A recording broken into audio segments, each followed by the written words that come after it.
Well, welcome into the 2025 Deal in the Cards charity live stream. We're so glad you joined us this evening as we're raising funds for the Kaufman Fund, which supports local veterans in the St. Louis area.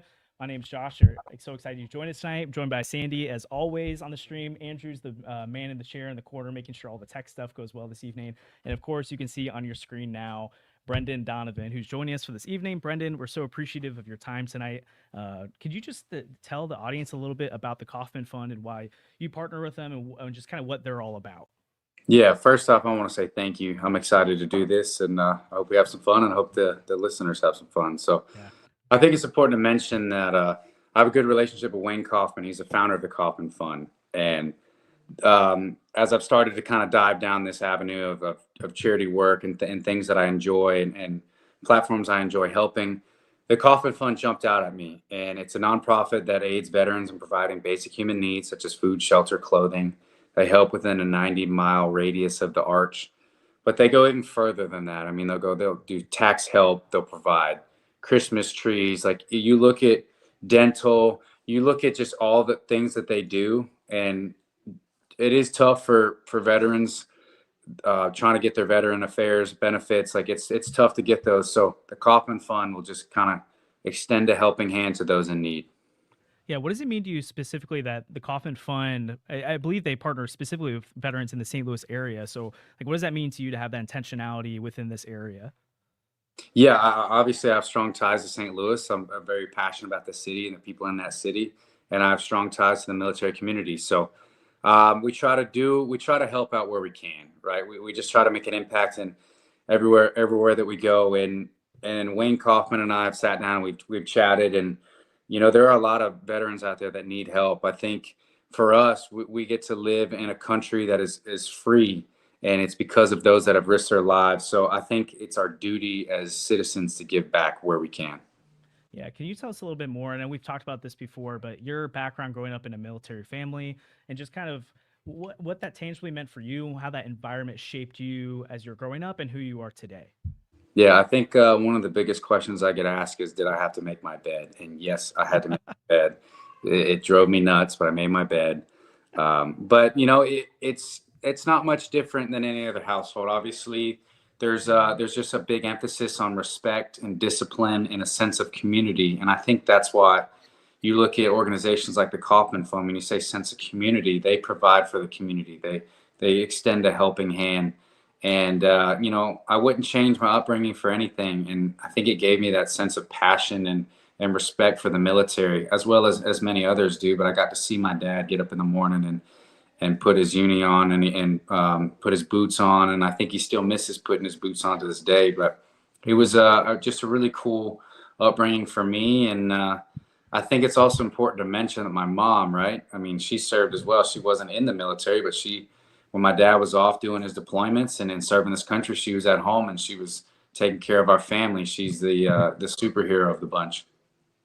Yeah, that's awesome. Well, if you're listening now on the stream, you'll see that there's maybe you can see it. There's some giveaway items we have in the front. I'll go through some throughout the night, but if you donate toward the Kaufman Fund tonight, you'll be entered in a giveaway for a variety of items: signed baseballs from David Freese, Chris Carpenter. We've got a first Bowman Brendan Donovan card here tonight as well. Some different signed items and card sets as well. We're only 3 minutes into the stream and have over $350 donated already. So super exciting all. Thanks for donating to that. Again, if you donate as we're going through, you'll be answered in giveaways. We'll say those throughout the evening. We'll make sure if you leave your contact information, we can get those to you somehow as well. So Brendan, I know you shared a little bit already about this, but can you tell us a little bit more specifically about what the Kaufman Fund does for veterans in this area? Yeah, for example, on December 7th, they gave over 300 Christmas trees away. Wow.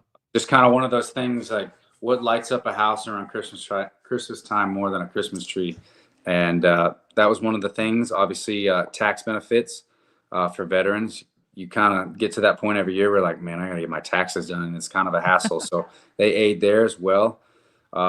We talked about basic human needs like food, shelter, clothing. Homeless veterans, they'll provide clothing for them. Obviously, you know how brutal a winter in St. Louis can get, and also how hot a summer in St. Louis can get. So, they don't kind of just pick one area and dive in. They just look at, like, what do you need and how can we provide for, but they also not just helping people, they also help a lot of organizations as well in the area, that like veteran run organizations, they provide for them as well. But wow, we jumped to 565. Thank you guys. This is awesome. Yeah, this is awesome. Is there any other ways that people can be a part of what the Kaufman Fund is doing outside of doing donations? Is that the main source of support that they can give? Is there other ways to volunteer or help along with the needs that they're meeting in the community? Well, I mean, with providing help and assistance, it goes more than just monetary value. You can volunteer. You can raise awareness. That's another one. And if you want to get involved, you can call their office. I have their number here. It's 314-455-9415. Again, 314-455-9415. Or you could just send an email at thekaufmanfund.org. Again, thekaufmanfund.org. And it doesn't always have to be monetary value. Obviously, anything monetary value is appreciated. But a large part of this is raising awareness, right? You know, veterans serve this country, like I mentioned before, and a lot of them, they sacrifice so much, and to come back and not have basic human needs is just a shame. So yeah, like I said, anything helps. Sometimes even just shaking a hand and saying thank you for your service, or just listening to a story, that helps more than you think. We try to do a good job of getting veterans out to ball games, getting them interacted. What brings more smiles to a face than hanging out at BP, things like that. Yeah. Well, that's awesome. Well, we do want to jump into a little bit of baseball talk tonight as well. And obviously 2025 was an incredible year for you at on the field. And so we'd love to just hear a little bit. Was there any tangible shifts that you felt in your game in ways that you kind of built upon what you've done in prior years that really helped you to explode on the field this year? Yeah, it's hard to kind of put my finger on one. Obviously in this league, it's all about a game of adjustments. As you start to see guys, it could help you start to see guys more often, start to see them. I swear, like guys in division, you see them several times over throughout a season. You can think that like, oh, I'm starting to see them better, but they're also making adjustments to you as well. So I think it's a combination of a lot of things. One, maturity in the preparation, maturity in the training, maturity in the health. I know we'll get to that in a bit.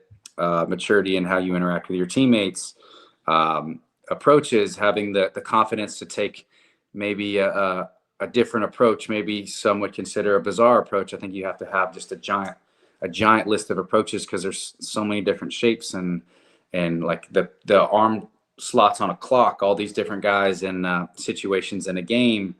I think a combination of I joined a new agency, the Bledsoe agency, that focuses on development. I started doing new things like the stack system, which focuses on pattern and leaning a little bit more into like the speed, bat speed training. While I don't believe bat speed is everything, I think how can I take my swing, my A swing, and make it just a little bit better. And then on the defensive side of things, it's just repetitions. Obviously, I got kind of banged up this year. I was, so at the end of the day, I wasn't super happy with how my defense was, but you kind of need both legs to play defense. I was kind of rolling on one for a little bit there.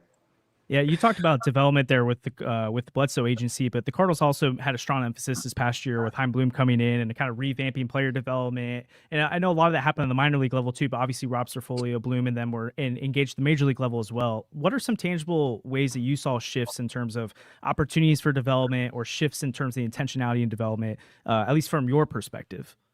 Yeah, I think the biggest thing for us, as an offensive unit, was the game planning. I think Brant Brown does an amazing job of the game planning. So it's like coming in, like, this is how he's going to attack you specifically. This is how we're going to counteract that attack. This is our approach individually. This is our approach as an offense. And I think when you have a collective unit of guys that are willing to just kind of buy into lefties, this is how we're going to get them. Righties, this is how we're going to get them. Team-wise, this is how we're going to get them. When you have a bunch of dudes that are bought into that, I think that's how you can really just start to grind down some guys, and you can get after some big innings and just kind of make people hurt. And then I think it was after I remember I was standing, we were in Dodger Stadium. I was standing on defense, and this was after the deadline. So we had traded off a couple of our bullpen arms, and I was standing and I was like, man, like, I think it went, this could be wrong. It was like Graceffo, Leahy. I O'Brien, Swanson, and then I think we shut the door with JoJo. It probably not all in that order, but I know a lot of those guys threw. And I was like, wow, these guys are nasty. The stuff coming out of this bullpen right now is real. And I think that has a lot to do with obviously Rob Serfolio and Heim's ability to develop on the pitching side of things, an area that they really wanted to drive home on. And so you had some real weapons coming out of that bullpen. And you could see kind of just the late break on their stuff and some of the funkier swings that they were getting. And I said, this is like, wow, this is real stuff coming out of this bullpen right now. That was like the light bulb moment for me. It's like, we're starting to take a step in the right direction. Yeah. That's awesome to hear. We've talked about the bullpen on here. We love those guys. But back to your season, one of the highlights of your season for us, for sure, and I'm sure for you, was your first All-Star selection. Can you tell us a little bit about what that experience was like? How was it to go down to Atlanta and be there for the festivities this year? Yeah, location-wise, like we couldn't have picked a better place. Obviously, my family and my wife's family, ability for them to come in and kind of see the game. I'm gonna be honest, I was very nervous. I think anybody in that position, unless it's like your fifth, sixth All-Star game, I'm sure they still get nervous. So I was very nervous. I didn't know what to expect. I had met a lot of the guys, but I'd never really sat down and had a conversation with them personally, so I didn't know what to expect there.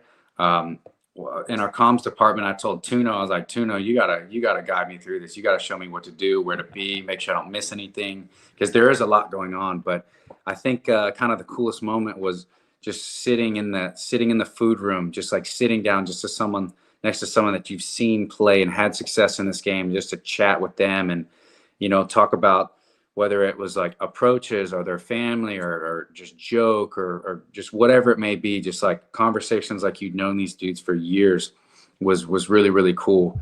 And I think that's an experience I don't think I would change for the world. But there was a lot going on. I mean, you were somewhere pretty much every minute. Do you feel like you're able to take in the moment because of all the busyness that was going on, or does it kind of like just fly by?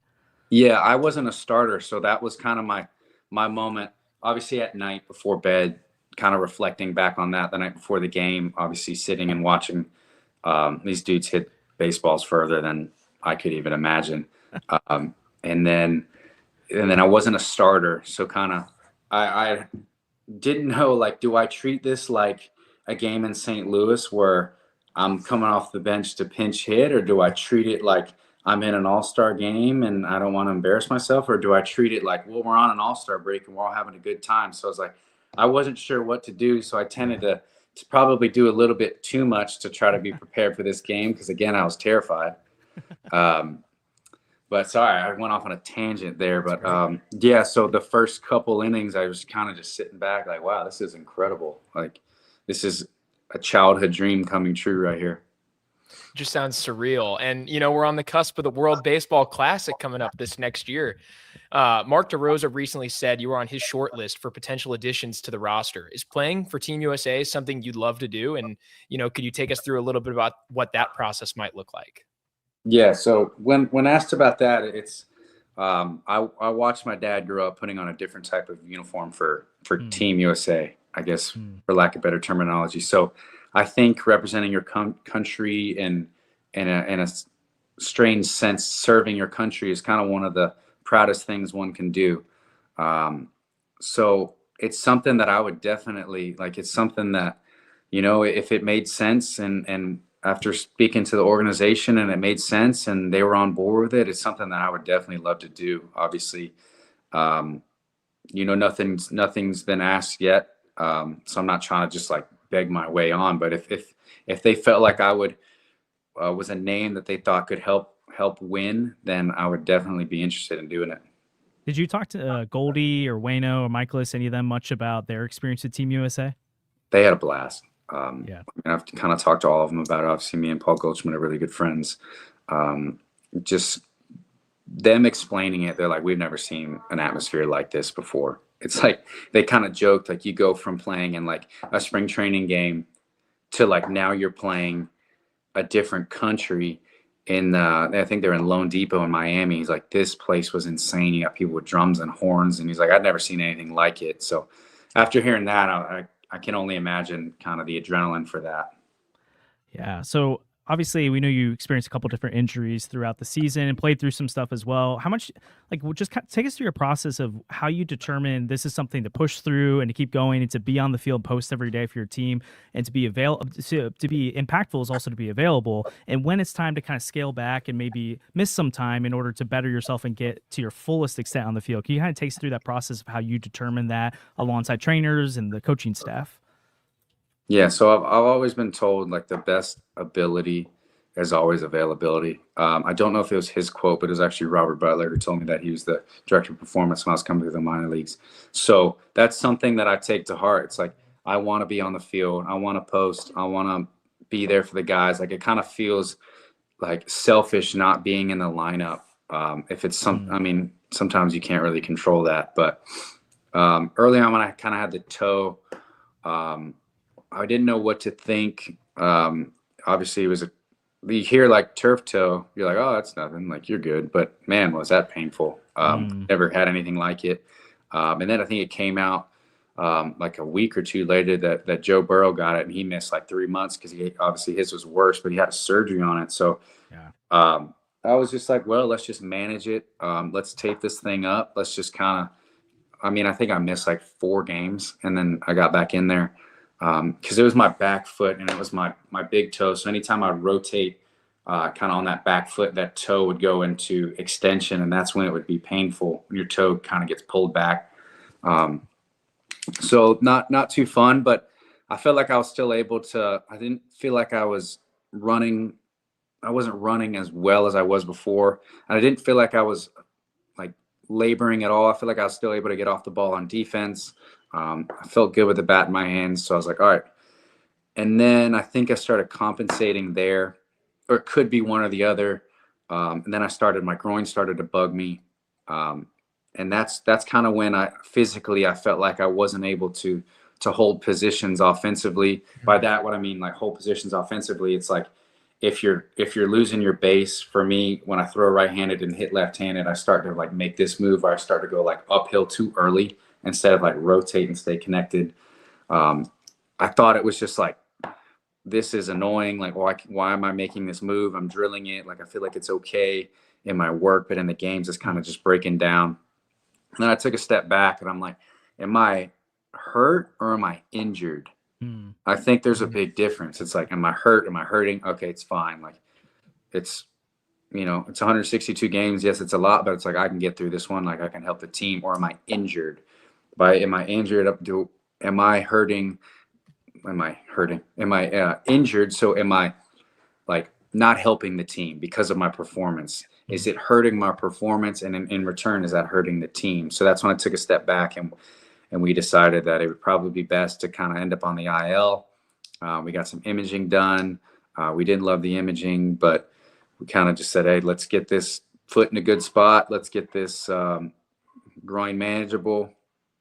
And then came back off the IL. And that's one of the harder things, I think, is like not playing for like, I think it was like 3 weeks and then jumping back in. And I think we got like, it was like Priester, Mozeliak, Quintana. I was like, wow, like just like rolling off of like 2 7-inning games in Springfield and then rolling right back into Mozeliak. It was different. So that was tough. Yeah. And then it was just kind of management. We're trying to manage it there. And then we got some imaging done towards the end of the season, and I actually made it a little worse. So ended up going under the knife and getting I've heard it called like a core injury surgery or core muscle surgery or even a sports hernia. So I think it was kind of one of those things. Physical therapist joked with me, said it's almost like a suspension lift. So like we're just going to go in there and kind of tighten everything back up and you'll be good to go. I asked them while they're in there to just kind of give me just like a nice set of abs and we'll just be good to rock and roll.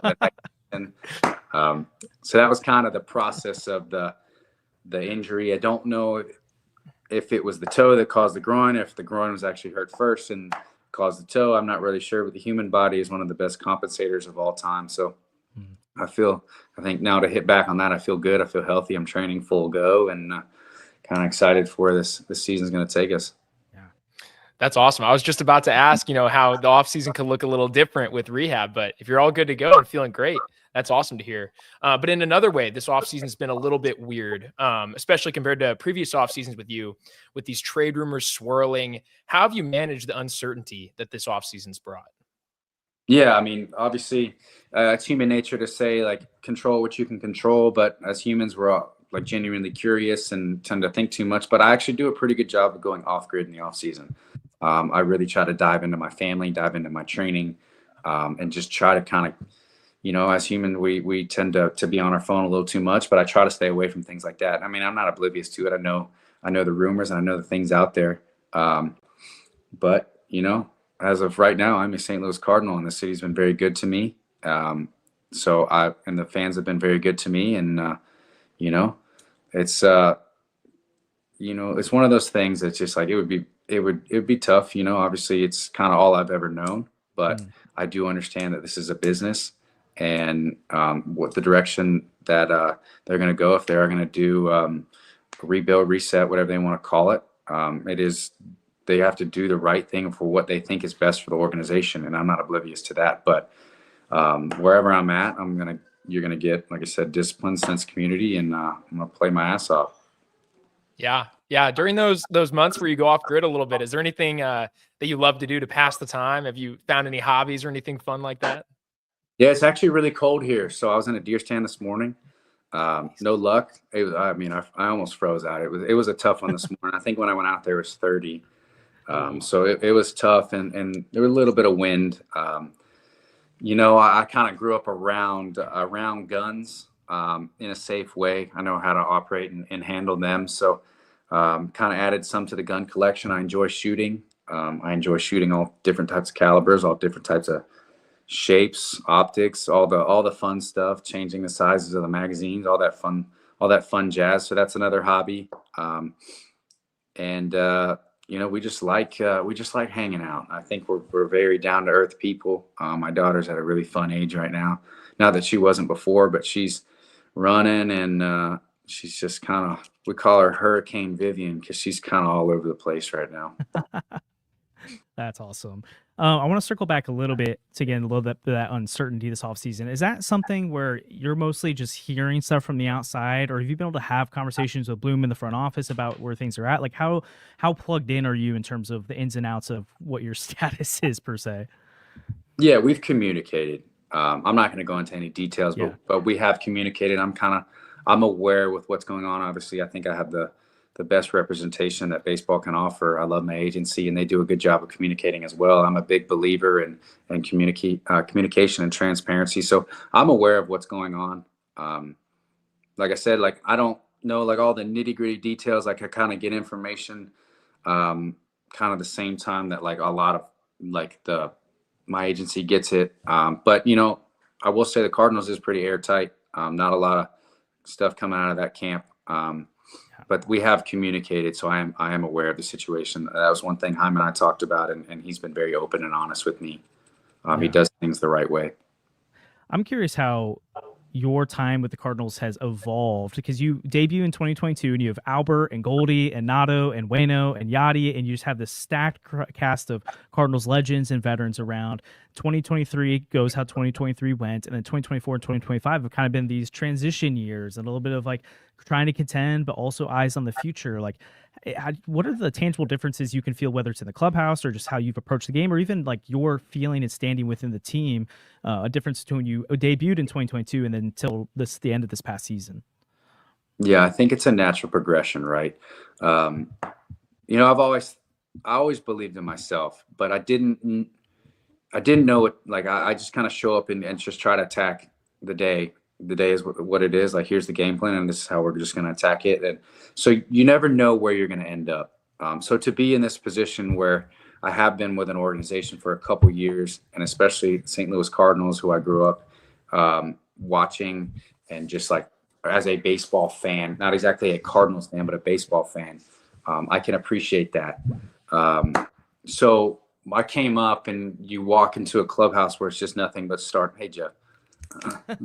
Nothing but stardom, right? And you're kind of nervous to talk to these guys. You're kind of nervous to shake hands, and then you get to know them as people. and you see why the Cardinals have had so much success for a long time. Just the way that they went about their business, the way that they held the clubhouse, and from there. So yes, we are in this bit of transition, but who's to say that this next core, whoever it may be, cannot help the Cardinals have a long run of success? Like, we don't have crystal balls. Who in that clubhouse could possibly help us get to that next level? So that's kind of how I see it. And I try to lead. Leadership isn't kind of one of those things that you just like seek out to do. I think it starts by like attacking each day, showing up, trying to be that consistent example of preparation, consistent example of emotion control, consistent example of showing people you genuinely care for them. So that's kind of how I've tried to go about it on a daily basis. But like I said, like, we don't have crystal balls. Who knows? Whatever this core may be, they could be the team that gets them back in the postseason, gets a couple more World Series championships under their belt. Jeff, you got anything for Brendan? Yeah, I got like 9 things for Brendan, but I just heard him tell you he wasn't going to talk about it, so we're probably pretty good. No, how's the winter been, man? I was driving here, hopped in here kind of as you were getting on the air. What's the last month or so been like for you? And is it, I don't know, settling down at all as we get kind of closer to the holidays here? Yeah, it is. I mean, we do a pretty good job of keeping things settled as much as you can with a toddler sprinting around the house. But first part of the off season, it kind of stunk because I had that surgery, but now I feel great. You kind of take for granted how important your core is. So now that we got that rocking, we're good. We're just, I'm not going to sit here and talk about the cold because I know you guys are going through it in St. Louis. It's like 55 today. You're fine. Oh, really? Yeah, it was nicer. Colder here than it is there. How about that? Yeah. So just some deer hunting and hanging out with my family. How about you? I'm all right. Yeah, we're doing well. You're back able to like pick her up and run around after and all that now? Oh, yeah, I'm chasing her and rolling. Attaboy. Look, I'm chasing dogs around the yard, so I got a lot easier than you do. If they want to stay outside, they can stay outside. I can track them down. Well, that's awesome. I did bring in, so we got a nice box here of 87 Donruss, and you can tell from the color that those are premium vintage. But inside the box, I saw the Allen and Ginter boxes here. I just picked up a few from Target, so I brought a very small selection. I have the 2 guys kind of who were Cardinals who I got in the box. We got the mini Cy Young, and John Smoltz was the other one. Nice. We have the Satchel Paige Browns card. Then we've got the Koufax because I thought that was cool. Johnny Bench, Cat Dennings, which I enjoyed. We have the St. Louisans. We had Darryl Strawberry and Jackson Holiday. Babe Ruth, because who doesn't like Babe Ruth? Nice. And then when I pulled out the one really cool shiny card in the Apex or whatever, I pulled it back and I said, Pilot Pete from The Bachelor. I don't know if you got a Bachelor watcher in your house, Donnie, but I got a Pilot Pete shiny refractor here if you want it. No Bachelor watching. Okay. All right. That's probably for the best. Yeah. Otherwise, we got Larry Anderson, Bob Horner, Wally Backman, Ken Phelps. You can't trade Ken Phelps. Got to get Ken Phelps bat. As we're kind of getting to the end of this segment here, I saw this question in the chat and I thought it was a really good one. What has it meant to you and what does it mean to you to be a Cardinal? I know you've kind of touched on that indirectly, but I just wanted to ask a little more directly. Yeah, so as a 21-year-old kid, you didn't really know what to expect.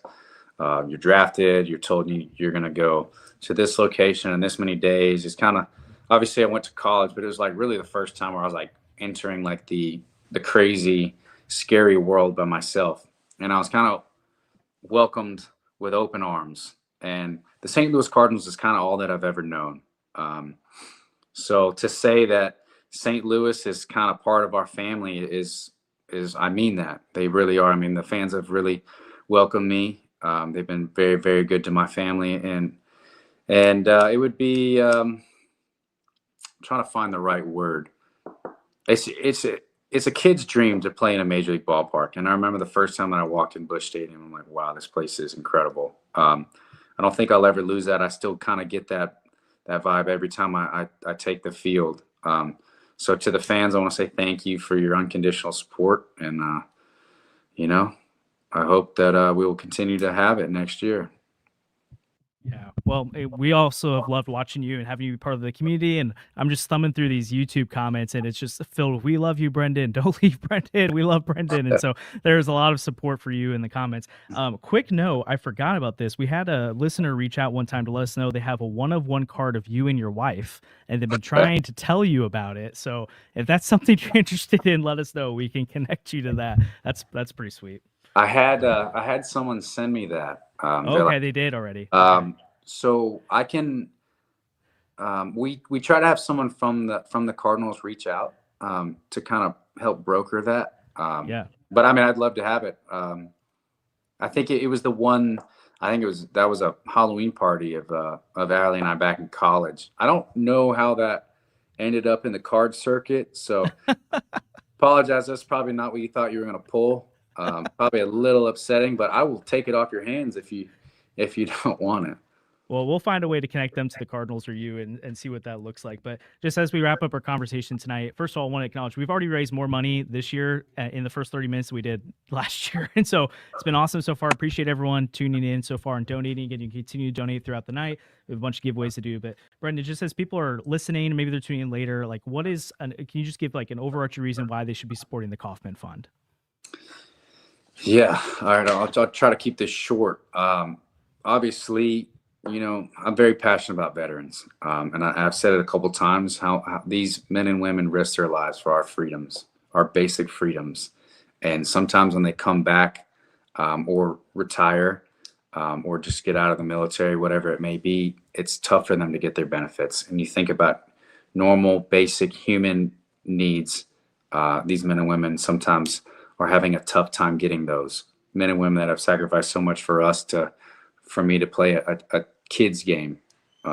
So I'm very, very passionate about that. I think growing up watching my dad just kind of devote so much to this country, and to have just like shake a hand, give a little money, volunteer, whatever it may be, just to do a little something, give something back to them after they've given so much to me. I think that resonates really deeply in my heart. And $1,300 tonight, that is truly amazing. All that money is going to do a lot of good. So I want to say thank you to everyone that donated. And thank you, Brendan, for joining us live tonight. And again, donations can be gone throughout the whole night. We've got a bunch of other extra special guests coming in. But again, Brendan, we're super appreciative of your time. Thanks for jumping in tonight. And yeah, we'll hope to talk again soon. Awesome. Well, thank you so much. I had a blast. All right, buddy. We'll see you in January or not, I guess. I don't know. Well, you know more than I do. So. No, that can't be true. Awesome. Well, thanks, guys. Have a great night. Thanks, Brendan. You too. All right. See you. Okay. That was fun. Thanks for jumping in on the last part, Jeff. Okay, Andrew, you've got that part. All right, so we've got a bunch of extra guests. Keep saying extra guests, but a bunch of guests coming through the rest of the night as well. Jeff Jones is our next guest here. I want to highlight some of the giveaway items we've got going as well. Did a little bit of that earlier, but we do have a couple of boxes of sports cards. So Allen and Ginter, a complete set of 2025 Topps as well. We have an autographed Nolan Gorman bat, Brendan Donovan bobblehead, a first Bowman auto Donovan card, first Bowman chrome auto Ivan Herrera PSA 10 card, autographed Chris Carpenter card, autographed David Freese ball, and I believe we have some autographed Brendan Donovan gear coming in here shortly, so we'll tell you more about that as well. Andrew will let me know when it's time for the first giveaway. If you're on the stream, we'll announce it on here, but we'll also, if you provide your contact information, we'll do that as well. We're going to go ahead and do the first giveaway. So we're going to give an Allen and Ginter box away. We also have, by the way, a genuine 87 Donruss Bob Melvin with about 30 degrees of arc back across. 40 degrees arc. Oh, that's awesome. So who is our winner, Andrew? Oh, we're figuring that out. First giveaway of the night. This is pretty exciting, guys. Do you text it to me? It's not. You just say it out loud. Ryan Spetzer, Allen and Ginter box. Well, that will be coming your way. So we should have your contact information. We'll send that to you, or we'll DM you with that as well. So as we're going throughout the night again, we've got Jeff Jones joining us right now. Right after Jeff. And Jeff Lottie. and Jeff Lottie. We got Katie Wu coming in person as well before she leaves us for LA. Kareem Hawk and Kyle Reese will do a prospect guru stuff later. Derek Gould will be joining us in person later tonight as well. We'll also have Bernie Miklasz and Trevor Rosenthal to round out the night. So, Jeff, I mean, obviously we just talked to Brendan, and we're definitely getting into some of that because he's the hot name of all the offseason right now. But zooming out, the Cardinals have used a number of words to describe the state of where they're at right now. The one they typically don't use is rebuild. What would you describe the Cardinals' kind of posture and transition this offseason being under Chaim Bloom? I would describe it as a rebuild. I don't work for them. I'm not trying to sell tickets, so I don't have to. Yeah, I would describe it as a rebuild, right? I think all the actions they have taken have sort of pointed you in that direction. I think that everything that Chaim has said has pretty well, but along the lines of, the goal is to build for the future without sacrificing the present, I suppose, though it's sort of hard to see what that looks like when you kind of consider what the trade market probably looks like for them, what, the pitching staff likely looks like for them at this point. It is hard to put together a series of outcomes in 2026 that look like a contending team, and I think that that is definitely not where things are trending at this moment. I think that there are a lot of folks who maybe don't have a full appreciation for what that's going to look like really in the short term, but I do think that all in all, I get the impression that people are willing to accept that as long as it comes with a direction, right? Like, it's obviously a clear decision has been made, and it seems like it's pointed that direction. Can you dive into a little bit more what you just said there about maybe there isn't a full, or people haven't fully embraced the clear picture what that might mean in the immediate term? Like, what is maybe the disconnect you're seeing between some potential Cardinal fans and what the Cardinals are actually about to do here in the near future? Yeah. So something that I think that I keep in mind, and the example of this that I'll give is that over the summer when things were looking bad with Eric Fetty, someone said to me that they would just, they would sell a lot more tickets if they would be honest and bring up Michael McGreevy and put him in the rotation. And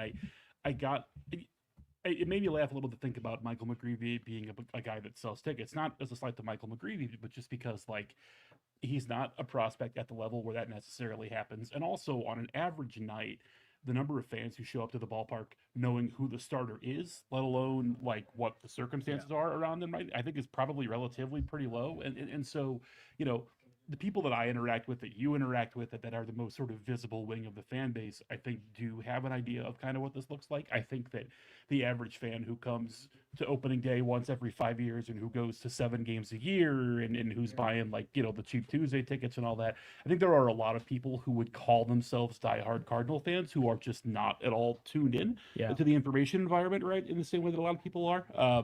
And so I think there will be a little bit of a harsh realization. It's that scene in Major League where they look at the roster at the beginning of spring training and, who are these guys, right? It's not going to be entirely like that, but there is going to be a little bit of that, especially at the start of the season, and then that season wears on. And if more veteran guys get traded, that is kind of what that looks like. And, does that look like losing 95 games? It's the NL Central. It's hard to say, but that is, I think within the scope of outcomes. What would you say is maybe the concern level that you believe right now with ownership in terms of, I mean, they went 2 decades of selling out Busch Stadium and being like competing with New York and LA in terms of market size with the kind of fan reaction they're getting. You saw, obviously we all saw what 2025 did in terms of the drop off in attendance. But if you go into a 2026 and a 2027 where there is a rebuild happening, do you think that they feel confident that Cardinal fans will eventually buy into it and then come back when the team is playing well again? Or is there real concern that this could be a new future that they're entering into where they just don't get the same financial support they used to? Yeah, I mean, I think that they were pretty jarred by what the attendance looked like throughout 2025. I think that they were expecting a decrease. I don't know that they necessarily had their heads all the way around what that would look like, though, they would have had access to the internal numbers for the ticket renewals and all that, so they would have had at least some idea, ahead of time what that was going to be. I think that it did sort of shock the senses a little. I think back to Bill DeWitt III on the breakup day, making the comment that if folks not going to games was supposed to be a message, and the message was, I think he said, heard loud and clear or well received, something to that effect, right? Like, they paid attention. They understood that folks were paying attention and were not happy with the way that things had shaken out. So I do think that there is a degree of reaction to that. It doesn't yet seem to be manifesting in a way that interferes with what Bloom and his group are doing in the front office and what the team on the field is going to look like. I'll be curious to see what that looks like in terms of, whether it's ticket sales throughout the year, whether it's stuff they're trying to do like activation wise at the ballpark. I'll be curious to see how much of the gambling experience becomes part of the Busch Stadium experience in the short term and the long term. There's a lot of things that could happen around the park that aren't necessarily about the team on the field, that I think we might see some of that more. Desperation is the wrong word, right? But a little more aggression, maybe, in trying to bring people to some of those things. Yeah. Well, just a reminder again, if you're joining in now, you can donate to the Kaufman Fund, who supports local veterans in the St. Louis area. There's a GoFundMe link that's pinned in the comments. I think it might be in our YouTube description as well. You can donate there. Any donations qualify you for any of the giveaways we're doing tonight, which a variety of sports cards related stuff, signed memorabilia. It's a fun time. So please donate as you go throughout the night. It helps the Kaufman Fund, and it puts you in a giveaway for some items. So obviously, Jeff, we just talked to Brendan Donovan, and I don't think there's a name in baseball that's talked about more often in trade rumors right now. And you kind of joked to see you in January or not. What % chance do you give that Brendan Donovan is around in January? Not because his schedule didn't work out for it, but because he's not with the organization anymore. 5, 7, 8%, right? It would be surprising if he was still a Cardinal by winter warm-up. It frankly is. I shouldn't say it's surprising that he's still a Cardinal right now, but it's like we are getting to the point, especially kind of down here for the rest of this week and leading into the holiday, where I do expect there to be some movement. I think we saw something, if not 10, pretty close to 10 major league free agents sign deals today. Like, I wrote about this for this morning.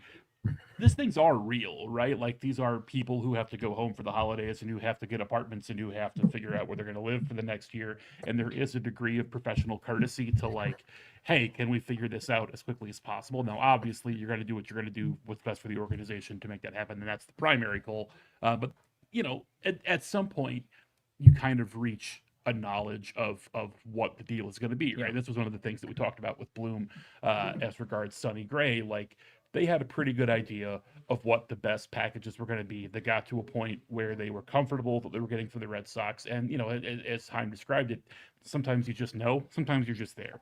And I think that we're probably getting down to a point with Donovan, with Jojo Romero, you know, with some of these guys where that is approaching. And eventually, if you don't pull the trigger, then you run the risk of having waited too long and pieces get sent somewhere else or somebody signs a free agent, right? You do have to track the market in that way. So it sure does seem like we are kind of reaching what looks like a natural conclusion here. And we'll see if that's true or not. You know, I joked this morning that it's the time of year where you kind of feel weird leaving the house without a computer. But I figured since Brendan was going to be here, I was at least a little bit safe. Like, you know, if he had to hop up because his phone rang, I was hopping up because he didn't get on my phone too. So all things considered, as long as we're here, we're here. Yeah. Go ahead, Sandy. Go ahead. Well, I was just going to say, Jeff, you know, they couldn't trade him yet because he had to be on the stream with us tonight. That's right. But just a question here. If Brendan Donovan is still around next year, which, you know, we all love watching Brendan Donovan, we'd all love for him to be around next year. Do you think there's any chance that it's because they hammered out the extension that we wanted them to figure out, you know, a year or 2 years ago, or is that off the table? I don't think that's very likely. I think that we have sort of seen proof of that in that there was discussion about an extension. It didn't happen, and then he changed agents, right? This is sort of a series of events that sort of points to that not getting figured out. The other thing that I want to point out here that I've pointed out several times, and we'll see if it holds with a new baseball ops department, whether this is an ownership thing or not. The Cardinals have never gone to an arbitration hearing with a player and then signed that player into their free agency. That's never happened. I believe Michael Wacha is even the only one who they've walked to free agent. I think everybody else was traded before they even got to free agency, right? So that's been that, you know, they haven't gone to a hearing with that many guys, but of the dozen or so that it's been, all of them have left before they got to free agency, or in Wacha's case, in free agency. So that seems pretty unlikely given the way that they've done business and just sort of the reality of, you know, at the end of his team control, Brendan's going to be 30 years old. An extension of, say, it's 5 years takes him to 35. Is that where you want to be for a guy on what we think the aging curve is like for a player like that? That's difficult to say. And so it just doesn't, it's not really pointed that direction right now. Somewhat in the same vein then here, because you use the word rebuild, and I think you're right. I think that's what this is. If this is truly a rebuild and that's the path the Cardinals go down, is there anybody on the roster that's on the next, you know, winning baseball team in St. Louis, right? I mean, we look at a guy like Mason Wynn, for example, we just assume, he's here, but they haven't figured out that extension yet, do they? So we've had this conversation a couple times in the press box during games, and it's if you look at the entirety of the organization, how many players would you say were 50% likely to be on the next Cardinals playoff team, right? And you would probably say JJ. At this point, you would sure hope that you would say Liam Doyle. You would probably say Mason, though it doesn't take that long for me to draw up a scenario where that maybe doesn't necessarily happen, right? Just based on where he's at in his control. And you know what? And who can say? Because with the expanded playoffs, and also crucially, with not really having an idea of what the economics look like going into 27, there are things that are going to change that we don't really have the ability to anticipate right now. So maybe it is more than you would think, but it's not a particularly long list.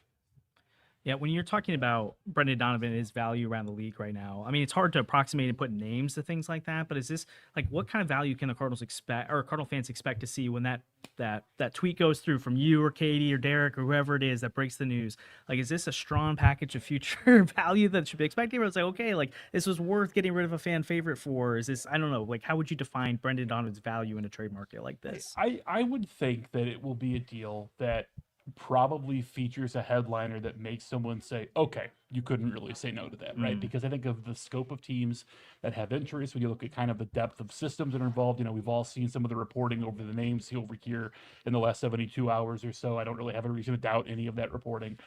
There are going to be names on that list that will probably catch your attention. Now, the question is like, and a guy that I think about in this context is the trade that the Nationals made for Harry Ford, right? That is a guy who has a lot of name value and who I think is famous to prospect type people, right? But who has a little bit of that fatigue attached, who probably hasn't have as much shine on him. And so is it a player like that? Is it a much younger player where the variance is higher, but the ceiling is also higher?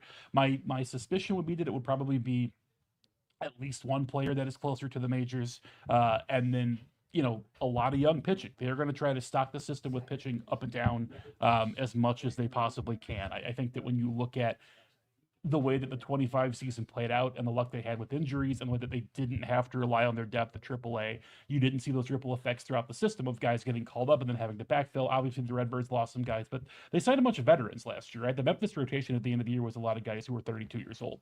And so it wasn't really that kind of like organizational prospect depth in the way that we sort of think about it traditionally. So I think that you will see them try to fill in some of those gaps.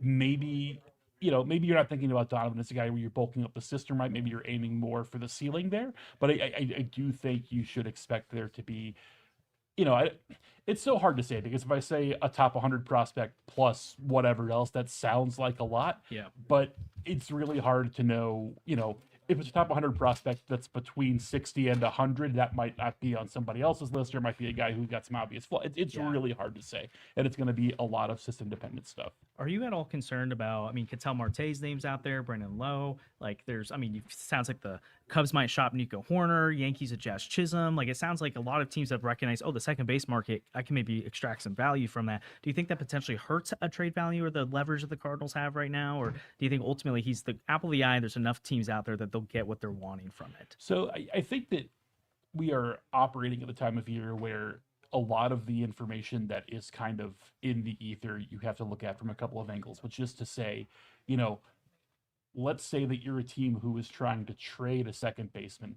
Maybe you want it known that there are lots of other second basemen available because by comparison, your guy is going to look a lot sharper. Or maybe you're a team that's trying to stick it to a divisional rival. And so you make it known that maybe your guy is going to be available. And maybe that gums up the market a little bit. Or maybe you're a buyer. Maybe you are, for argument's sake, the Giants or the Mariners. And maybe it's good for you if teams think that, Jazz Chisholm's out there too, and Brandon Lowe's out there too, and it creates this thought that, if you're the Cardinals, we got to move fast or we're going to lose this guy. So much of this is really hard to gauge. I think that, the really good reporting that we have had, and I think the consistent reports have been obviously around Marte, around Donovan, around Brandon Lowe, and those are guys who I think have some similarities, but are also fairly different. I think too that, the nuances of those guys, obviously, I think Lowe is the guy who maybe you would look at as more of the pure power guy. Marte certainly is probably the best hitter, but there's also, I don't want to say that there's clubhouse stuff that comes with Marte, but that is certainly not a guy who comes with like no added context, right? And Donovan is probably the most, has the most flexibility of that group. And, like Lau was the left-handed hitter. So that it's just, there's a lot that goes into it. And ultimately, it's going to be teams deciding that Donovan is their guy and being willing to lock into it that gets you where you want to go. Yeah. Yeah. I mean, it's just crazy. The Cardinals they did get started early this year, which was really nice. By moving Sonny Gray. I believe that was before Thanksgiving, right? It Which was was a 2 little days bit of a before, surprise. Yeah. So assuming a Donovan trade gets done, assuming a Gray trade gets done, well, Gray trade has already been done. That one How we can many assume. guys? Yeah. How many guys do you think will be out the door before this offseason ends? So I asked Heim at the winter meetings a question that could be construed as ridiculous, but I asked him if they would feel the need to go outside for third base help, and he said he couldn't imagine that happening, which says to me that they are expecting probably to return at least one of Gorman, Arenado, and Donovan, and of those three, I think certainly Gorman far and away the most likely of that group to return. Thomas and JC is going to be part of that conversation. Brian Torres is maybe going to be part of that conversation. Jose, I'm going to say out loud that Jose Fermin is going to be part of the conversation, and watch, he's the guy that gets DFA'd for Dustin May in 24 hours, right? So who knows? At this point, I couldn't tell you what they're doing with Fermin.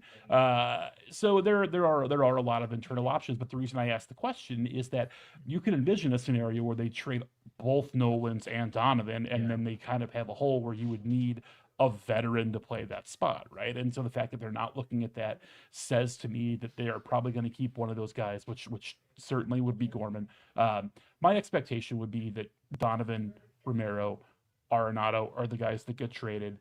Contreras, maybe. I think that's entirely on the table. There definitely are going to be teams who are interested and who want to make that happen. Whether he wants to make that happen is something I don't know that we have a real good handle on, necessarily at this point. But that would be, I guess, the fourth guy who I would very much keep in mind. And let's talk about JoJo. You just mentioned him. Sometimes the offseason reliever market can be a little weird, especially with so many free agents that are available, for significantly less. You're just spending money. You don't have to invest prospect capital. Do you think it's almost a sure thing at this point that the Cardinals are able to move him? Or do you think there's any reason they could hang on to him, maybe ship him at the deadline when you have more teams interested or more teams a little more desperate who can't just go out and spend money on somebody? Is there a reason to hold him? So, I mean, that would be the reason, right? If you think that there are going to be more teams who are going to be more desperate come deadline time. I will say it caught my eye that today Caleb Thielbar signed, Caleb Ferguson signed, right? You're starting to see these 1 year lefties kind of come off the board. And so that says to me that that market is starting to define itself, in much the same way that Donovan's might, Romero's probably would as well. You're right in terms of the cost for those guys, and it's going to come down to the value. The evaluation is going to be, because the cash cost for Romero is really insignificant. It's third-year arb. It's going to be in the seven. I have to look at the projection, but it's like in the $7 million. It's really not a lot for a guy who has been one of the top lefty relievers. I mean, I have to remember the stat now because I looked this up at the end of the season, and I don't remember. It was one of the rate stats, like one of the really good rate. It might have been WHIP. I'd have to double check it.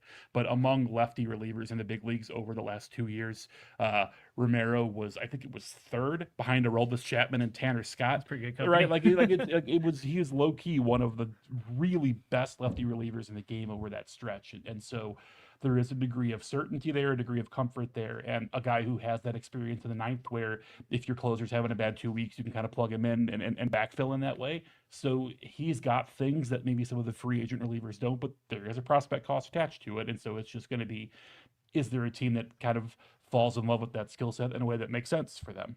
Yeah, obviously most of the talk this offseason is going to be on the trade market for the Cardinals, but they did go ahead and sign Dustin May this week. And looking at Dustin May, is a very different mold of pitcher than what they've targeted in free agency in recent years, right? He's not the Kyle Gibson, Lance Lynn type where, he's going to post, give you 30 starts and we'll see what happens. He's got dynamic stuff, but it's never really been healthy and on the field. What does that tell you about the Cardinals or this new regime's priorities when a Dustin May is the type of signing they're going after? Yeah, I mean, I think it says to me that is a guy who, if they aim high and it hits, then that is a guy who probably returns you a pretty good piece at the deadline, right? That realistically is kind of the best case scenario for Dustin May. I think that when you look at what his pitches were doing last year, the velocity, the spin, some of that stuff, the usage was very, very different. I mean, he hadn't really been healthy in like 4 full years, and the sinker usage basically cratered. There was a lot more spin last year. He lost like 3 miles per hour ish of velo off of everything that he threw last year. Now, I did read some reporting that maybe he was a little skinny. Like, I think he was like maybe 15 to 20 pounds lighter than he had pitched at previously, as part of the rehab, part of the body stuff he was doing. So maybe you adjust a little bit of that and he gets some of the power back. He's another year removed from surgery. All that stuff can come back in the second year. Second year removed from a second Tommy John plus whatever happened with the esophageal thing. There's a lot that went into that, right? But if the stuff looks good, and I know that Derek has made this point, and I think it's a perfectly salient point that what the Cardinals can offer a guy like Dustin May is basically like 20 guaranteed starts before they even have to consider whether they would have to take him out of the rotation, right? Like he would have to be kind of like Greg Holland level bad to not get at least that much opportunity to make starts here.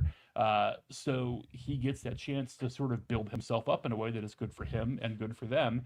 There was also reporting that there's a mutual option at the back half of the deal. So, look, if something happens to whether it's maybe he has another injury that kind of shortens the season for him, maybe the fit is really good, maybe the return is not that good, you have an opportunity to run it back and at least have that depth for a second season. Those are very, very rarely accepted just because there are so few scenarios where like both the player and the team would kind of agree on the value. Like if he has a good year, he wants to go back to free agency. And if he has a bad year, they don't want to pay him on the option. But you at least have it kind of in the back pocket just in case it works out that way. Yeah, that's nice. So with Dustin May in the fold now, how many members of the Cardinals opening day rotation are on the roster and what are their names? If you had to guess right now, I know this is an exercise in futility at times, but 4, and their names are Dustin May, Michael McGreevy, Matthew Liberatore, and Kyle Leahy. Awesome. So you think they're going outside the organization for at least one more? And do you think that comes via Donovan or Contreras, or is it a free agent move? I think it's probably more likely to be a free agent move. I think it's probably more likely to be like, who is Miles Michaelis? That's not Miles Michaelis, right? I think it's likely to be a guy like that. It's probably the 5th guy to go out to get. So my Miles Michaelis predictions are off. I asked you a little bit ago about, obviously, the Dustin May seems to be a different kind of signing than what they've done before, too. But then you look at the Sonny Gray trade, and they probably had an opportunity to eat less money on a deal like that and just move the money. But instead, they ate a significant chunk of money to get a cost-controlled arm back and a really intriguing upside prospect in Brandon Clark. What did that signal to you when you saw the return and the amount of money they were willing to eat to get that return? So it's so much money that as I was looking into it, I have yet to find like an equal amount on a 1-year deal that another team has ever eaten. Like it very well may be out there, and certainly over multi-years, teams taking on more salary than that. But $20 million for 1 guaranteed year, you have the option. But $20 million for 1 guaranteed year, I think is about as much as anybody has kind of ever included in that. What it says to me, number one, is that they really like Brandon Clark, that whatever they have seen in him is something that they were more than willing to pay for, and they were eager to go get, that they maybe had targeted him even as a return for them. And it also says to me that, so far, ownership is kind of doing what they said they were going to do. There had been discussion of this, and they said they were willing to kick in some cash to make these things happen. And it's like, okay, then we'll believe it when we see it. And obviously with Gray, that did happen. So there's a chance that they actually mean what they say here. And if that is the case, then that could get very interesting. So this just gets overarching side of things too. We've seen the transition fully take place now. John Mozeliak to Chaim Bloom. Overall, whether it's in the moves that have happened so far, just your covering the team, whatever it is, like what are some of the tangible things you've seen different and how Chaim operates and leads that organization versus how Mo has been for the last 20 years? Okay, so the first one is me telling on myself, and I will tell the story, and Katie knows this because I texted her mortified as soon as it happens. Katie's here. For the first time, I texted Chaim and did not get an answer, and was like, "Oh, interesting." And it was something small, like it was not a thing that he would have wanted to blow me off about. And I was like, "Okay, that's good to know. We'll file that away." 24 hours later, I got an answer, and it said, "Hey, sorry, yesterday was Yom Kippur." That was a thing that I tangibly messed up. Just didn't have the calendar clocked, and was like, "Oh, Right. That was extremely rude of me, and I apologize. He was very nice, but so that is a tangible. I could text Mo on Yom Kippur. He didn't care that much. Well, he didn't like it either way, but it didn't matter what the holiday was. No, but in terms of the stuff that anybody actually cares about, what I would say is that there is clearly and there's an attempt being made to be more open, or to look more open, certainly, to put a more like friendly face kind of pointing forward, to put some freshness on things moving forward. I mean, there's just there is a solid attempt being made to really turn the page on things. And so, I think that that's really interesting in the context of, for instance, keeping the previous assistant general managers plus adding Rob Cifolio to that fold, and maintaining a lot of that kind of like leadership structure, right? Those things are super interesting to me, but also just in terms of the way that they're communicating. I think that they have been really pretty straightforward about what they have in mind, other than the persistent refusal to say the word rebuild, which I guess was chosen in some marketing meetings. Someone told them that was a bad idea. It sure sounds like it, but whatever. They've been pretty straightforward with what it looks like, and sort of not running from the reality of that. And I also think not being so committed to, or at least making an effort to not put forward the face of being so committed to their process that they are not considering alternative options. Because I think often toward the end, the last couple of years in Mozeliak especially, you saw, for me at least, what felt kind of like a tunnel vision, like this is the stuff that they want to do, and they're going to keep doing their stuff without really considering what the other best possible scenario might be, and getting walled off in that way. And there appears to be a lot less of that now, and that can only be good for them. Sweet. Well, Jeff, So I'm sure when we'll talk you- to you more. Oh, go ahead, Sandy. I was just going to say real quick, kind of to finish this out, when you think about those, Get me out of here. Katie's here. would you characterize it more as a philosophical change or just an adjustment to the framework they've got? Because I think Cardinals fans want to hear it's a philosophical change, but how do you see it? I do think it is a philosophical change, in that I think that there, on the ownership level, was a long time, for a long time, there was a denial of not necessarily what was going on, but of the willingness of the fan base to accept people saying out loud what was going on. I think there was really a desire on the ownership level for a long time to put what they would have said was like the optimistic face forward. And I don't think that was the best possible option, because after a while, it just did not reflect reality. And I think that there has been a pretty good commitment to not doing that anymore. And that is important and powerful. Yeah. Well, Jeff, we appreciate you coming in person and your time today. I'm sure we'll talk to you again soon. And just, we have any bold predictions or anything on the way out that you want to throw out the dartboard here? I predict that if you were to buy tickets to the St. Louis Baseball Writers Dinner, you would have a tremendous time. That is on Monday, January 19th. What's the Monday? 19th? January? Whatever the Monday is, the Sunday night before the Monday, which is MLK Day. That Sunday night is the Baseball Writers Dinner. That is at the Missouri Athletic Club. It is STLBBW.com. Tickets are on sale. Please buy tickets. You will have a tremendous time. You will see Mason Wynn. You will see JJ Weatherholt. You will see somebody in a yellow suit from the Savannah Bananas. You will see Chaim Bloom. If you buy a ticket to the VIP event, you can even ask him questions. Please come on out. We'd love to have you there. Yeah. Looks like it's January 18th. 18th. I knew it would look. It's the Sunday, the last day of winter warm up, and extra special bonus feature. It is once again the same day as the big monster truck rally at the Dome, and so if you come to park at the MAC, all those folks are leaving as you arrive, and you get to fight for a parking spot. It's very fun. Oh, that's awesome. Well, Jeff, thanks as always, man. We really appreciate your support and jumping on, and we'll talk to you again soon, man. Anytime, guys. Yeah. See you later. Well, before we have Katie Wu join us in person, we're going to do another one of these giveaways here. Again, we've already raised over $1,500 tonight in support of the Kaufman Fund, so really appreciate everyone who's tuned in so far and donated. Again, you can see some of these giveaway items up here right now. We have some autographed memorabilia, baseballs, and bats, like a Nolan Gorman bat, Chris Carpenter, and David Freese signed balls. We have different... for like Bowman first, Brendan Donovan, and Von Herrera. Andrew, what's the next giveaway item we're doing? Another okay. So did you text that to me already? Who it is? Okay. So we're doing another one of the Allen and Ginter giveaways, and we'll give away some other stuff here soon. The next winner of a giveaway is David Gao, Gao, David Gao. And so that's you. You've won this box of Allen and Minters. We'll send that to you. I believe you've given us your contact information or your mailing address already, but we'll be in contact with you to make sure we get that rolling. So appreciate you joining on that as well. And just kind of waiting, Sandy, any like takeaways so far from Jeff's conversation or what we talked with Donovan so far? Yeah, it's going to be a fun off season. I'm predicting at least a couple more emergency podcasts now. Whether they're going to be the really fun, like, oh, we just brought someone new into the organization, or, oh, we're saying goodbye to a fan favorite. That's maybe a little more up in the air, but it's going to be a very packed off season, lots of action. And I think it's just a breath of fresh air in a lot of ways, Yeah. Definitely a change. Yeah. And if you guys, again, we'll have Katie join us in just a moment. So if you have questions you want to throw in the chat, we'll try to get to those.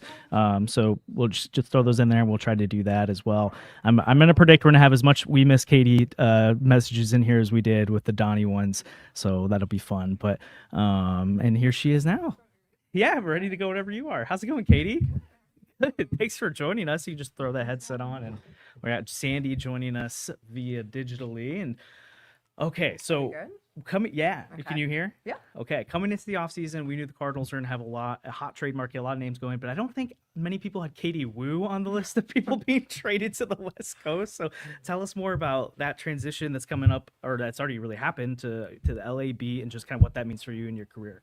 Yeah, it happened relatively quickly. I had no plans to necessarily leave St. Louis, but many people know I'm from California, and when the opportunity came, just looking at what was best for me in my personal life, it was, I think, the decision that made the most sense. But it doesn't mean like leaving St. Louis was easy. I mean, ask any of my friends, ask anyone in the Cardinals organization. I was a chronic overthinker, so it was tough. And I've talked about this on a couple of radio shows. I was 24 years old when I was given the Cardinals beat. It was my first ever beat. And at The Athletic, we didn't know if the Cardinals were going to be a profitable team for us because the Post-Dispatch had been crushing Cardinals coverage for so long. We weren't sure if the city had an appetite for a second coverage publication. However, Baseball City, Baseball Town, we thought maybe there was just something that we weren't doing right. And because of the fans buying into myself, it's not easy to ask people to pay to read stories and get behind a paywall of someone you don't even know. We were able to make The Athletic a premier destination for Cardinals news, and that is because of the buy-in from the fans, and that is what made leaving very difficult. So Dodgers fans have a very high bar when I get there in a couple weeks. Yeah, you've been on for the beat officially for them a week or two now. Yes. Have you noticed any tangible differences already between what it's like to cover Los Angeles Dodgers and what it's like being covering the Cardinals last few years? Yeah, on the second day that I was on the Dodgers beat, they signed Edwin Diaz. Oh, that's a big difference. And I was like, okay, a little different. It's just, I think when you're comparing the rosters, and I'm sure we'll get into this, I think what the St. Louis Cardinals are doing right now is what's best for the long-term outlook for this organization. Doesn't mean maybe that 2026 is going to be the most fun season, but the chance for me professionally also to go and cover, one of the most dynamic teams, and not just baseball, but all sports, have a lineup full of stars. That was exciting. I think it was a chance for a little bit more exposure, a little bit more of a challenge. This is something that, Cardinals manager Ollie Marmol says all the time about pitching. Go out there and do it one year and you have a great year. Nobody cares about your year. They care about, can you do it again? And I'm taking that same kind of mentality into starting on a brand new beat. Can I be a beat writer for a brand new market and kind of replicate what I did in St. Louis? And I'm excited for that challenge. But for anyone concerned about Cardinals coverage at The Athletic, I wouldn't be. I can't say too much because my company will get mad at me, but we're still going to cover the Cardinals. Might not look like it right now at the moment. That's why you're going to see me hop in on some news stuff. I was a little late to the Dustin May signing. It was 12 bars. I mean, come on. But we will still be there to cover the big news, any trades that are going to happen. But again, if you're an Athletic subscriber and you're looking for a Cardinals beat writer come next season, I don't think you'd have too much to worry about. And you, correct me if I'm wrong, you covered the World Series with The Athletic this year, right? And so how was that experience? I mean, that was your first World Series you've covered, right? And so then how was that experience, and even just kind of getting your feet wet covering this Dodgers team? So my best friend, we've been friends since we were 8th grade, said, hey, I'm planning my wedding in October. I'm looking at the 25th. Do you think that's going to be a problem with baseball schedule? You're my maid of honor. And I was like, normally I try to avoid anything in October, but I kind of knew the direction the Cardinals were in. I was like, no, it should be fine. I didn't think I was becoming the World Series. Yeah. So I missed the first 2 games to go to her wedding. It was beautiful, 10 out of 10. But it was my first World Series game was the 18-inning game of Game 3. So it's technically 2 games if you're thinking about it. That World Series, though, not even just like a bucket list dream come true item to be able to cover the World Series, but that one, which was, I think, 7 of the most exciting, compelling, unreal baseball games. It really just put a ton of things in perspective because you're on fumes in the postseason. You just did 162 games. All of a sudden, you're thrown into a team that you don't even know. I don't even know half these guys. It did not matter. I had a blast. And I really, if I have one regret, not really regret, but one thing that I wished went a little different, cover the Cardinals for 5 years. Just 3 playoff games, 0 losses. I would have, maybe it's me, I would have really liked to enjoy covering a playoff win in St. Louis and seeing how the fans would have responded to that. Yeah. Well, you got the Albert 700s. That's pretty epic. We got 8 innings in Game 1 of 2022 wild card. Oh, Good 8 innings. That was Good 8 good innings. memories. So just stop the memories from there. Just leave it there. So Pretend the rest of that never happened. Oh my Yeah. goodness. Well, Oh, man. you're stuck with some Cardinals coverage just a little longer, I guess. So let's talk about this offseason a little bit. From your vantage point, how do you see this offseason unfolding? I was just joking to Jeff with all these beat writers booked and Brennan Donovan booked on this podcast. I was like, oh, getting traded tonight. That's a joke. That's a joke. He's not actually. We were talking about what would we do if he had to pick up the phone during it. We'd be like, oh, I know. I mean, so, it'd be so scary. so Cardinals love charity, I guess. They waited. Exactly. I think with the Cardinals, you're going to see a lot of seismic change, and we are going to see kind of a rebuild. I know the front office has not gone out and said it explicitly, but it is essentially what you're looking at. You're looking at Contreras possibly being moved. I think Donovan is just a matter of time at this point. Arenado, same thing. And then you're looking at a lot of young players. You look at how the Cardinals roster looks right now. I mean, the Dustin May signing is still not official. He had to take a physical. I believe that was today. Don't quote me on that. But the way he's projected to be the Cardinals' #1 pitcher right now in that rotation. And I got crucified for saying that in the Athletic. Sorry, but it's true. And that's just it's a testament to just how young and inexperienced this team is going to be. So this offseason is going to be about giving that team a true platform. 2025, they tried their best. This year, 2026, it's, hey, this is exactly what's expected. It's going to take 2, 3, 4 years to really get us where we need to be. But these are the players that we're bought in on. So let's clear some of this roster space. Let's bulk up the farm system. We know that hasn't exactly been a strength over the last couple of seasons. And see what we can do so that when we're looking at the Cardinals in 28, 29, 2030, we're having much more positive conversations. Yeah, well, if Dustin May is the #1 starter, and with what Jeff predicted, with 4 guys on the roster right now who will factor into the rotation, do you think they go outside for that 5th spot, or do you think it's a guy like Richard Fitz or maybe one of these other young pitchers that impresses in camp? They need more depth no matter what. I love the Dustin May signing. It's a high upside signing, and it's a perfect bounce back year for May. And you think about what the Cardinals are looking to do. Dustin May is off 25 starts or 25 appearances, 23 starts, excuse me. And if he comes out and has a bounce back year, he's the perfect trade candidate to flip at the deadline and get more prospects, which is what the Cardinals are trying to do. And if he doesn't, you still have someone that can take the ball every 5 or 6 days, and you're confident in what he can do. So when you're looking at that 5th spot, I really like what Kyle Leahy did last year in relief. I love his 6-pitch arsenal. He has the makeup for a starter. That became much more evident in his personality as the year went on, and he got a little bit more comfortable with us. He was even roasting us at the end of the year last year. So that was good to see a little bit more of a personality there. But they need more depth, and maybe that's something that you see in some of these trades. We know that the Cardinals aren't looking to acquire a major league impact right-away player in any of the trades they're coveting. They are looking to find someone like Richard Fitz, which they did in the Sonny Gray trade. They are looking to find more depth. So they don't necessarily need to go out and peruse the free agent market again, though they're not going to be closed-minded to it. Maybe some of these pitching prospects and young pitching arms that we're talking about just aren't in the organization yet, because that's kind of the purpose of some of these trades they're trying to make. Yeah. So, I mean, you've been on top of the Brendan Donovan reporting so far. I feel like all of us could probably agree it'd be shocking at this point if he's not dealt at this point. You named the Mariners and Giants as 2 teams that have been really pressing on it. Like, just what's your current feel for the Brendan Donovan market right now? Like, would you be surprised if a deal happens any day now? What kind of return should the Cardinals be expecting at this point? I am kind of surprised it hasn't happened already. Yeah. And that's not to push the panic mark on any things. The offseason is so complicated because so many teams are working on so many different things, and these are such fluid situations. So yes, I mean, the Mariners and Giants have been linked to Donovan all offseason, the Royals as well. But I think the prospect package, especially in Seattle, just looking at some of those names they could be targeting, how familiar Matt Pierpont, the director of pitching, is coming from Seattle. They match up, in my opinion, the most. But again, the Mariners could be looking to accomplish other things. You know, they just lost Jorge Polanco to the Mets. At this point, the only thing I'm confident in saying is I do think the Cardinals will trade Donovan. And if you remember earlier in the offseason, it wasn't a guarantee because we weren't sure what the package return would look like. I think what St. Louis accomplished, what Chaim Bloom accomplished at the winter meetings, was knowing, okay, there are packages out there that we really like where we're willing to entertain these conversations. And that's why you're seeing Donovan more and more circulated. Again, they don't have to trade him, and they're not going to unless they're like blown away, right? But with some of these names, both San Francisco, both Seattle, and then Kansas City to an extent, but that's kind of tapered off as of late, they are names that the Cardinals believe are worth making the trade because, you know, no one wants to see Brendan Donovan be traded. Seriously. Come on. But when you're looking at the long-term focus of the organization, which Chaim has said throughout his short tenure, trading Donovan does make the most sense, especially if we're able to land a significant prospect haul. So you just talked about the winter meetings. They established that there are packages out there. I'm curious if you think one of these two things could end up hurting their negotiations or hurting the return they get at some point. Obviously, we've seen Ketel Marte, Brandon Lau, the Cubs potentially wanting to shop Nico Horner or Jazz Chisholm. Like, it seems like there's a lot of second basemen that could be available now that could capitalize on that market. Do you think that could potentially dilute kind of their suitors or the potential return the Cardinals could get because they can point and say, well, we could go over here and get one instead?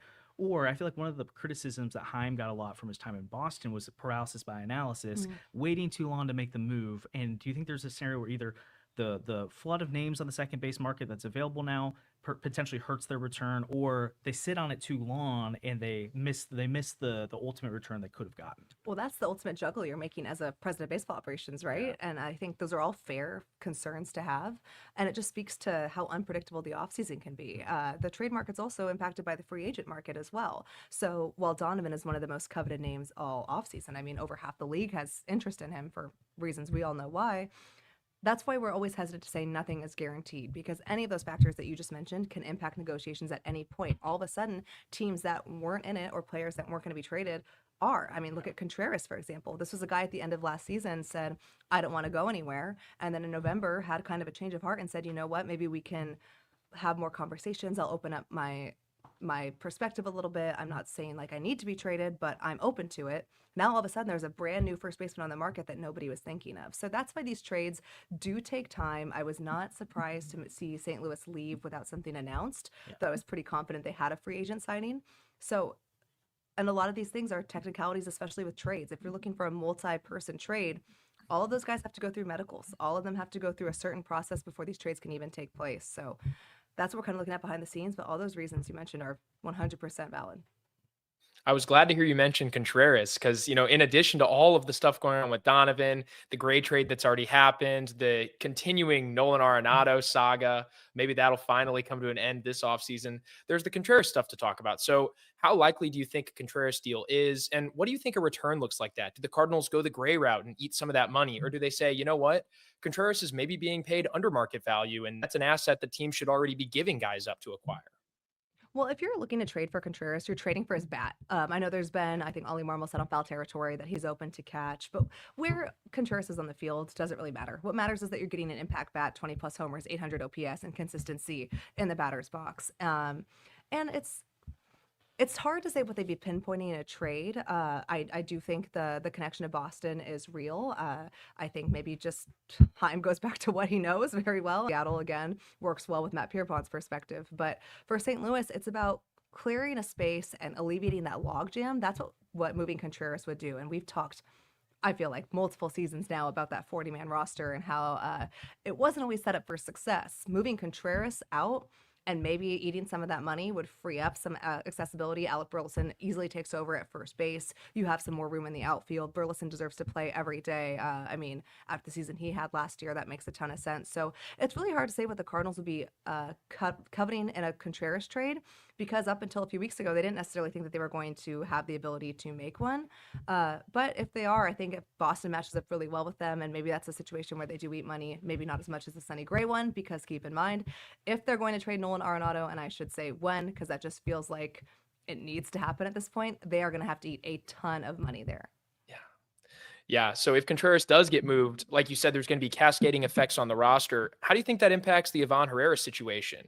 Obviously, if Contreras is out the door, you can move Burleson full-time to first base. That maybe frees up some more outfield if they wanted to try that again with Ivan Herrera. I know we were supportive of the idea of playing Ivan in left field. I still kind of like that idea. I don't know how other people feel about it. He clearly wants to catch, but more bats at first base, more bats in the outfield, definitely something that could affect him. How do you think that would play out?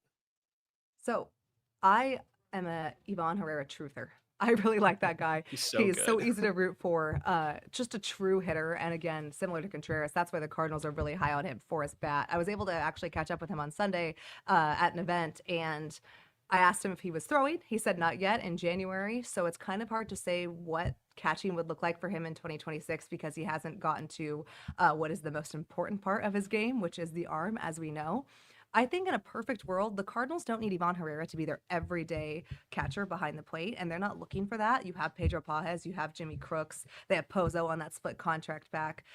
So they have options behind the plate, but they can't just regulate with the way their roster is constructed one person to be their DH, especially with the amount of lefties they still have. Even if they do trade Donovan or Newbar or one of the lefties, they still have. I mean, you look at Victor Scott, he's a lefty, Nathan Church, too many. JJ Weatherholt's coming up. So they can't just have Ivan Herrera, one of their lone right-handed impact bats, be the DH every day because they need some flexibility in that role. So to me, getting Herrera behind the plate is to create more lineup flexibility. 80 games or so would be kind of the ideal situation, but that all depends on how his throwing is. Now he's coming out of that surgery. He does feel really confident, though. I was encouraged in that conversation that we had. Seems to be in a really good place, so we'll see. Yeah. Well, just a reminder, if you're joining for the first time tonight, we've got a bunch of giveaway items that you can get entered into if you donate to the Kaufman Fund. It's pinned on YouTube comments. It's also in the description. The Kaufman Fund supports local veterans in the St. Louis area. Brendan Donovan was on at the beginning tonight to support that. And so, yeah, just keep donating throughout the night. We've already raised over $1,600 and continue to want to see that number rise. Nice, which would be guys. Keep it awesome. up. So, keep it up. But Katie, I've been really intrigued, and I'm curious from the if you're not super plugged in the Cardinals news, people might have missed some of this, but they trade Sonny Gray with $20 million to do it in order to up the return. They go and sign a Dustin May who had just come off his career high in innings, 130, but has mostly been off the field due to injuries, instead of going after the Kyle Gibsons or the Lance Lynns of the world. What have you noticed in terms of the type of talent or the type of talent accumulation that Chaim Bloom's front office is doing right now versus the Mozeliak front office? Do you think it's purely a symptom of the fact that they're in a rebuild, or is this telling you like there's a philosophical shift truly happening here that Cardinal fans might not feel it right now, but long term will be best for where the organization's heading? It's definitely a shift in operations. I think with when Mo was tasked with kind of the last 2 or 3 years at the deadline or over the offseason, you were trying to do both, right? I think Bernie calls it Mo's middle, where you're trying to win and build a competitive program, and also like for up until 2024, they were just trying to get by with a very lackluster farm system, and that did not last, as we know. I think what you're seeing now with this new regime is, one, the influx of staff members that Chaim Bloom and Rob Cerfolio. Is he coming on this, by the way? We'll see. We'll see. He was, as you can probably imagine, he's pretty busy right Yeah, now. So I was- he I wasn't don't sure know. if he would be able to hop on or not. So we'll see. But what they have done to bring in their staff in terms of player development, scouting, pro scouting, and international scouting, particular areas that the Cardinals didn't lack the resources in, but just lacked the people in to be able to do a more thorough job. Those are all big shifts because you're looking about not just acquiring prospect talent that could help right away, but look at the Helsley return, right? That's something that Mo and Chaim worked on together collaboratively. You're looking for the best talent available, not just the best talent projected to reach the majors by 2026. And that to me is more of a sign of a consistent rebuild. But if you're going to rebuild and you're the St. Louis Cardinals and you don't rebuild, you better do it the right way. And that means not taking shortcuts. And that's something that Chaim Bloom has said repeatedly. And I think he is more than willing to back it up already. It's going to be a slow process, and it's not going to be super fun in 2026. I get it. I'm here, Cardinals fans. Now that I'm away from the club, I can empathize with you a little bit more.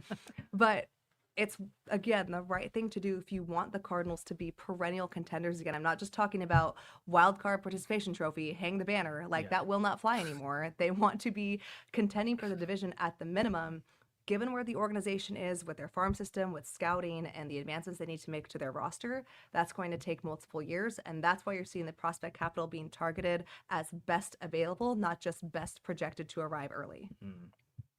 Yeah. Do you think that philosophical organizational shift means locking up young talent? That's something the Cardinals have been really, really averse to. I think the last, if you don't count the Michaelis extension, which I'm not counting, the last real extension they signed was Paul DeYoung, and even that, it wasn't a lot of money. It was very low risk, and then they acted like it was this ridiculous contract that they were suffering under. Do you think there's a Yes. world in which they start to lock up young talent like Mason Wynn? That feels like a guy that they should have figured it out before. And now JJ Weatherholt he's going to be on the opening day roster, barring something unforeseen. Do the Cardinals lock him up? They should be doing what the Brewers did and signing him before he ever plays, right? Like that's when you get a bargain. Do you think that changes? So I totally agree with you. And I think that's what successful organizations, small market, I'm not going to call the Cardinals small market because their payroll is a lot higher than that, but they're mid market, we'll be fair. That's what they do to kind of secure longevity. And the Brewers are the perfect blueprint of you don't have to be LA or New York to be successful. Yeah. I don't see the Cardinals doing that this year. I could be wrong, but just based on what they're doing with payroll, the uncertainty over 2027 and the lockout season happening, that might make teams a little more risk averse. But I do think if you're looking to extend any of those players to a long-term extension, the two I would look at are Mason Wynn and JJ Weatherholt for reasons you mentioned. You want to lock down a star player in a rebuild that fans can rally around. Mason has been such a thrill to watch at shortstop. I am so excited to see what JJ Weatherholt will do next year. I think in any other situation, last year where there weren't essentially two front offices at the same time, we probably would have seen him in September. But I can't see the Cardinals doing it right now because there's so much money that they are investing in player development, scouting, etc. We've talked about this. That money's not going to show up on payroll. It's not available to the fans. So I get fans being like, well, we can't see it. So how are we going to take their word for it? Totally fair. You'll have to see the fruits of their labor in a couple of years, but the amount of money going into upgrading their staff, their system, I mean, the complex down and Jupiter, all of that is going to take priority because in order to build a successful franchise, you have to have a successful infrastructure. And the Cardinals had a really shaky one for so long. So I'm not saying extensions are off the table. I think that's something that the Cardinals will get to, and they probably won't be as averse to as they were under the Mo era. But right now, the priority is building up that backbone of the organization. I'm curious on Doesn't the it flip just side. seem? Go ahead. I was just saying, doesn't it just seem like a really unfortunately inconvenient time to have to build all that up right now? With this young wave of talent coming up, I just really wish the Cardinals could figure out a way to lock some of these guys up. Jeff made a great point where he said they've talked a few times, him and some other writers. I'm sure you've had some of these conversations with him where they've asked about, is there anyone in the organization, not even on the big league roster, but in the organization that you think is part of the next winner? And he said, his list is pretty short. I think it was comprised of JJ, Liam Doyle, and maybe Mason Wynn. Who makes that list for you? Yeah, those three. I like Leo Bernal. We haven't seen Okay. much of him lately, but he's a name to watch during spring. I'm gonna have to cheat and look at this prospect list right now because there's a name that I know, but I'm not sure to pronounce it. So hold on. But Liam Doyle is where I would go with, especially because of the excitement of being a top 5 pick and because he's different, right? Like the Cardinals, and this is no disrespect to any of their amateur scouting. That amateur scouting department does a great job. They used to scout a very specific brand of player because that's what the model suggested. High ground ball, not a lot of swing and miss, efficient outs. Well, that worked 10 years ago. As we know, as we've seen, it does not work now. Liam Doyle is the exact opposite of that. So that kind of gets me excited because it shows a willingness to change the philosophy like we talked about. Raniel Rodriguez, that's the name I was looking for. He's a little ways away. We'll probably get a little taste of him during spring training.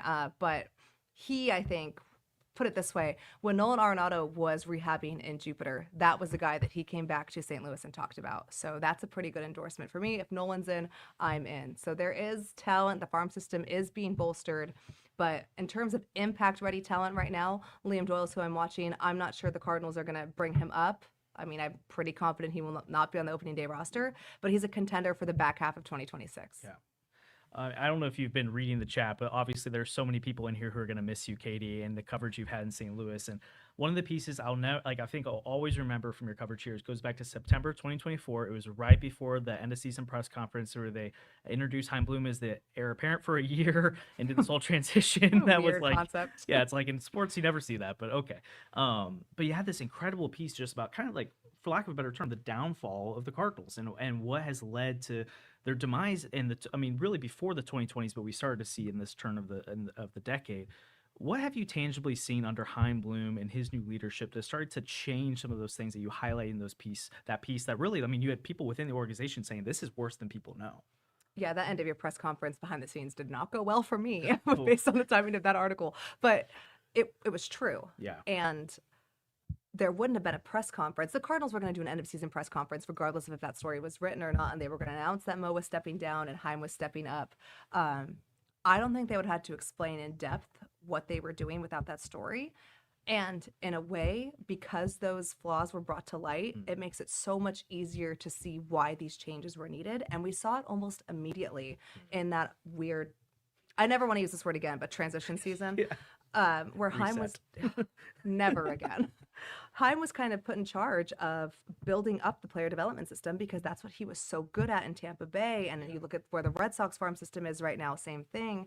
And he went out and he hired Rob Serfolio, and those two had to build that player development system. Let's look at the list of coordinators in general from 2023 to right now as we head into 2026.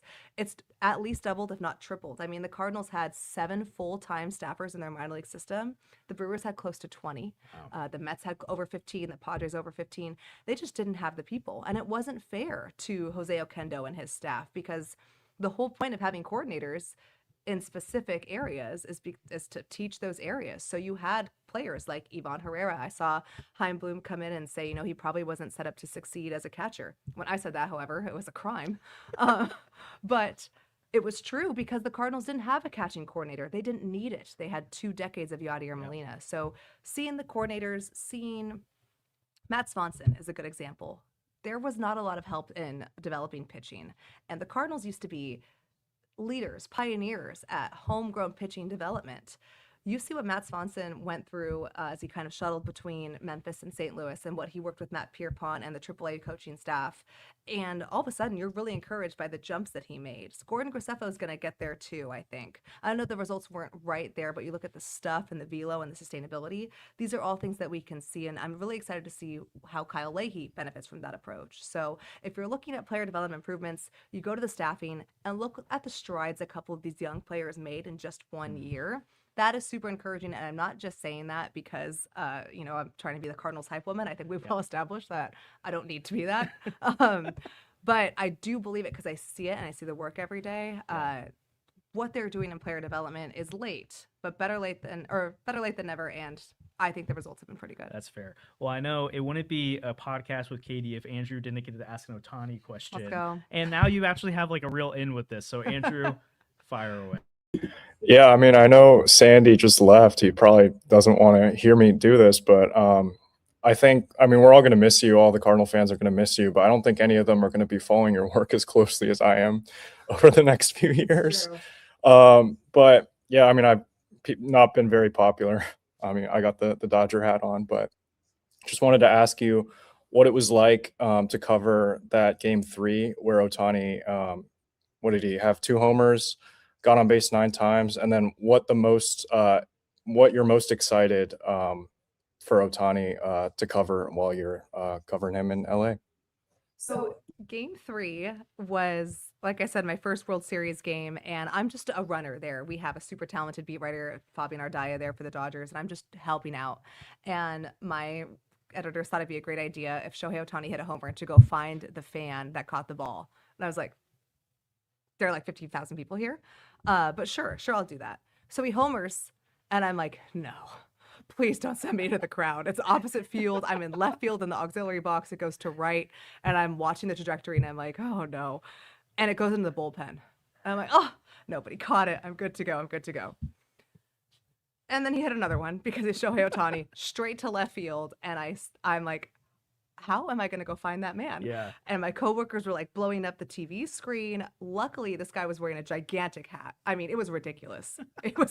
But it really helped because I was able to find him in the bleachers. And Dodger security, this is the Ohtani effect, are so used to reporters trying to go find, a milestone ball that when I got down there and showed my press pass, the security woman knew exactly what I was there for and led me right to this man. He was amped up, and I spent 2 innings of that game doing an interview, just kind of getting to know the fans in the crowd, seeing their reaction. It was so cool, and I remember being disappointed because I missed 2 innings of the game, but it was worth it to get the story.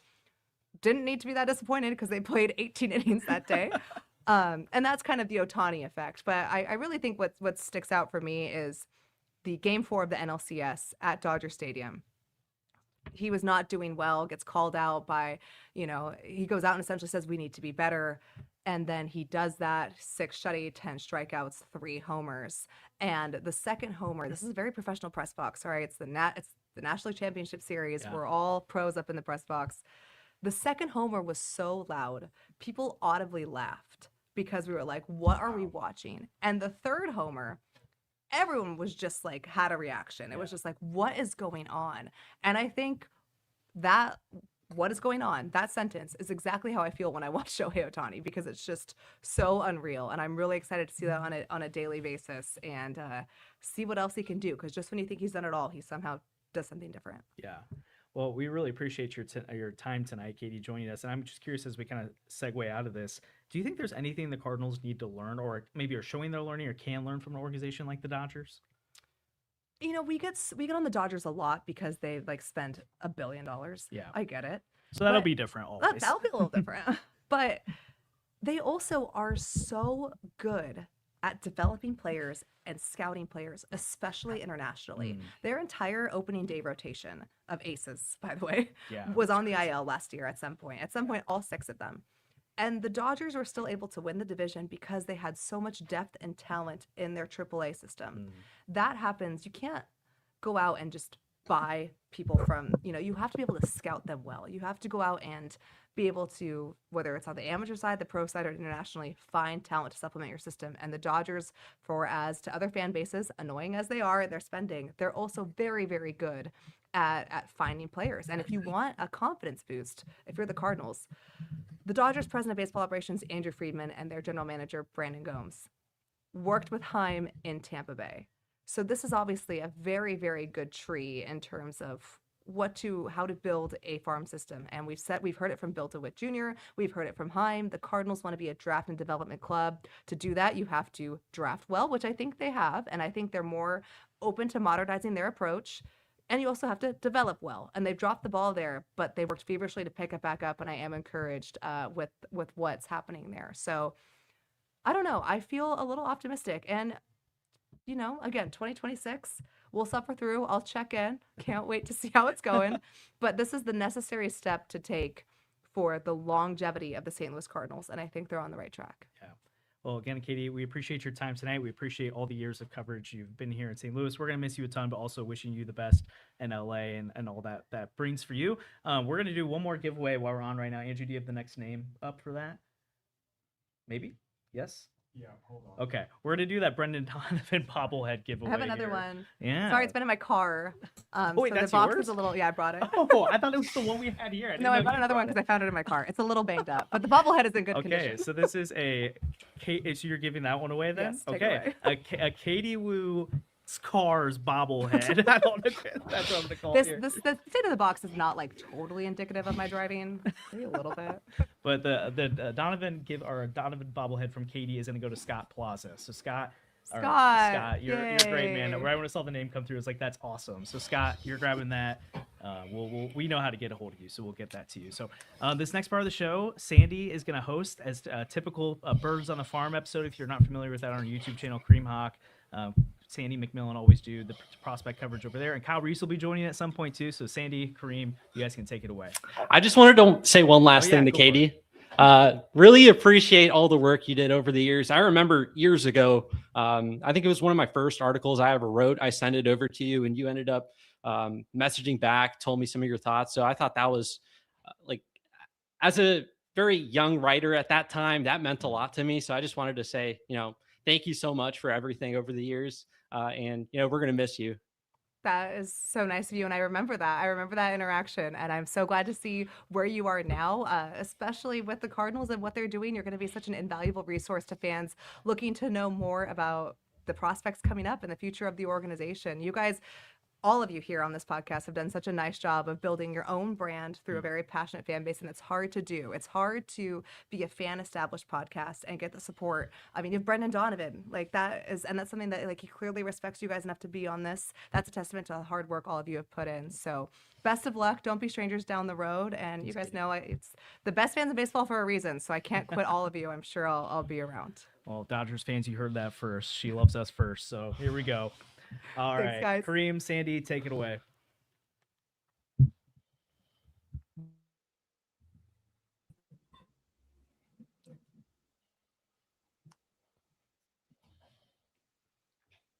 What's up? Welcome to an impromptu episode of Birds on the Farm. Wait, I'm gone. Hold up. We're yes. Welcome to an impromptu episode of Birds on the Farm. Kareem, this is great. This is going to be so fun. Kind of just a more chill part in the evening tonight. But we are here to give you a snapshot of the Cardinals farm system. I know there's a lot more people here than our normal listener base is, which is really exciting. A little bit of exposure. You can learn some names tonight that you might not know. Longtime listeners of Birds on the Farm will know the guys we're talking about. But this is just a great chance to get in touch with the system a little bit, especially when, it's been a lot of rebuild talk tonight. And that's kind of sad. Dealing the cards is a lot about we're trading Brendan Donovan, we're trading Wilson Contreras. But Birds on the Farm is about guys we're excited about, guys that are going to be on the team the next time they're in the playoffs, the next time they're doing some cool things and some winning. So let's just jump right into this. If fans are just tuning into this farm system, Kareem, who are some top prospects they need to be excited about right now? Well, the first name that jumps off is obviously JJ Weatherholt, right? Yeah. 7th overall pick last year, the year he was able to have in 2025 Cardinals minor league player of the year. And I imagine we're going to see him pretty early in the 2026 season, whether it's, out of spring training or shortly after. Just talk about a guy that just knows how to hit, right? Bat to ball, very, very impressive. Knows how to consistently hit line drives, especially to the opposite field where we've seen a lot of power. The plate discipline, his ability to recognize pitches out of the hand, know when to swing and when to lay off. It's just very impressive. And he's doing that all while playing shortstop. I know we have Mason Wynn over in the Cardinals, major league team right now, but you talk about a guy that, whether it's second base, third base, I wouldn't be surprised if we see him in the outfield down the road too. It's just an athletic player that can, really swing the bat. And I just think he's someone that's going to be a big time player for the Cardinals. And as we're heading towards this new, generation of Cardinals baseball, I think he's going to headline it. And then obviously Reinel Rodriguez, the Hulk. We just had our Birds on the Farm tools draft last episode with Redbird Farmhands, and Reinel Rodriguez's power tool was, the 2nd overall selection, which I ended up making. It's just a guy at his age, 18 years old this year, 20 home runs to lead the Cardinals minor league system. And again, like it's not only the exit velocities that he's posting, but his ability to hit the ball in the air to his pull side where he's going to, do damage. It's just very impressive. I think those two are definitely the two names that, jump off. Obviously, Liam Doyle comes to mind, 5th overall pick. Really excited to watch him in his first full pro season. I think we'll see him at AA Springfield to start the year, but electric fastball has been up to 100 miles an hour with elite carry up in the zone, and then works a really nice splitter off of it. So, I mean, those are a couple of names that I'm sure all of you guys have heard about, but those are, the top prospects in the Cardinals organization right now. Yeah, for a little bit of context, I think most fans know JJ Weatherholt, which is awesome. We've talked about him so much over on Dealin the Cards. I think there's a great chance he breaks camp with the team, and this really is like the next guy. This is the next face of Cardinal baseball in a lot of ways. He's the most exciting prospect they've brought up, I don't know, in a long time. I think he's a different caliber of prospect than Jordan Walker was. And I know that, there might be a little bit of hardship associated with Jordan Walker's promotion, but I think JJ Weatherholt is different. This is a guy that Cardinals fans should just be so excited about. And Reinel, this is a guy that broke out last year. He put up absolutely preposterous numbers in the minors. At the rookie level, he had a 1.343 OPS. That was, Barry Bonds stuff at rookie ball. And even after boys, I have a special guest for you. Oh, welcome in.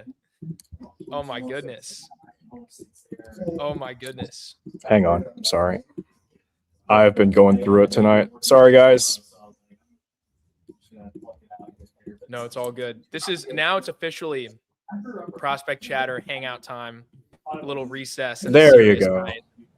Welcome in, Kyle. Thanks for joining us. You're making me follow Katie Woo? Yeah, it's unfortunate. It's tough. What are you guys doing to me? Just a vibe shift, some fun here tonight. It's a serious night. We're talking about all these. We're trading Brendan Donovan. Oh no, fan favorites out the door, right? Like they're tearing down the roster. But this is just a time for us to hang out, have some fun, bring the mood up a little bit before we have to talk about a potential work stoppage. Yeah, we've got a full year to just soak in prospects and hope for the best towards oblivion. Yeah, really actually. Yeah, it's really what it is. And so, why don't we start on the most negative note we can and then build up from there? The Cardinals got screwed in the draft lottery, right, Kyle? Like, what was that like? What was your reaction really when you saw, oh my gosh, we're picking 13th after the season we just had? I know Kareem and I went live right away afterwards, and it was just did not see that happening. So how does that affect things in your opinion? It felt a little like a Wile E. Coyote falling off of a cliff and then landing in a little dust kind of pile.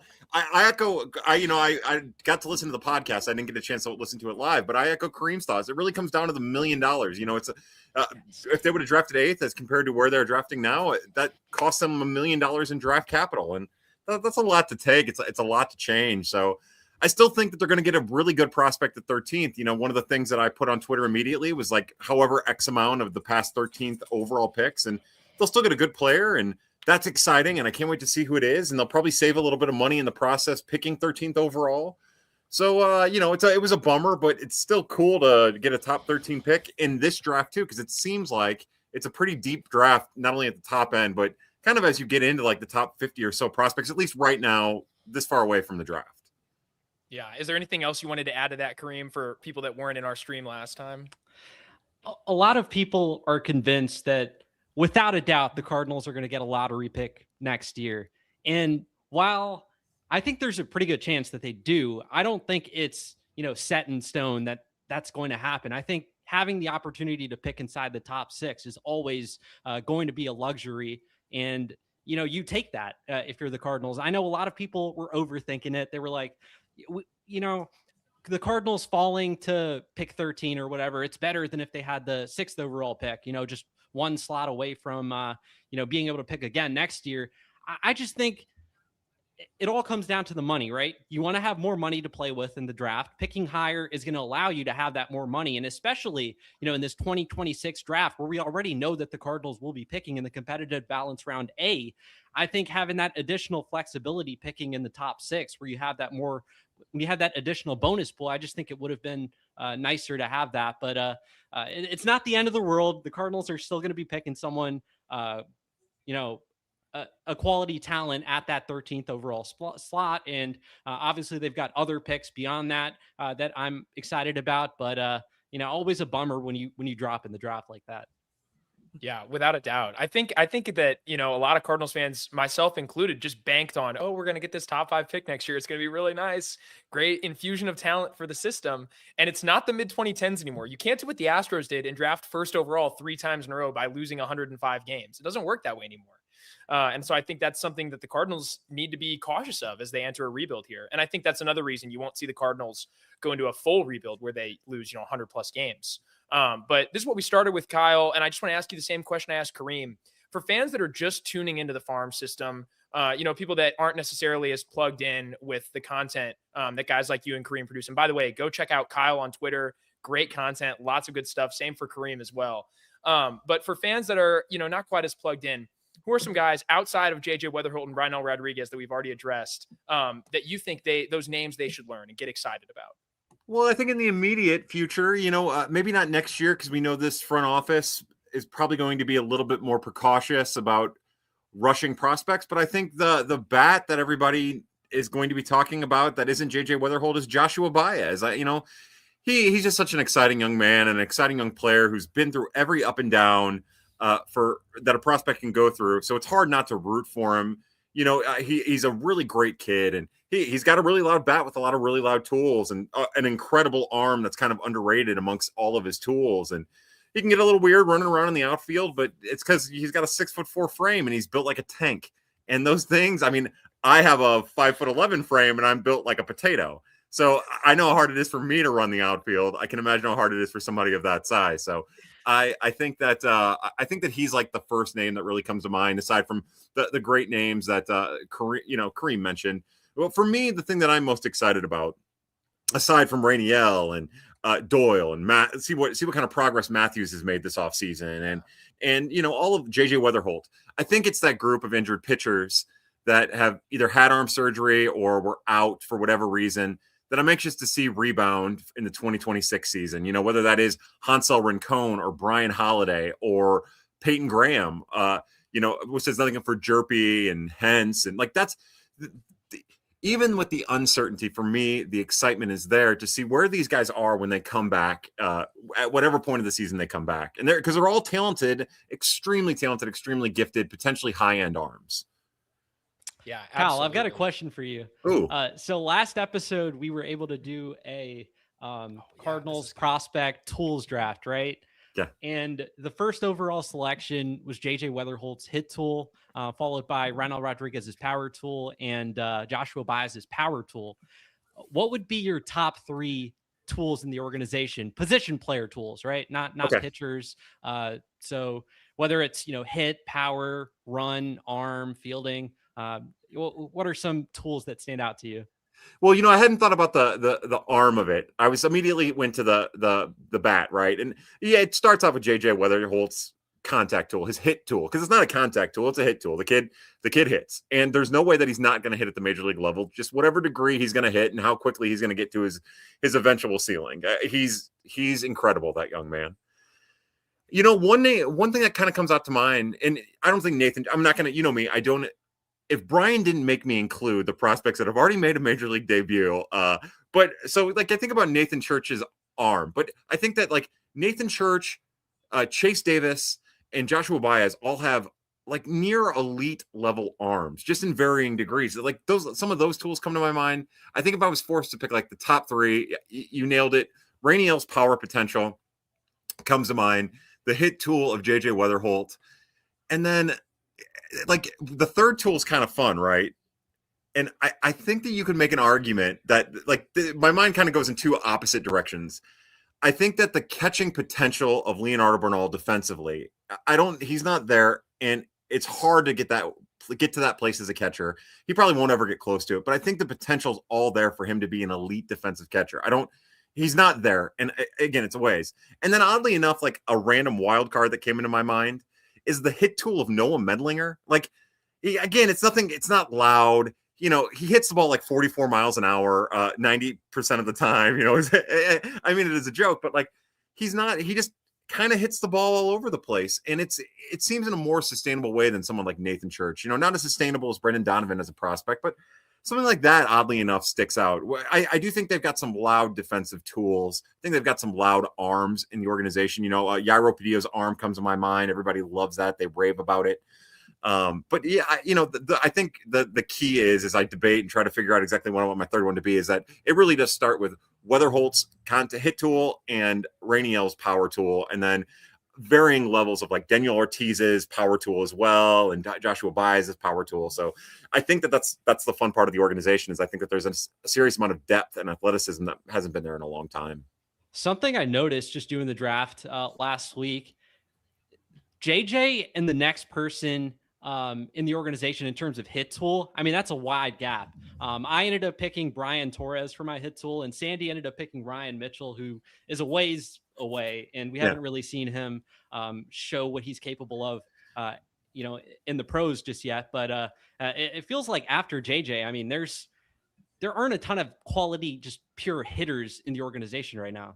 No, that's such a great observation. It's such a great observation. And it does seem like the Cardinals have kind of worked in the last couple drafts to identify players with like a carry hit tool, right? Like I think about Matthew Mura, and, down the line, they've kind of fluctuated between maybe some big swing and miss potential, but also guys who make some pretty solid contact. So I'm anxious to see how that normalizes. Kareem, we've talked all of these years about prospects, and I don't think you and I have ever really, between us, talked about your thoughts of Brian Torres. And I didn't hear it when you guys went over the tools. I would love to know what you think about Brian Torres.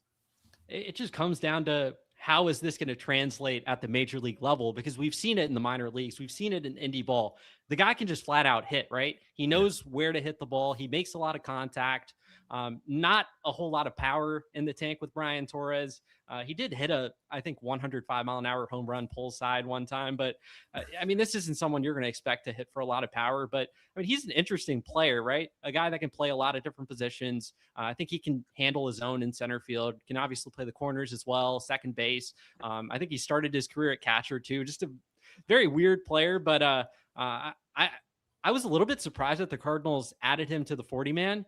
But the fact that they did just adds more intrigue to the player, I think, and I'm really excited to see what he's capable of at the major league level. I'm anxious to see if maybe, the Cardinals adding Brian Torres to the 40 man is kind of like a precursor or a signaling of what they will value at the back end of a 40 man or the back end of a 26 man. That contact tool, looking for somebody who might be able to come in and do a little extra. I'm anxious to see if, like, not to say that their organization is going to be filled with slap hitters who get on base and have position versatility, but I'm anxious to see if that ends up being a template, like a base template, like a foundation of what they're looking for in trades as well. Again, that type of hitter. Yeah, he's going to be a really fun story. 28 years old, a guy that's, played all over the place. Do you guys think that there's a greater than 50% chance he makes a debut this year? I'll go first. I do. I hope so. And I'll tell you, I'll be in some ways in this type of year, this type of season, I'll be upset if they put him on the 40 man and he doesn't make a major league debut. You got to root for, like, 28-year-old from independent ball. Who you love it. It's awesome. You got to have it. He's got to have a major league debut. Yeah, I think he'll make a major league debut, but I don't think. We'll see what happens. I think it'll take some injuries for him to, crack the starting lineup in some capacity, but obviously rooting for the guy, great story. And, I hope this is someone that can actually carve a role, because if he's able to do so, as Kyle talked about, I mean, this is someone that could be a very, very, nice piece on a bench, right? That can do a whole lot of different things. If you need him to steal a bag, I think he can provide that. If you need him to play some outfield defense, play second base, like, it's just a player that can do a lot of different things. Really excited to watch, how he's able to handle the major league level. I do think a lot of times that, you think about some of those guys at the back end of a 26-man roster that the Cardinals have had in the last 4 or 5 years.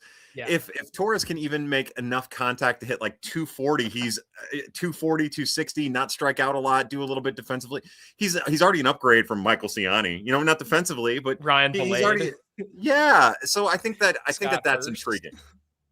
Yeah, I think so too. I think he's going to get a chance to play at Busch Stadium. I think that's a really cool story. You love to see a career minor leaguer. Like, I know he hasn't been with the Cardinals for too long, but just an organizational soldier in a sense. You love to see a guy like that get a chance to play in front of a huge crowd. That's so cool. Yeah, I hope he gets that opportunity. Moving over to one more thing. I have a question for both of you. I saw, and I'm stealing, I don't know who it was. I saw it in the comments section. Let me scroll because I want to see. Somebody asked a question that I've had in the back of my head. It was very simply put by Stephen Wright 2241. He said, "Do you think Church can out-hit Scott?" I don't think so. I responded to that. I don't think so, but like maybe Scott was. This is a shame because I think Victor Scott is awesome. I love watching him play. He's a walking highlight reel. He was so much fun to watch as he moved up through the system. Like a guy that, and he's been on our podcast before. Like, he's an incredible young man, really fun to talk to. But it was a frustrating season in some sense, right? It felt like we made some real progress early in the year, but in the second half of the season was a tough watch at times. Then again, I don't know what Nathan Church is as a prospect. I don't know how to evaluate him after the season he just had. There were clear outlier moments. Like, I'll never forget, I tuned into the Memphis game and watched Church hit a ball 440 feet, and I thought it was hilarious. And I immediately texted Kareem. I was like, "You won't believe what just happened. This is the funniest thing ever." Yeah. Is that, like, I don't think that's who Church is, but I also think Church is better than he showed at the big league level last year too. I think he hit into some bad luck. The defense was there. It translated. And so I don't know. I don't think so. I want to hear what Kareem thinks as well, but I'm leaning towards no, but I'm not going to say never,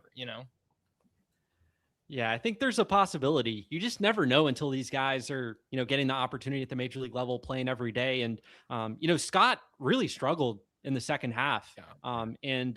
It was a great first half of the season. Obviously, spring training, he was showing a lot of promising signs, much like the prior year. But I mean, you just never know until these guys are playing every day in a major league lineup. The year that Scott was, or the year that Nathan Church was able to have, between AA and AAA, show that power that I just didn't think he had.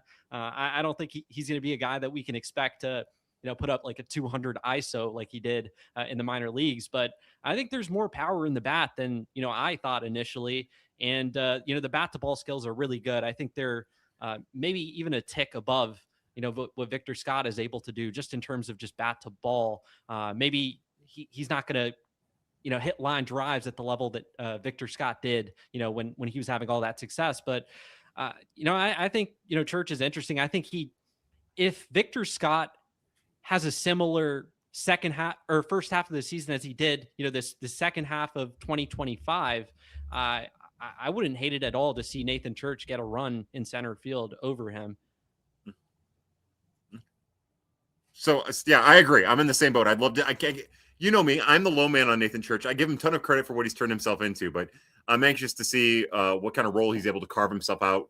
And I also think that maybe the low standard that Victor Scott's bat has put forth after that second half, in particular last year, really makes it a competition more than maybe it should be. And that's going to be a fascinating thing for me to watch. Yeah, I think when Victor Scott was debuting, and even like his last, as he sort of took a step forward at the end of his minor league career on Dealin the Cards, we talked a lot about how we always thought he was more than the sum of his tools. We thought that there was something there. There's more in the bat, and we haven't seen that yet at the big league level. So I think that's a little alarming. Then again, it was kind of a weird season for a lot of guys last year. There's been so much change in the organization. I wonder how this new development team, I mean, granted, they were there in some capacity, but now that the John Mozeliak regime really is gone, Heim has his way with the system. I wonder how the new development team approaches things with Victor Scott. This is going to be something worth watching, though. Absolutely. There is a real position battle in center field for the Cardinals this year. And a big part of it, too, is what Nathan Church can do defensively. I took Church's field tool because I think he's awesome. I think he's so much fun to watch out there. And Victor Scott is special in the outfield, but Church is really not far behind. Like, I think that gets slept on by some people that don't necessarily follow the system as closely, although how can you? He's always on Twitter doing something incredible. And, I think the fact that he can do that means that he's a very valuable asset, and he's a guy that could challenge Victor Scott. I agree. It's an interesting point. Anyways, I'm sorry to interrupt you. I know you were going to ask something or say something before I brought it up, but I thought it was a compelling conversation. Absolutely. Yeah. So let's talk about the Rule 5 draft for the Cardinals. Cade Winquist is out. How significant of a loss is that for the system? I want to start with Kareem and then bounce to Kyle. Actually, I want to start with Kyle on this one because he was on it from the jump. I remember back when the 40-man additions were announced, Kyle brought up Cade Winquist as a name that the Cardinals might end up losing. He was like the only guy that was really talking about Cade Winquist. None of the national people, Baseball America, MLB Pipeline mentioned Cade Winquist, and he ended up being selected by the Yankees. I know the Yankees were big on him in the draft, but I know Kyle put it out there, but I didn't think Cade Winquist would be picked, to be honest. I personally thought that I thought the Cardinals wouldn't end up losing anyone, to be honest, but it is a loss. Cade Winquist is a power arm, mid-90s fastball, has been up to 100 miles an hour. But Kyle, what do you think of this? I think it's a fascinating thing. Like I told Brian when we were doing Wednesdays with Walton and Reese a couple weeks ago, it's anytime you lose an arm, it hurts. And especially when you're an organization that's dealt with the arm injuries that the Cardinals have, it magnifies a little bit. In the moment, you get caught up in things like that. I feel confident that he will stay with the New York Yankees all year. I know that there's some questions about, even though he has a high velocity fastball, I know there's questions about its movement profile. My understanding is that he's tweaked with it and toyed with it, and it's got more measurable movement. It's starting to get more swing and miss than it had in the past. Once he dialed it in Peoria before getting promoted to AA in 2025. I know that kid's an incredibly hard worker. And one thing that maybe separates me sometimes from other people is I tend to be very, very critical of prospects. Like, I kind of come out of the gate pretty critical, and they have to kind of win me over. And I've been very critical of Cade Winquist for years and years and years. In some ways, as critical as I've been of Shen Wei Len. I hate. There was a time when I hated watching Cade Winquist pitch. I hated it. It was painful. It was miserable, as a matter of fact, because the kid could not throw a strike. He could not. And I just remember thinking, like, as an organization, they were emphasizing with a lot of other pitchers, just throw your stuff, And once that clicked for him, his whole world changed, and he became honestly one of my maybe 4 or 5 favorite pitchers to watch in the entire organization. And I would tune in for every one of his starts. He won me over in a way that a lot of other prospects don't. And he's a hard worker, he's a smart kid, and everybody knows each other in baseball now. You're not going to be able to sneak someone like Cade Winquist away. Now, it could all go terribly wrong for him. He might not make it out of spring training. He might be back with the Cardinals, whatever. But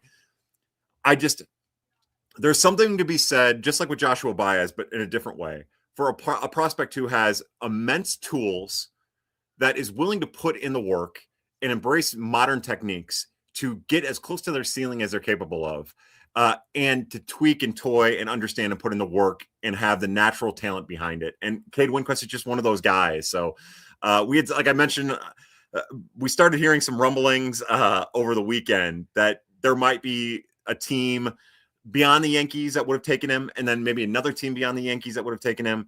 And then felt pretty confident knowing some of the background research that the Yankees did on him during the draft, that the regular draft, the Rule 4, that they were going to take him.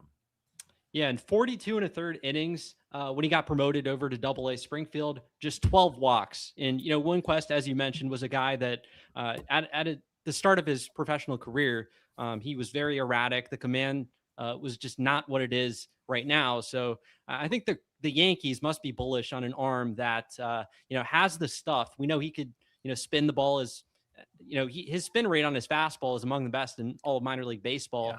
Yeah. Sits in the mid 90s, up to 100 miles an hour, gets a ton of extension. I think he's an arm that they're definitely excited to just get in their organization, and really curious to see how they develop his secondary arsenal. Because I do think that there's going to be some tweaks in there for sure.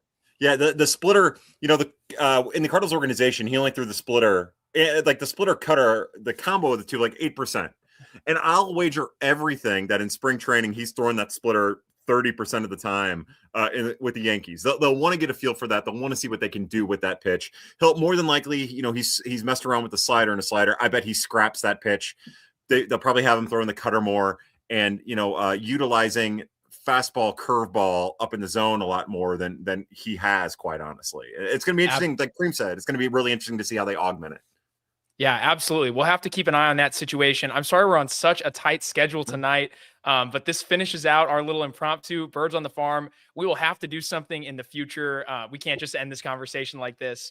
But, just for people that are just popping in now, we are partnering tonight, the Kaufman Fund. There is donation information. It's an incredible foundation. They do a lot of stuff to just help veterans get back plugged in, transition. Brendan Donovan spoke earlier in the night about what it means to him and why he's partnered with them in the past. So if you get a chance, go check that out as well. There should be donation information in the chat, also in the description of this video. So thank you so much, Kyle. It was great to talk to you. Thank you for being on with us. Kareem, always a pleasure. Can't wait to play you in fantasy this week. Just a great time. So thank you guys so much. Pleasure is always mine, guys. It's a true honor. And, God bless you for the work you guys are doing. This is always the best event of the year. Appreciate you guys having me on again, and really excited for the rest of this night. And, a lot of Birds on the Farm content soon. Yes, prospect interviews, hint, hint. We're going to have a big one coming up, hopefully. But yeah, appreciate all the support, and definitely go donate if you haven't already. Absolutely. Thank you guys so much. Yeah, we'll be in touch soon. We'll have more stuff coming. So.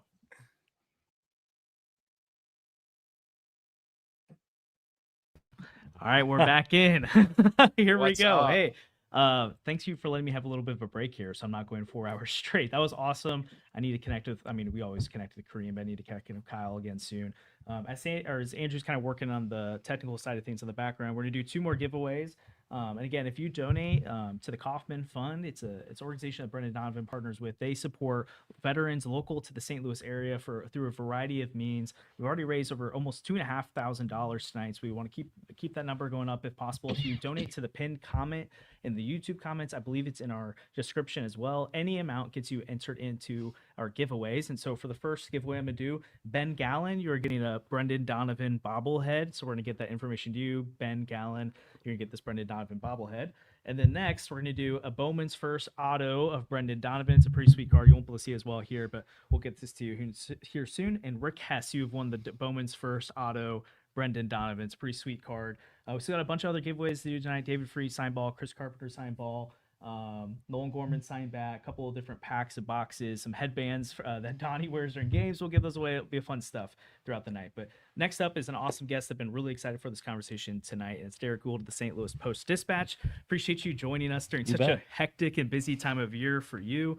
And I just want to like kind of coming out of the winter meetings, obviously there's a lot of noise around the Cardinals right now. Kind of what would you say, like if you put your pulse on what the Cardinals are at right now, what is the state of things? Like what's cooking on the burner for the Cardinals right now? Well, first and foremost is finalizing that deal with Dustin May. You know, you know, there's a physical that he's gone through and they have to sign off on that. There's you know, that this time of year, there's always some scheduling. I'm sure you guys saw some like deals that were agreed upon a week ago, went final today. So Steven Matz, for example, right? You knew about that during the winter meetings, but it was done today. So you can kind of get a sense of the time there. That's, I guess, on the front burner.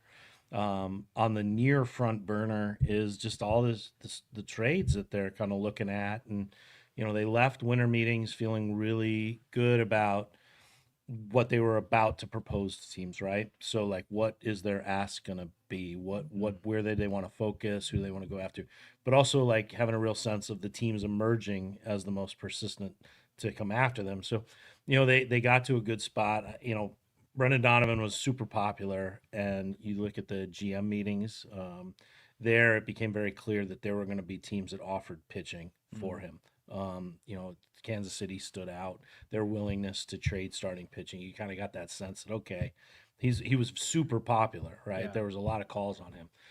But they got a sense, all right, well, we could be able to ask for something. Then they leave the winter meetings with that in place. However, they're not operating in a vacuum, right? Yeah. Some of these teams that are interested in Brendan Donovan, who the Cardinals go, man, we'd like to get a prospect from there. They're also interested in Ketel Marte. Yeah. And then you have Arizona. And if Arizona trades Ketel Marte, you know, one of the things that they'll need to acquire is second baseman. Yeah. So you can kind of see how there are a lot of kind of, you know, interlocking gears here that need a movement of Marte, or they need an offer from somewhere else to spur them. You know, and then you have these other teams who are, you know, starting to float their guys through to see what they could get in return because they see the action on some of these second basemen, or they want to shift, as like Jeff described, I think earlier, you know, they want to shift the marketplace and create some, you know, some leverage there. You also have, you know, like the Yankees are another team, right? So what do they want to do with Jazz Chisholm? They have interest in Brendan Donovan, but it's kind of like, where would he fit for them? Yeah. They make a trade. All of a sudden, now it's a little bit more clear where they fit. I think, you know, today was interesting. Last maybe few days were interesting because it's like, well, what does all this lead? Does all this lead to like a 3-team trade because you have the teams in the mix, and how intricate that then becomes? Yeah. But, you know, you ask like where the Cardinals are kind of focused. This is where it's at, you know, and they can't Jedi mind trick their way into a trade, and they're not entirely unilateral in pulling off the trade. Yeah. So it is a lot of, you know, either trying to find the deal that does tip the scale and you can't say no to, or know where the moves are made once it's clear where Ketel Marte is going. Yeah. Yeah, absolutely. I mean, it's definitely a market that's going to require some sequencing. I wonder what things look like if they end up waiting a few more weeks here. But also at the same time, do you think Donovan is the first domino to fall for the Cardinals? Or do you think if they get the right offer for a Contreras, or if it feels like they can find something with Arenado's situation here, this saga that's been unfolding for years now, what do you think's on those fronts? How do you think they'll treat those guys? Yeah. What a palindromic career, is that the right word for the Nolan Arenado has had, where the Cardinals spent 2 years trying to trade for him, and then they are now spending 2 years trying to trade him. It's going to be such an interesting career to look back on. When you look at Cardinal history, they'll have had one of the best all-around third basemen of his generation in their uniform, and an MVP across the diamond, and not had the success that you would expect to go with it, and not really had the great endings for either of them in any way when you think about it. So, the Arenado is slower to develop. I think that's pretty clear. Alex Bregman is a part of that. Suarez is a part of that. Somewhat this Brendan Donovan infield group is a part of that, but it's more so like just who, when the music stops, who doesn't have a third baseman, how much are the Cardinals willing, who thinks that, Nolan Arenado is a fit for their team. That's a conversation too. Like that's pretty limited number of teams that go, all right, like to have a veteran third baseman, like to have a great glove, like to take the chance that the offense is going to be greater than it's been the last 2 years. You guys, we could probably sit around here and come up with a list of teams. It won't be very long. And oh, by the way, one of them is in the thick of all this Ketel Marte stuff, right? In Arizona. And then there was a report tonight that they're a secret team there looking at Alex Bregman. So now you're right back where you started. So that is kind of a longer range. The Wilson, it's going to take some selling to Wilson Contreras. And if we've learned anything over the years, players like to know what kind of team they're going to join, not what kind of team they might join. And so you could see that taking a little bit longer, Tom, especially as Boston would be one of those teams. Boston's also another team that, you look at would be in the Brendan Donovan mix, depending how things go for them. Would have to know where their finances are. All that stuff is in play. It's the type of thing where you just wait for the record scratch of the music stopping, and then there will be a scramble for who fits. And the Cardinals at least want to have their options in line to move quickly. Yeah, absolutely. And then there's also Jojo Romero to consider. The reliever market has started to move. Great point. We talked about this with Katie a bit. Sometimes the offseason reliever market's a little weird. It's complicated because if you're a team that sees a, $3 or $4 million 1 year reliever that you like something about and you think you can change, well, it only costs you money. Whereas Jojo Romero is going to require some level of prospect investment. Do you think they're able to move him? And do you think the return is something that St. Louis fans are going to be excited about? They're definitely not going to get what the Nationals just got, right. But More do you think control. they get something intriguing? Yeah, I think so. It's the reliever, like you say, part of the risk too is the injury, right? So what do you want to play? Do you want to play more teams are interested at this time of year because more teams feel they have a chance to win, more teams want a full year of a reliever, or do you want to play the urgency game where there are fewer teams that want to make a trade at the trade deadline, but those that do really need that guy? The risk then with a reliever is the volatility of performance and health. In JoJo's case, the free agent market is not great when you look at the lefties and the folks who are available. And you look at what Steven Matz just got, but he's not quite that kind of reliever. Not that late inning guy that you would turn to. So, the market is such that it's open for someone to go in there, say you got a 1 year guy, that this is going to be cost conscious. It's not a free agent size deal, and it's not a free agent size commitment, especially for a bullpen guy. There's no such thing as a bad 1 year deal. And you can trade him to a team that goes, all right, well, this might work out for us, or we can take on the urgency and flip them at the deadline. So you have a little bit larger menu to choose from. and they'll get a strong offer. You know, I hesitate to say what will excite fans because, you know, I mean, it might be a depth move that pays off really great, but it might not be a name that is recognizable. Yeah, the good point to that is right. It's like Paul Dion, Matt Savantson trade, right? Where Right, it's like right, when that deal happens, exactly. everyone's like, you're just trying Great to get whatever example. you can. Matt Savantson ends up being an incredible reliever, and then Yeah. then the volatility of relievers, is he going to be as good as he was last year in 2026? Who knows? And that makes it hard to trade for him. Right. Yeah. How interesting is that? Like Matt Swanson, you like when that trade happened, and were you like Matt Swanson? Yeah, that's totally going to work out. Or were you like Kloffenstein? That's totally going to work out. You know, I mean, who had the higher profile as a prospect? Yeah.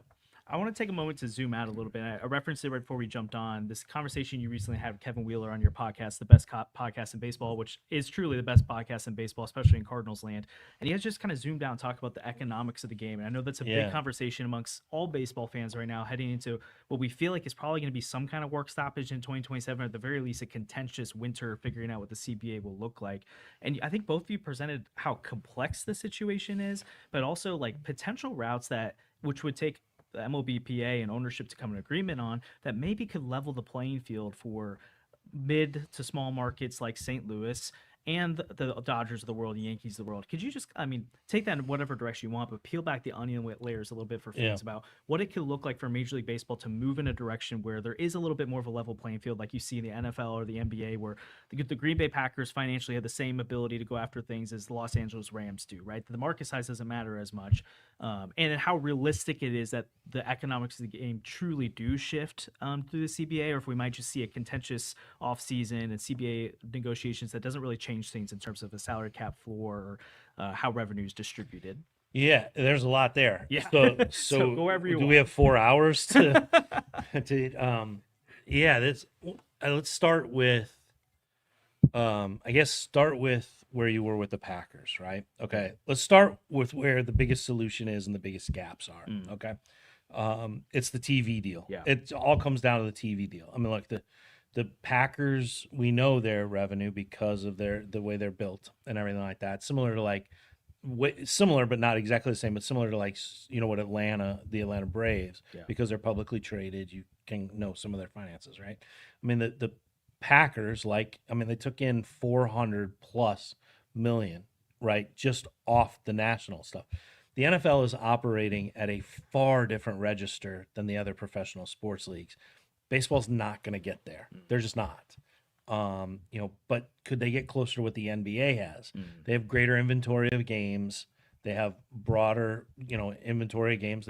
They move more tickets because they have to, bigger ballparks, right? They got greater ratings for their World Series. That's a good thing. There's some argument that baseball fits sort of a streaming world and that they could really kind of sell the product as fit for streaming in a way, both as a live program, but also as a go revisit it program or condensed versions of the game, the multiple different ways that you see MLB.com or MLB Network repackaged games. Okay, so let's start there. Is Major League Baseball needs to get a better TV deal. The way to do that is to package for a national deal like the NBA has, like the NFL has. So baseball won't get to the spot that you're describing with the NFL. It's just not going to. They don't have that kind of revenue coming in. They also have a far stronger union that has a far stronger history that is ready to fight for that history. The NFL, has the cap and everything like that. So, but one route for all of this to take place, and the commissioner is putting it in action, is 2028. This coincides with the CBA. Teams all expect to be up. For like the Cardinals deal, right? They have an exit that they can then move out of 2028. They can do something different. With the. Sorry, my son is calling there as that was the buzzing. They can do something different with the packaging of everybody at that point in time. What it takes to play along then is the folks who own their market, right, or own their broadcast partner. You got the Cubs, the Yankees, the Dodgers, Boston to a certain extent. they take in a lot of money. They take in a lot of revenue for what they're trying to do TV wise. And what they would have to give up is this is very concerning. Sorry. What they would have to give up is some of that revenue to some of the smaller teams, right? To level that playing field. How does baseball overcome that? Expansion fees to the rescue. Okay, so all these things are kind of interlocking, right? To level the playing field, to raise everybody up, they need a national TV deal. To get a national TV deal, you need the teams that are raking in a lot of money from their own broadcast deals, from their own investments, from their own initiative, from their own size of their market. You need them to play well with others. How do you compensate them? You can give them the sugar rush of an expansion fee. Where does the CBA fit into all of this? Yeah. Well, the CBA then comes into play with how that's all carved up. If you want a salary cap, you have to agree, first of all, on what revenues are. Yeah. Which good luck with that because there's not a whole lot of trust between these two parties. Yeah. Then you have to decide, where do you cut the revenue pie? Is it at 48% to players? Is it at 52% for players? Is it at 46% for players? Where is that? And that's a whole other argument, even once you get past the argument of what revenue is.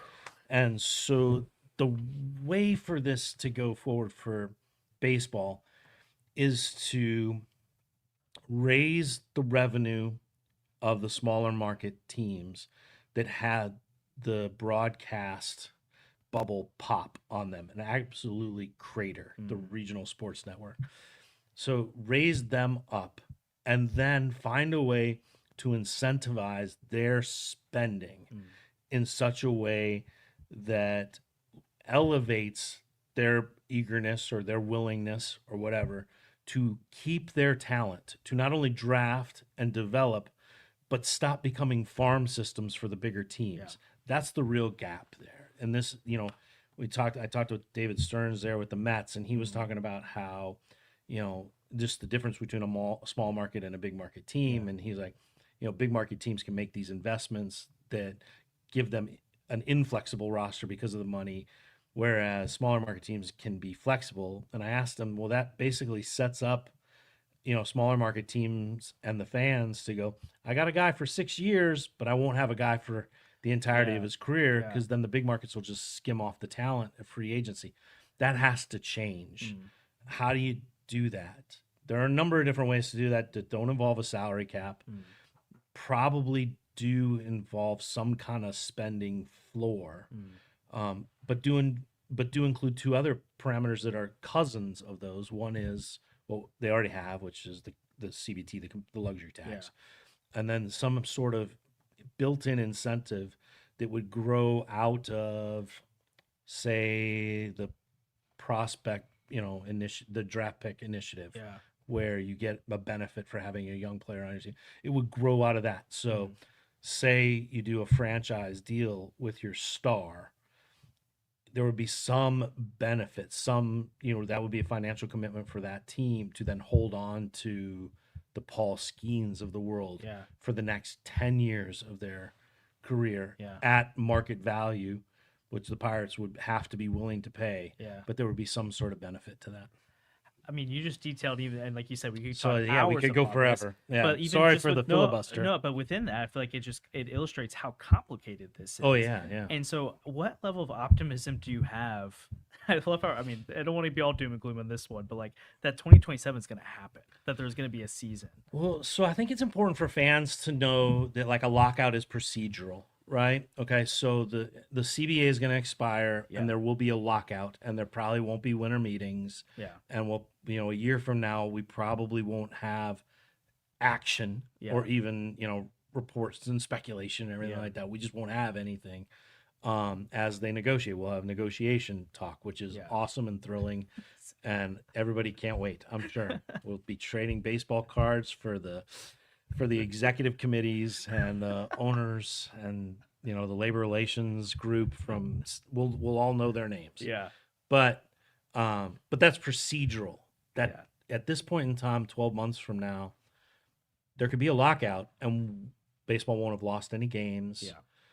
It'll take a PR bruise, but it really won't have lost any momentum. Yeah.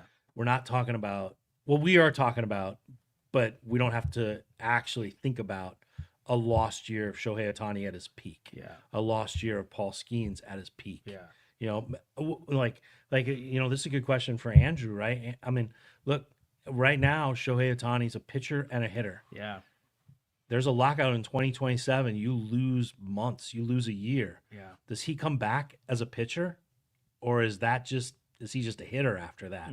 At his age, what he's done, I mean, how much of a reality is that? Yeah. And how much momentum does baseball lose? Because this is a great generation of talent that would be taken off the program, off the view. They can't do that. So here's the optimism. Is that there is an awareness of that. That's good. Like, okay, so all sides are aware of that. Yeah. And I've heard from folks who have a lot of reasons to be worried that they think once this year plays out, if it plays out like last year, baseball will recognize what it has going. You got a World Baseball Classic coming up. We all know what that does. Yeah. You have an Olympics coming up in 2028.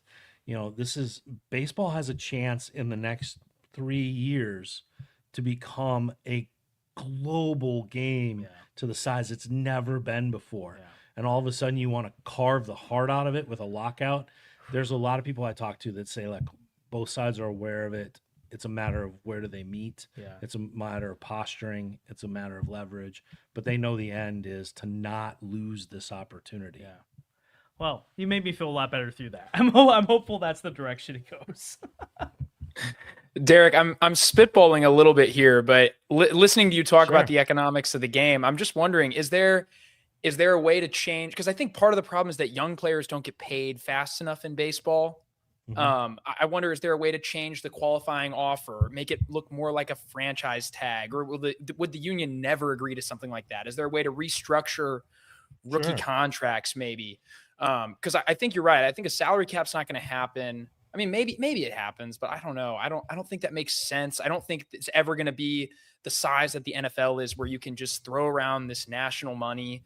You're never going to be able to guarantee that all the teams spend either. I mean, if you have a floor, you'll probably have a lot of teams that just spend right up to the floor and never go over it, right? Like, I don't see a world where Miami trots out $200 million payrolls. So are there any substantive ideas that you have maybe that look like shaking up maybe the pay structure or something like that?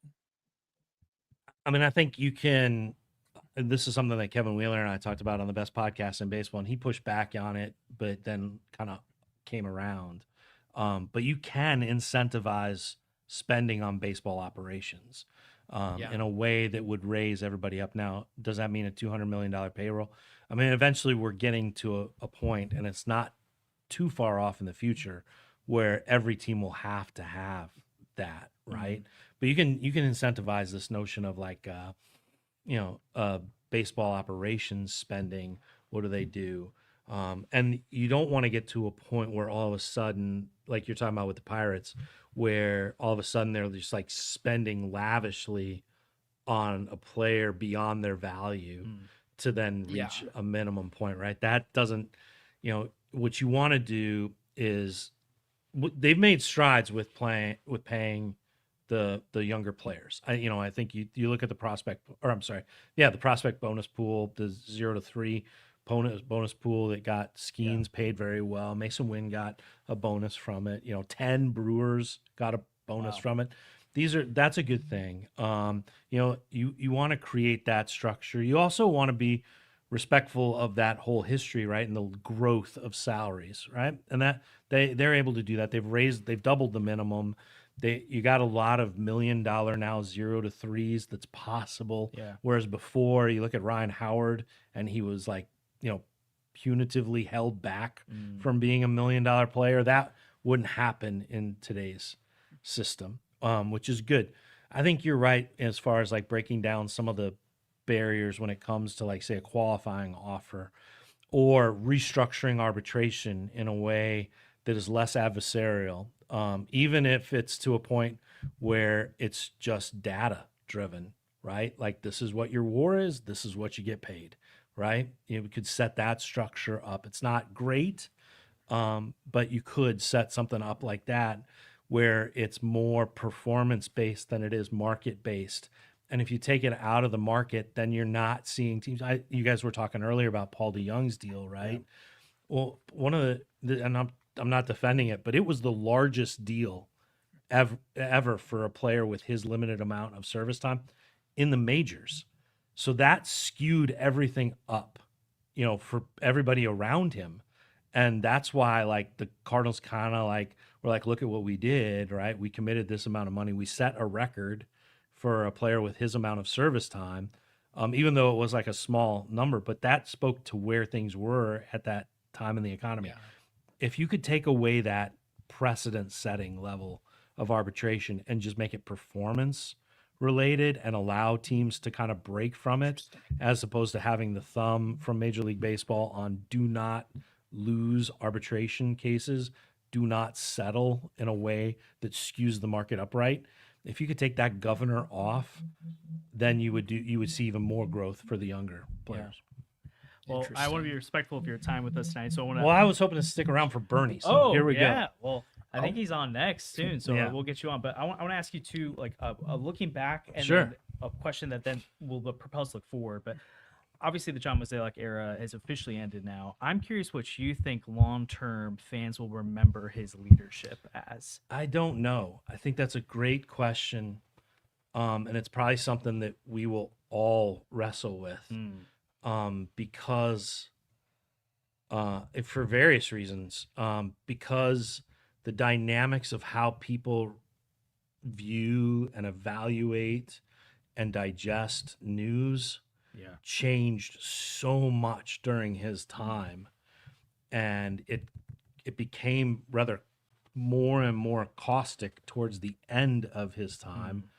And then you also have shorter attention spans for news. We have a greater appetite for news, but shorter attention spans related to it. More opportunity to go find news, or find opinion that we want. So I think that is a real factor here. That there is a thing about sticking around too long, and I say that realizing the irony of me saying that. I've stuck around for a long time, so you get this sense that like, okay, eventually people will look back on the time that was good and weigh that in. But I really think that the landscape has changed such that if they may not. Yeah. And I wonder what that will do. I wonder what that he's going to get a red jacket. Yeah, no question. And there'll be a time when he'll get a speech and he'll get applause there. But I think overall, I think it's a real question as to like how is it remembered? Just because when you look at when there was the most attention, most modern media attention on him, it was not the best of the times under his era. Yeah. So then on the flip side of that, building into this, how do you think Cardinal fans should view Chaim Bloom and the direction the organization's heading in? Because I feel like there's probably a lot of confusion. There's a lot of people, like people who watch our podcast or on Twitter, they're plugged in, they know usually, but there's plenty of fans that just kind of, that's not to speak down to people. It's just, they're not keeping up with Chaim Bloom's history in Tampa and Boston and all these things. And so what should fans expect of a Chaim Bloom-led Cardinals in comparison to what a John Mozeliak-led Cardinals looked like? Ooh, great. That's a really good question. These are both excellent questions. I want to give you an answer, but will you permit me to ask you guys a question? Of course. When we're done, because I think your perspective on it would be valuable because it's different than mine from where I'm coming from. So what I think is where I think this is headed is I think you're going to see a team that is more responsive to the modern game and more focused on innovation and more run like a mid to small market team with a payroll that ultimately will be beyond that market, but may not be much greater than that market. Okay. I think, Mozeliak straddled that era, right, between the trades that Jocketty could pull off, which was use prospects and payroll might to go get the Edmonds and the Roland and all that stuff. those trades were not available really during the era of Mozeliak. But when they were, he tried to take advantage of them, right? Matt Holliday. I think there's probably a comparison with Nolan Arenado. You could do that. Paul Goldschmidt a little bit different. Marcell Ozuna definitely different because prospect capital was great. It really in both of those deals, prospect capital was pretty high with no guarantee of long term. So I think, you know, Mo kind of straddled that change, and now that the change is complete, you know, now they're into a prospect oriented. They're going to tap into maybe in some ways the roots of great Cardinal teams. You know, the farm system, homegrown players, and they'll hold up a mirror to the decades ago teams as opposed to the more recent teams. So I think that's the change. It's going to be some hybrid, right? You know, Hyman's going to pull from his experience in Boston with pressure and history and big payroll, and he's going to know what those tools are like, but he's going to lean into what it was to have Tampa Bay and then allow kind of the tools of history and some payroll might to then sharpen what the tools were of Tampa Bay. What they want to be is, you know, if the Dodgers are if they're the Lamborghini, the Cardinals want to be the Acura. Okay. You know, that's what they wanted. They don't want to be the Honda. They want to be the Acura. If that's the way to go. They want to be cutting edge, really good, but you know, performance oriented, but also pretty good bang for the buck. All right, so can I ask my question? Of course. Okay, so here's my question. You guys are Cardinal fans. Is there an outcry, or is there a platform for somebody to go, hey, stop it, just be the Cardinals? Like, you have a brand to go win a pennant.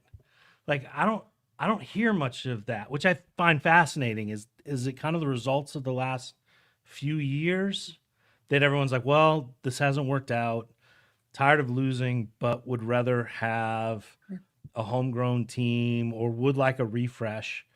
You know, I think back, like, you know, 10 years ago or 9 years ago, maybe, when they could have started this, right? You started thinking about towards the Matt Carpenter fade, right? At that point in time, you could have gone, all right, now's the time.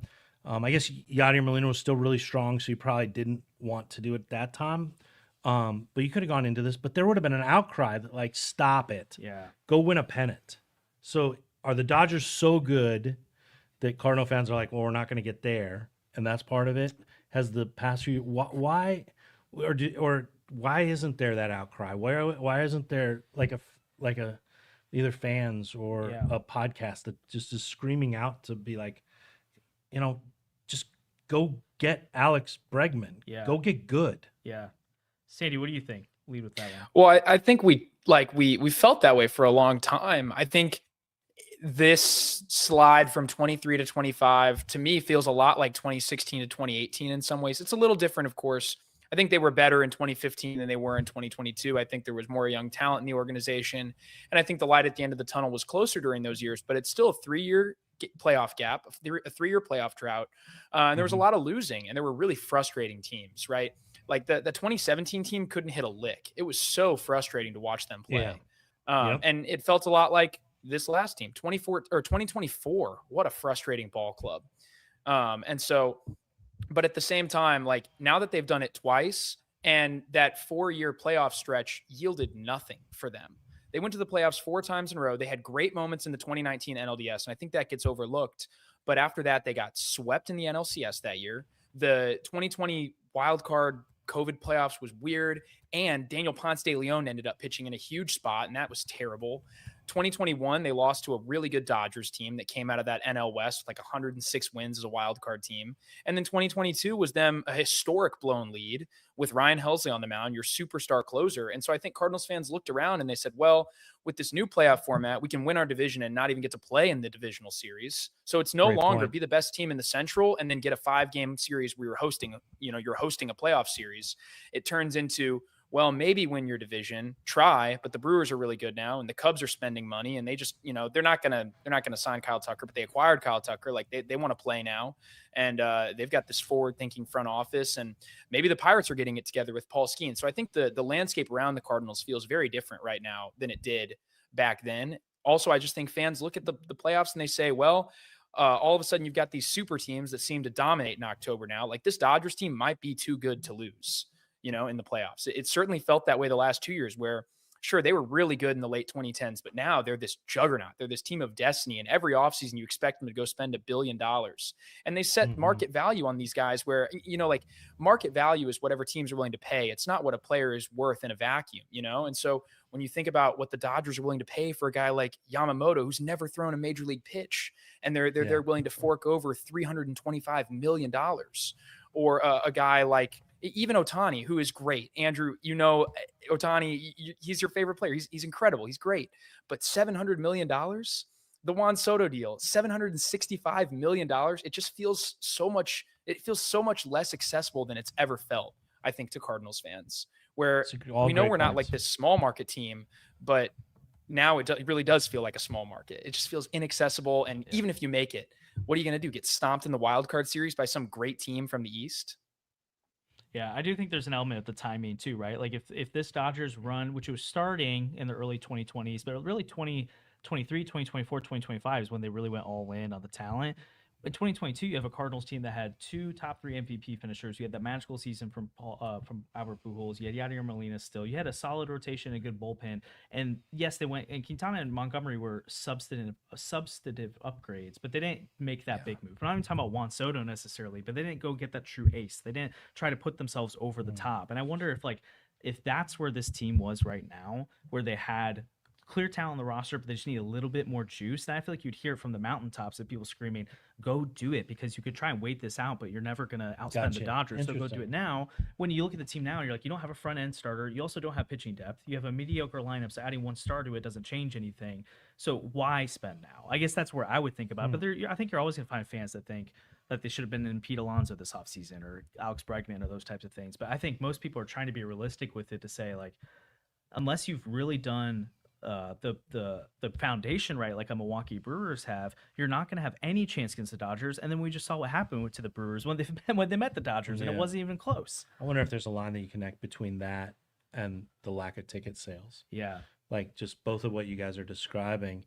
And because somebody's not beating the table, like go win a pennant. Yeah, there is this sense of like, well, they're not going to win a pennant. Yeah. So interesting. Why? Oh, of course they're doing this. So why would I go? Yeah. Wow. Well, I said earlier we weren't going to try and end on a solemn note, but no, maybe, I find it interesting. Yeah, Bernie be good to. I don't know where he went, but Bernie would be good to ask it to too. He might be the guy who would say, "Go win a pennant." Yeah, yeah. Hopefully, yeah. We'll see if we get Bernie in at some point here. But Derek, we appreciate your time tonight, and thanks as always for joining. And yeah, I mean, I guess, do you have any what do you think the next few weeks will probably be pretty busy acquisitions wise? Because I mean, you do have this kind of pseudo deadline of the holidays coming up, where most of them probably want to table this for that. Do you anticipate the Cardinals will be making some moves here in the next few weeks? They want to. I mean, there's this push with internally to trying to do it. So they want to get a sense of they want to build on what they had coming out of the winter meetings to have something done. And you're right. Like there's kind of a pseudo quiet period. Heim Bloom cautioned against that. He said that's the hope. Yeah. But you never quite control when things go. They go when players want them to. For sure. Yeah. For sure. Well, again, appreciate your time, Derek. And you bet. Looking forward to chatting again soon, and hopefully see you at the winter warm up, and then 2026 season will be here before we know it. Sounds good. Awesome. Great, guys. Good to hear from you. Thank you very much. Yeah. Thanks, Derek. We'll transition to doing a couple of giveaways here, so we still have a lot of items to do here, and then we'll communicate Bernie as well. But Andrew, do you want to go ahead and run that real quick? And Sandy, just kind of what are some overall thoughts you've been having from the evening so far? Yeah, well, this is a question I haven't really gotten to work in anywhere yet, and I wonder what our chat thinks. We got a little bit of downtime. I've been thinking about the bullpen for next year. You guys know I love my relievers. I love the bullpen. Last year you saw the Cardinals at the deadline trade Ryan Helsley away. They traded Steven Matz away. They traded Phil Maton away. Those were 3 of their probably 4 biggest relievers last year. It looks like Jojo Romero is going to be gone this offseason. And then you're going to move Kyle Leahy into the rotation. So I wonder, what does the bullpen look like next year? I think we got a little taste of it last year, but you still had Kyle Leahy in there, pitching a ton. The volume he took on last year was incredible for this team, huge for them. But does it look like Riley O'Brien and Matt Svanson's bullpen now? I think there's going to be a lot of really fun opportunities. There's going to be a ton of innings to go around. I expect the Cardinals to buff up this bullpen. They probably need to bring in at least 1 or 2 guys now, when you just think of the fact that 5 of their top 8 relievers from last year are gone. And then you think a little more about, it didn't come together with Ryan Fernandez last year like they expected. It didn't come together with Chris Roycroft last year like they expected. John King took a huge step back. It hurts me to say, but I think that's another thing to keep in mind as well. So this Cardinals team is potentially down 7 or 8 of their most important relievers headed into last season. I just wonder what it looks like. I think you're going to get to see a lot of Matt Svanson. You're going to see a lot of Riley O'Brien. Those guys are going to feature prominently. I think Andre Granillo is going to play a huge role on this team, assuming he rounds into form. But there's going to be a lot of opportunities. I think Luis Gastelum, that's a name I see in the chat from Redbird Farmhands here. And he's a guy we've talked about ad nauseum on Birds on the Farm. Kareem might be the biggest Luis Gastelum fan on the planet. You're going to see him. You're going to see that outlier changeup. But you're going to see a lot of new names, and I think it's going to be really fun. I think the bullpen, it's been my favorite unit of the team now going on 2 or 3 years, and I think it's going to be my favorite group to watch again in 2026. It's going to be a ton of fun. I'd love to get anyone else's perspective on that as the night goes forward. But in the chat, let me know what you guys think. Do you see the Cardinals shaking things up back there, and who do you think is going to be available? Who do you think are there any names that you'd be targeting in free agency? Is there anybody you think they should really use to buff this up? Yeah, I'm gonna do one giveaway real quick here. I'm gonna respond to that because I think there's an interesting message I was just put in the chat about this. And then we can run a couple more giveaways and continue this conversation. Again, if you're in the chat right now, feel free to throw some questions in here, topics you want to go to. We got a couple more guests planned for tonight, but kind of as we're working through this here, we'll do giveaways and answer some of the questions coming through here and continuing the conversation. Again, if it's your first time tuning into Dealin the Cards, we have conversations like this multiple times a week over on our YouTube channels. We'd love if you like and subscribe, like this stream, subscribe to the channel. We'll be going live constantly throughout the offseason to talk about what's going on. But Dallas DeRoy, you have just won a complete set of Topps 2025. So that's a pretty awesome giveaway here. So we'll make sure to get that sent to you. And we'll do a couple more of our giveaways here in a few moments. Sandy, I don't know if you've caught wind of this, and I'm blanking on who are some of the people who've maybe brought this up the most, but I think there has been a little bit of a conversation. And maybe it was actually, I think they might have talked about on Derek's podcast, Best Podcast in Baseball, but I think there's also a couple other spaces. But this idea of potentially having some long relief options in the bullpen this year, guys that can give you more 2 to 3 innings. So especially if you're going to be trying out some guys like Kyle Leahy, or if Quinn Matthews gets a chance at some point, or some of these other young guys, at some point you probably want to build in some of the stability in the bullpen, that if there is a blow up start from a young starter, if there is Dustin May gets hurt, you have some injuries, you've got the ability to cover innings that, like, you look back in 2023, right? And things kind of blew up on them where you had multiple guys not give you enough innings and starts in a row, and attacks the bullpen and then to spiral the team. Obviously, they don't really care as much about the wins and losses in 2026, but for development, it's hard to continue to throw players into tough spots like that. So I do think we might see when in the last few years they've maximized the bullpen in terms of the kinds of outs they can get. Ollie's done a phenomenal job managing the bullpen. I do wonder if maybe we do see a couple more guys in there who fill that what Kyle Leahy did at times, or have happened in the past. We have guys that can, if someone comes down the 4th inning, then get you through the 5th, 6th, and maybe even into the 7th to turn it over some other arms. So is that something that you think could be a part of this bullpen outlook that we need to be paying attention to? Yeah, absolutely. I think the loss of Steven Matz is going to be felt more next year than it was this year down the stretch, because that's a guy who could do that for you. I said in the chat earlier tonight, I think Steven Matz is a guy that's going to be unfairly remembered as a Cardinal. He's a guy that was always hurt. You just never got to see a full season of him healthy until this last year, and he was nails for the Cardinals in so many different roles. I loved the Steven Matz experience this year. And it was a bummer when he was traded, just because I really like watching him pitch. I thought he was a lot of fun, and I just love to see him put it all together this year. He was great for you in big spots. He was great for you in low leverage spots. He was great for you in mop-up duty. He was great for you as a long man. He was great for you as a starter. He made spot starts this year. Like, he did everything they asked. And next year they're going to need to identify that player. I really don't know who it is. I think if Palante doesn't win a rotation spot in spring training, is there a chance that he functions in a role like that?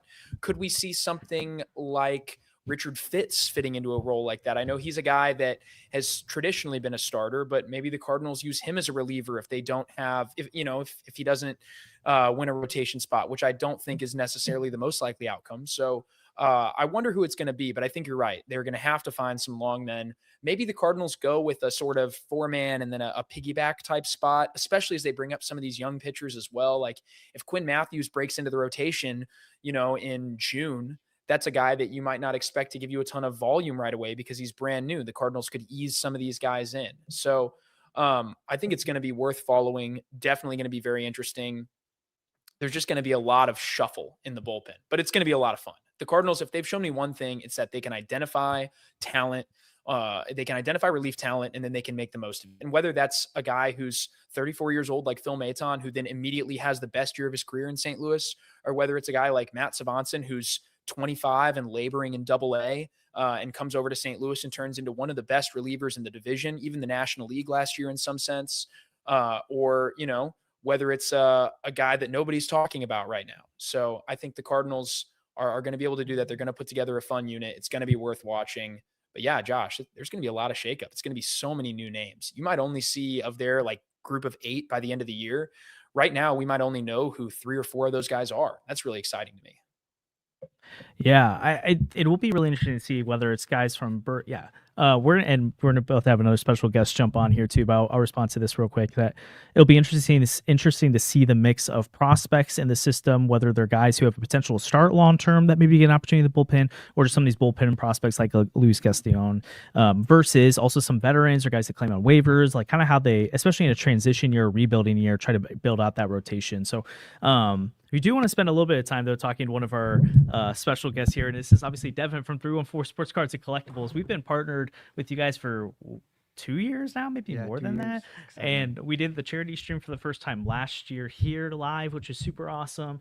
And this year, again, we got to do it live here, and was very, very appreciative of them providing the space for it. But we also want to just tell you a little bit about the work they do here at 314. In case you've never been here before, interested in card collecting, Devin and his team do an incredible job. So, Devin, tell us about 314 Sports Cards and Collectibles. Yeah, so thanks for having me on. Yeah. I love hosting this event, second year into doing it. Looking forward to many more.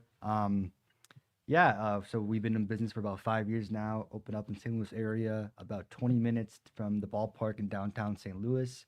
Have all kinds of sports cards from, of course, baseball, hockey, basketball, football, some Pokemon as well. It's really hot right now. We're in business 7 days a week, so we love to meet anybody, come by. We buy, sell, trade, but more importantly, just here for the community. Yeah, I love this comment right here. Quick, everyone show your most obscure rookie card. So one of the fun things we were just kind of talking about earlier that I think is really interesting for Cardinal fans to keep an eye on is that I know they're moving into a rebuild, and so maybe the games on the field in 2026 won't be as exciting, and maybe you're not really standings watching as much, but prospect-wise and young players-wise, this is kind of the time to be a Cardinal fan, and that's one of the hottest markets in all sports cards is when you get those awesome rookie cards, those autos, those variants and parallels. Tell us more about kind of what you expect within even the Cardinals market with JJ Weatherholt and talents like that coming up. Yeah, so baseball is one of the only major 4 sports that can actually have a card before you make your debut. Yeah. So prospecting and Bowman and all the brands of the prospect cards is definitely the most popular thing in baseball, I would say. And one of, I guess, the small benefits of having a lower winning total on the field is that there's more prospects, higher draft picks of players. And we've seen Weatherholt cards come out last year. They're super hot. Rainier Rodriguez has cards as of the summer. They've been super hot. Of course, we'll get Liam Doyle cards. So with all these high draft picks, all these prospect trades, I'm sure we'll be getting a lot more cards. And again, although the on-field performance might not be great, we're going to get a lot of prospects in kind of the future to pull from packs. Yeah, it was funny even looking through your cases earlier. I saw the switch pitcher from the Mariners in there, and I'm like tempted. Do I pull the card and try to grab that before I leave in case he ends up being part of a Donovan trade or not? It's just been fun. I got back into card collecting recently, and it's just been so fun to kind of scratch that itch again. Where when I was a kid ripping packs, I was just wanting the player faces, but now to really see like the types of value they're behind cards and the parallels and the cool things and that they do with that is just super awesome. What kinds of so obviously people will come in here to shop and buy cards during your business hours, but do you guys do any other kind of events or promos or things that people should keep their eyes out for? Yeah, so I always tell people, give us a follow on Instagram or Facebook. We always post our sales, our promotions. We've had 4 events now with pro athletes in store here, so it was crazy before the Phillies 2-game series. We had Ryan Helsley, Alec Burleson, and Jordan Hickson here. Wow. That was crazy. The traffic outside our parking lot was crazy. Yeah. So, about once a year, we host public events that are all free of charge with athletes. A lot of athletes have really become fond of this industry and this hobby. We have athletes who buy their cards from us and stuff, their own cards in particular. So it's really become more mainstream and really just a fun hobby to connect you to the sport of baseball. In some regard. And something I really appreciate working with you. It's like, I mean, like I'm a guy who, like everyone, I drive a car like everyone, but like I'm not a mechanic, so I don't know what's wrong with my car. And so like people talk to you, talk to the right person, they'll or try to oversell you or take advantage of you. When you come to 314 Sports Cards and Collectibles, like they want to build a relationship with you and work with you well. And so they're going to tell you what the value of your cards are. They're going to show you what it works like on the market. They're going to put fair prices in the cases too, so you can know that you're working with a good company along the way as well.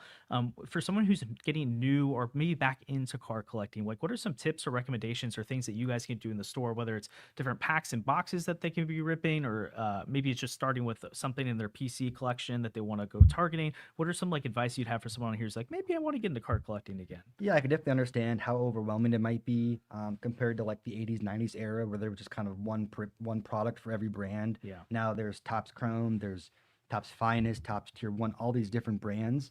So we're always here to walk people through kind of what you look for in certain brands, what cards could be pulled from certain products, and just kind of guide you through, based on what we have for sale, what types of cards are unique in certain ways, I guess. Yeah.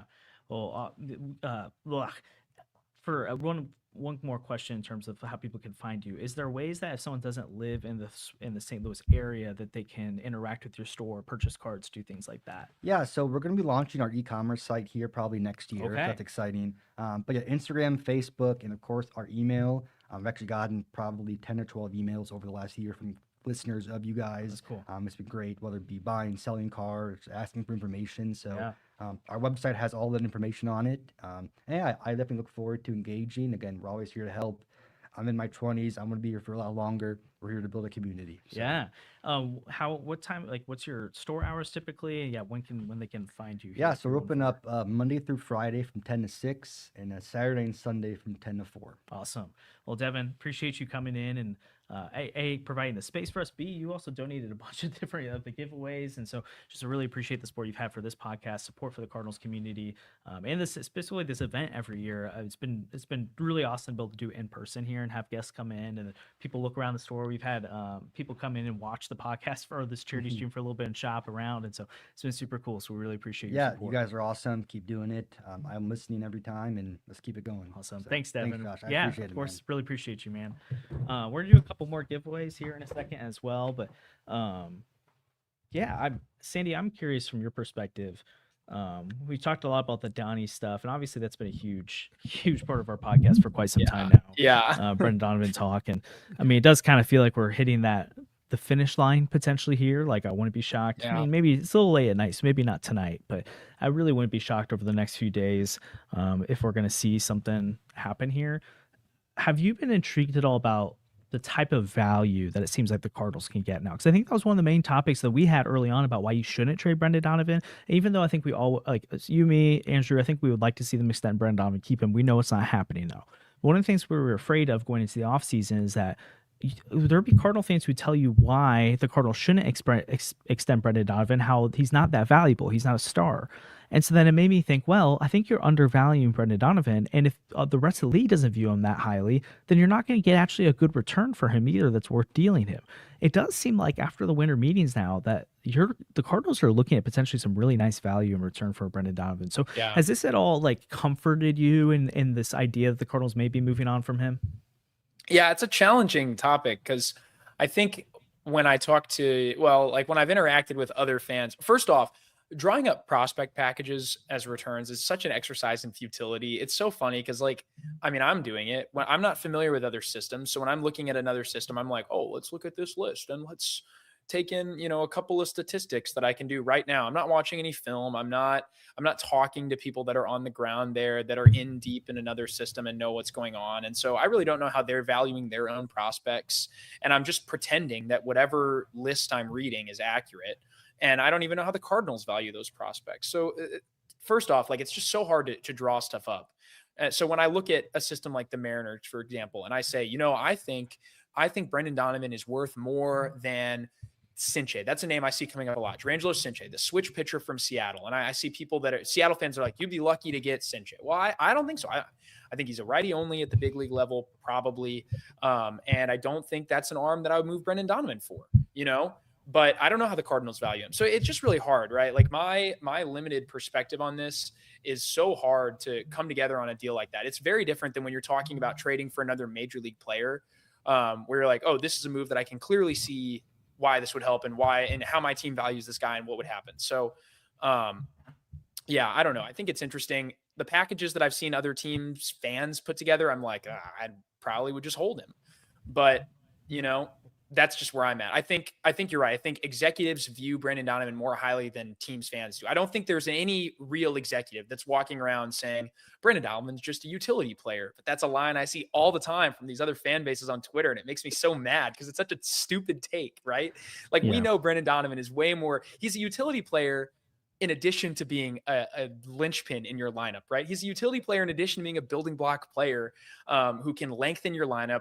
He can hit at the top of your lineup. He can hit at the bottom of your lineup and give you that depth that makes a truly elite offense tick. You know what I mean? So yeah, I mean, that's kind of a word vomit for me, but it's just really hard to understand, like predict how I'll feel. I think it's just really going to be all about when the trade goes through, then we have to figure it out because it's just such an exercise of utility to think about the packages. But I hope it's good. I think I'm more comfortable that the package they get back will be good at this point than I was 2 months ago, if that answers your question after that whole roundabout exercise. Where are you on this? How do you feel about it? No, I mean, like you could, like you said, roundabout. I feel like it is that complicated of a ebb and flow for me. At this point, like I've come to grips with they're going to trade him, and so like that's just what they're going to do. And again, like I would love for them to extend him and be a Cardinal here for a while. And I think not just because we did a podcast with him or he's on tonight or because we like him, like I think you can make it make sense in the timeline if you extend him. They're not going to though. And so then it's like, okay, then you do trade him at max value. And it does seem like this is the time, and it does seem like teams are going to pay up. So that gives me confidence that like, okay, this is what you can do. And so, yeah, I mean, I think you described it really well here. We're going to do 2 giveaways here, and then I'm going to save 2 of the good ones for again later. Again, if you could enter into these giveaways by donating to the Kaufman Fund, which you can find the link to that in the YouTube comments, any donation puts you into the running for one of these giveaways. We've raised almost $2,500 tonight for the Kaufman Fund, so we'd love to continue to raise support for the Kaufman Fund. The Kaufman Fund is something that Brendan Donovan partners with. It's an organization that supports veterans in the St. Louis area and does some incredible work there. And so if you want to go back and listen to the beginning of the podcast, Brendan tells more and more about the work they do there. So it's an incredible organization. We'd love for you guys to donate and support them. Every dollar again tonight goes toward the Kaufman Fund, so we appreciate any support you do. So I'm going to do 2 giveaways here. First, I'm going to give away one of the signed Brendan Donovan baseballs that True North Gloves gave us. And I want to just plug True North Gloves again. True North Gloves is a local St. Louis business, the official headband of Brendan Donovan. They do headbands, pickleball gloves, batting gloves, hats, all different types of things. I'll have Andrew hand me some of the headbands in a moment, but they just do some really fun work over there. And so they donated some signed Brendan Donovan baseballs. So I'm going to give away one of those here, and I'm going to give away a signed Chris Carpenter baseball. And so then we still have one more Brendan Donovan signed baseball and one more David Freese signed baseball to go. But if these 2, the Brendan Donovan first one is going to go to Christian Graves. So Christian Graves, you have won a signed Brendan Donovan baseball with the inscription of 2022 Gold Glove. That's a super awesome ball, so we'll get that to you. And then the second one is a signed Chris Carpenter baseball, and this has the World Series logo from 2011 on it. Sorry, you can't really see these as well because the camera's back there, but they're really awesome. And Adam Hancock won the Chris Carpenter baseball. So Adam Hancock, you are walking away with a Chris Carpenter signed baseball. So to give you a rundown of what we still have remaining giveaways wise, we have one more Brendan Donovan signed baseball with that 2022 Gold Glove inscription on it. We've got multiple headbands from True North Gloves that we'll be giving away as well. And again, they're the same headbands you see Brendan Donovan wearing in games.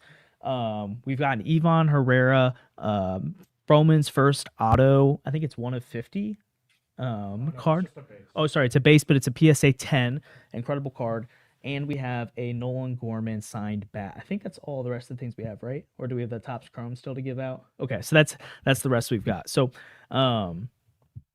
Again, if you've got if you want to donate toward the end here, we've got about little under an hour left in the charity stream tonight. So again, any donations put you in the running for this, and we'd love to see you walk away with some of this awesome stuff. And so I can't believe we have a Katie Wu signed box, Brendan Donovan bobblehead out of nowhere to give away. That was fun. It's Electric. So well, maybe we can run 2 or 3 more giveaways here, just because we've still got quite a bit we can give out. And then we've got Trevor Rosenthal, who's gonna be closing out the night, bottom of the us. ninth.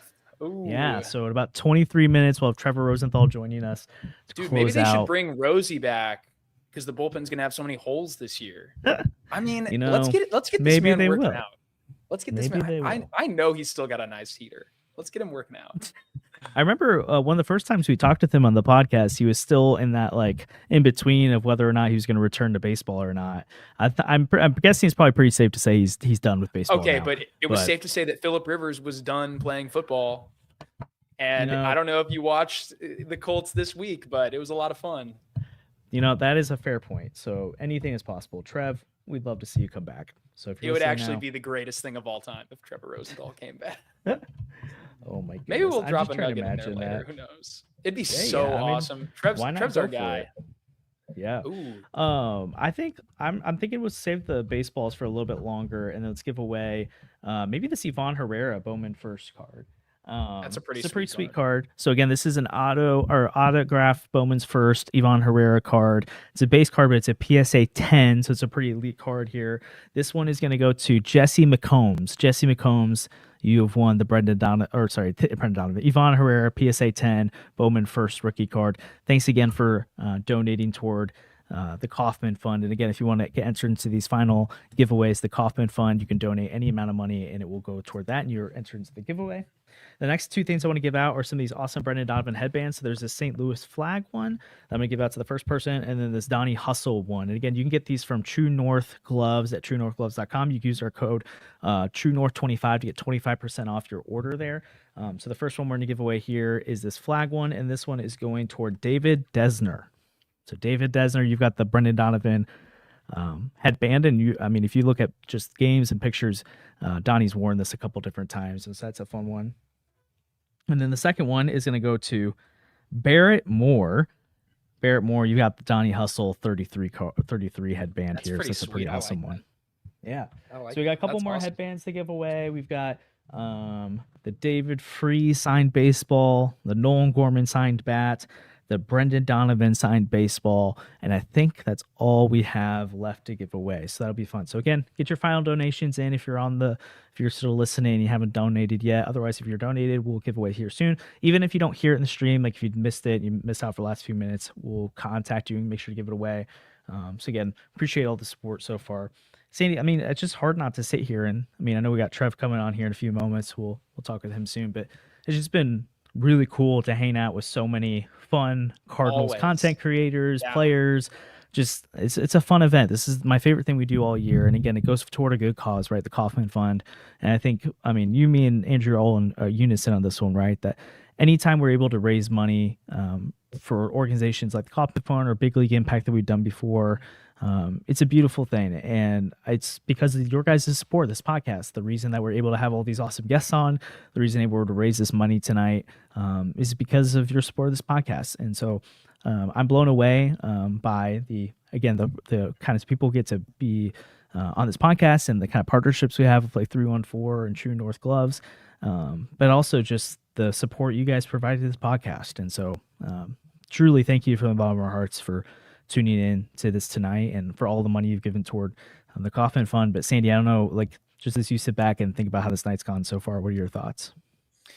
Yeah, this has been so much fun. It's been awesome. I know, it's been crazy to have so many fun people, come on with us and talk. It's really cool to think about how this event has grown and how the podcast has grown over the last few years. At the end of the year is always a great time to reflect. And I think this was our 3rd season covering the Cardinals in this capacity. And it was a lot of fun. Our podcast has changed a lot from the Zoom recordings that we used to put out there. News.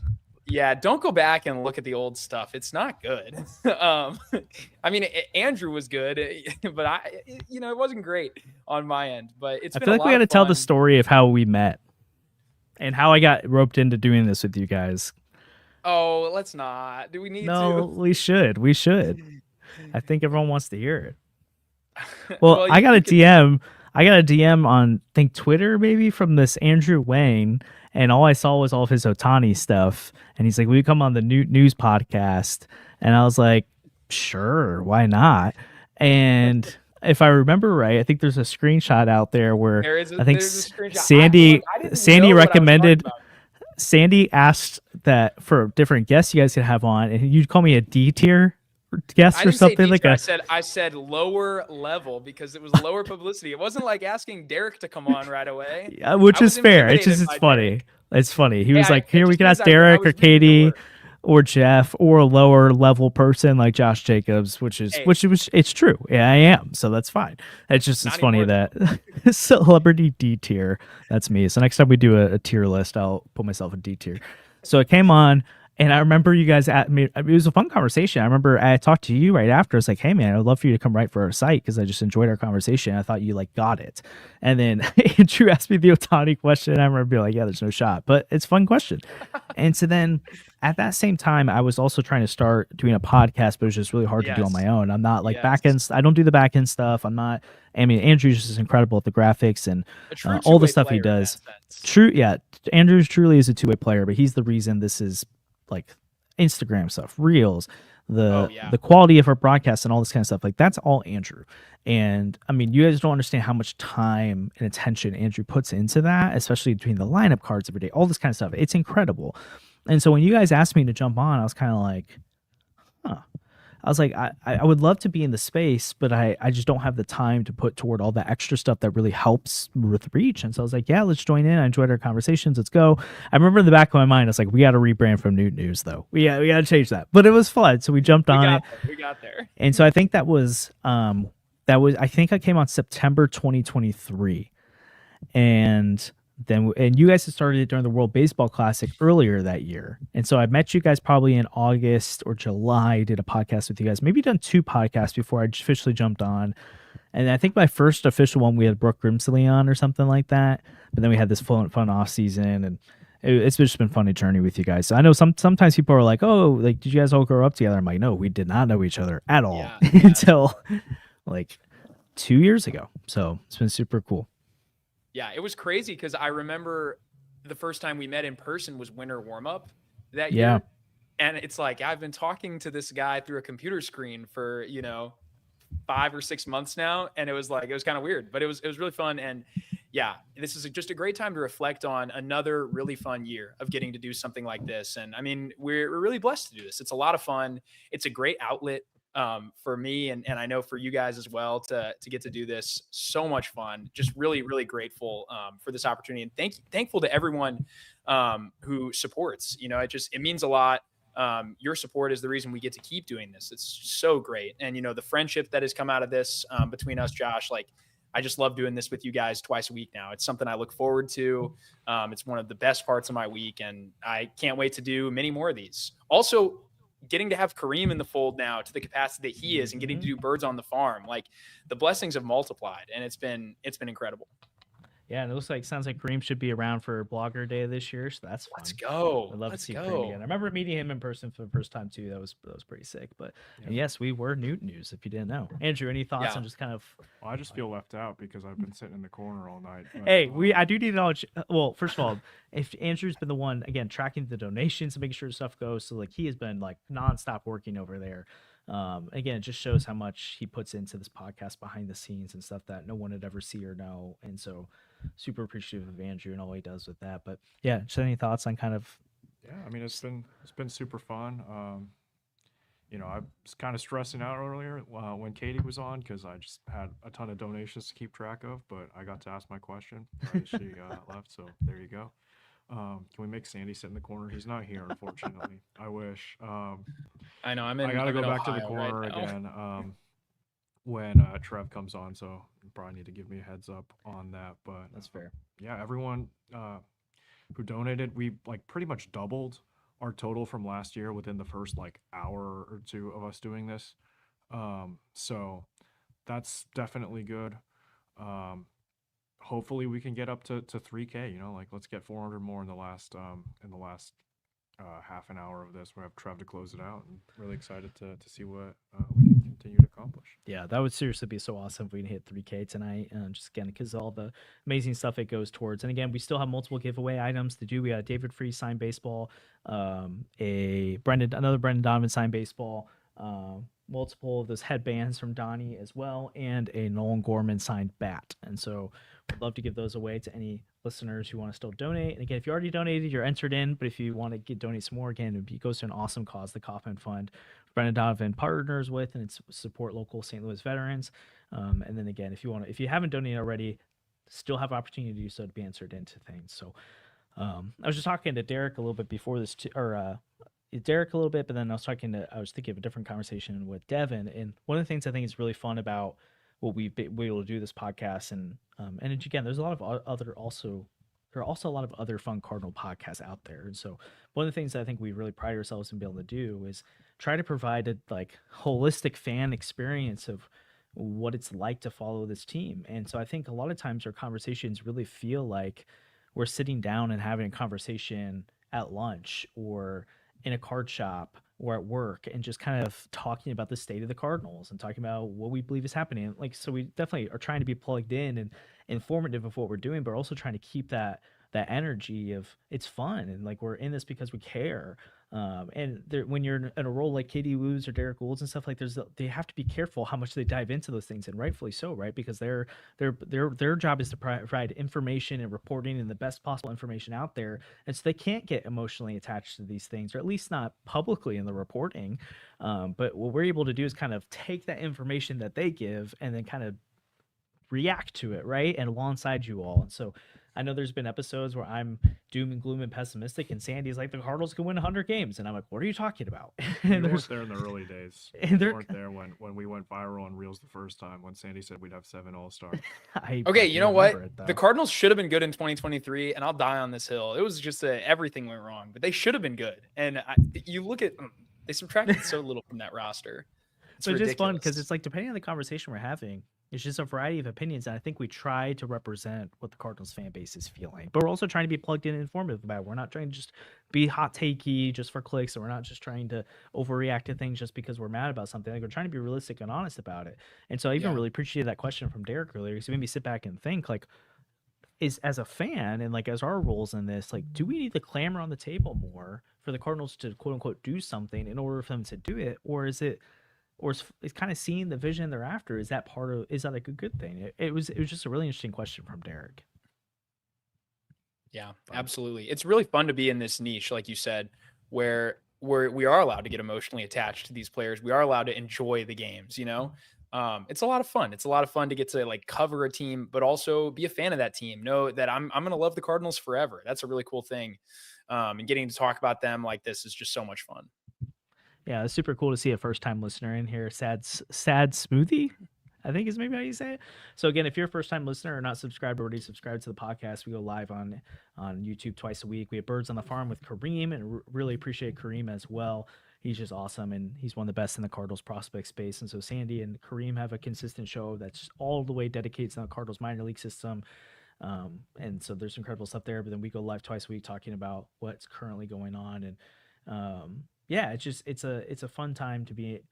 As depressing as it is that the Cardinals are heading in the wrong direction in terms of what the standings are in the past few years, I don't know about you guys, but from our seats, I'm optimistic and excited about what can be under the Heimblum era, and what the Cardinals are trying to accomplish here.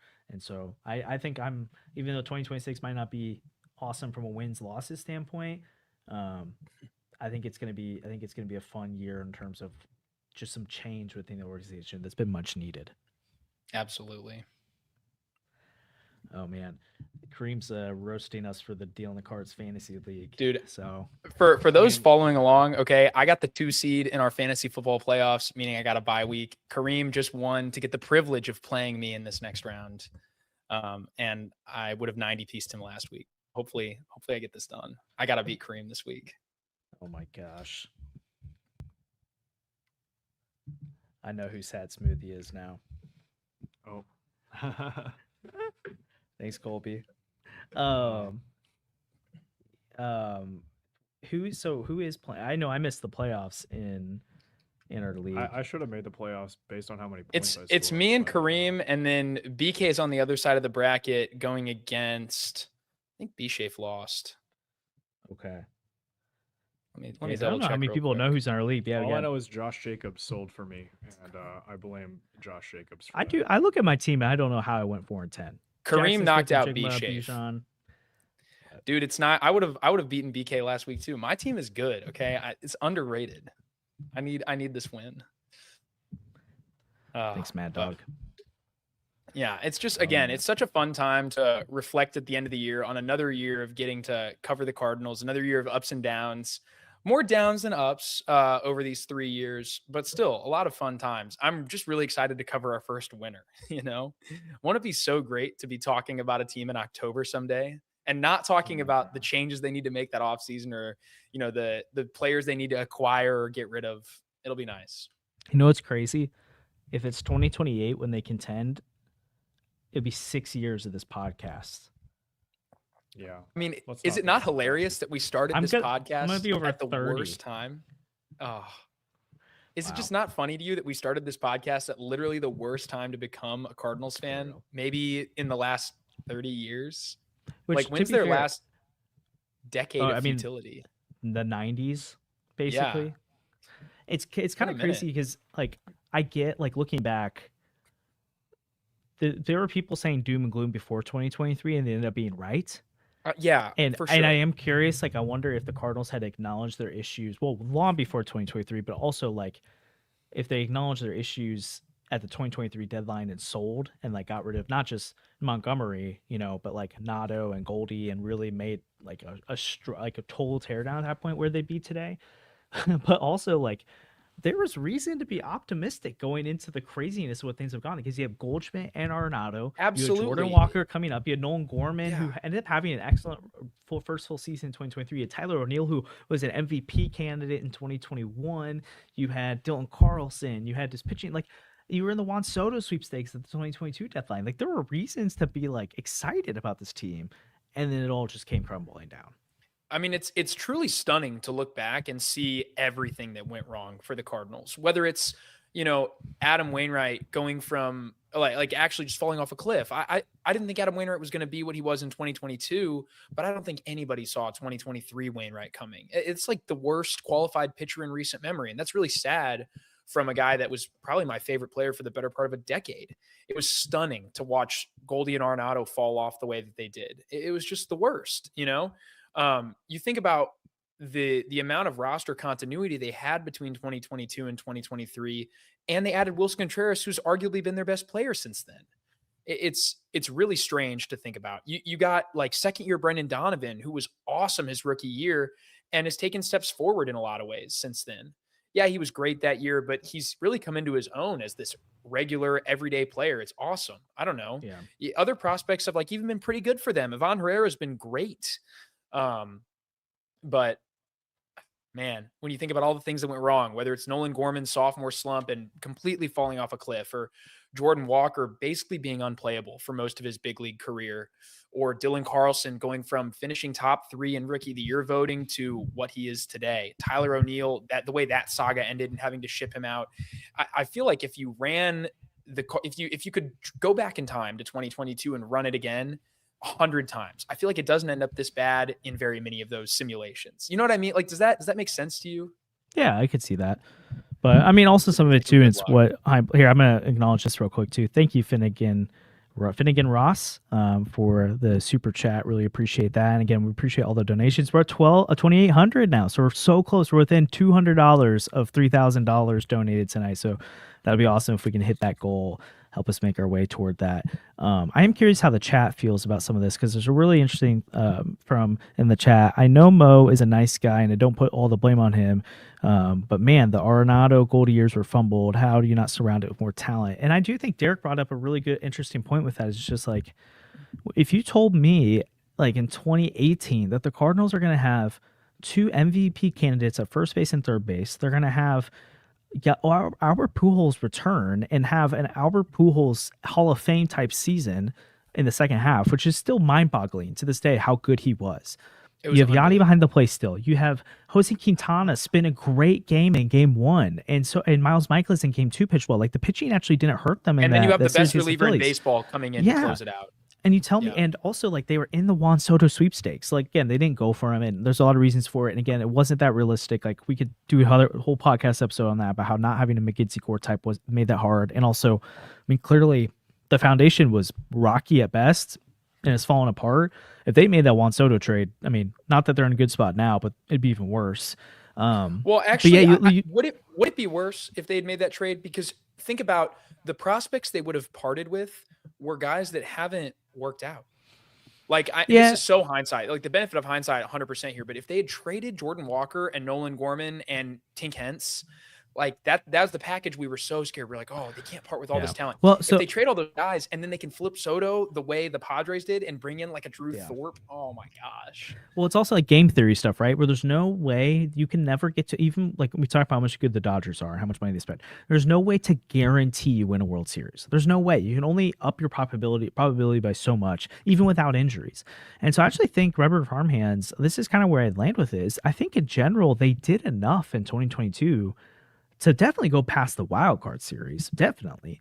It just didn't work out. And that's baseball. When you play a 3-game series, you can lose to any team in a 3-game series. The Pirates can beat the Dodgers in a 3-game series. They can. And it's possible.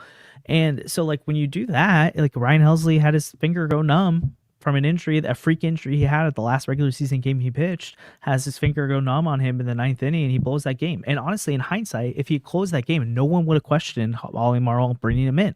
But because it didn't work out, you question it. And the flip side, if the Phillies had lost that series, like where are they at today? Right? Like they don't make a World Series run, and probably people are looking at the Dave Dombrowski era as this dude burns money. But instead, they made it through. They made it to the World Series, and now their destiny's changed. And it's just so interesting how baseball truly is a game that ball bounces a different way. A pitch misses its location by a fraction of a spot. Like these things can happen, and it can turn a worthy contender into you went out in 2 games. So I do think there is a world where I think 2022, like on the surface, they did enough. But I think this is what the chat's getting at here is like when you talk about Gary LaRocque, you talk about the player development side of things. You talk about the, again, I don't know if it's fair to fully blame it on the player, like the Gary LaRocque side of things, the Mo side of things, the DeWitt's not necessarily giving them more financial ability to spend on the payroll and player development side of things. But clearly things fell apart at the core that it was a house of cards that was gonna fall apart at some point. And when behind the scenes, people were starting to say that was happening, but most of us were kind of just looking at this team that had MVPs and veterans on it that was just humming in all cylinders, and Jordan Walker coming in, and that it was going to be okay. And that's how the Cardinals have always been. But when the Cardinals have always been okay, it's because they've invested in player development and they've been at the top of baseball in terms of turning out young talent. And the pipeline, it evaporated. It went dry, and they fell apart. Yeah. But I mean, I feel like even that is, I don't know, a little unfair when you think about the fact that they built the contend. Like they had a good team between 2021 and 2022, and there were good players on that team, and they didn't build that in like a sustainable way. They kind of scrapped that team together. Like they got lucky and they got Arenado. They got lucky and they got Goldschmidt. They got Tyler O'Neill years before in the like Marco Gonzalez trade. Right? Yeah. Like a weird thing. And he just happened to pop off, but it's not like he was internally drafted and developed really.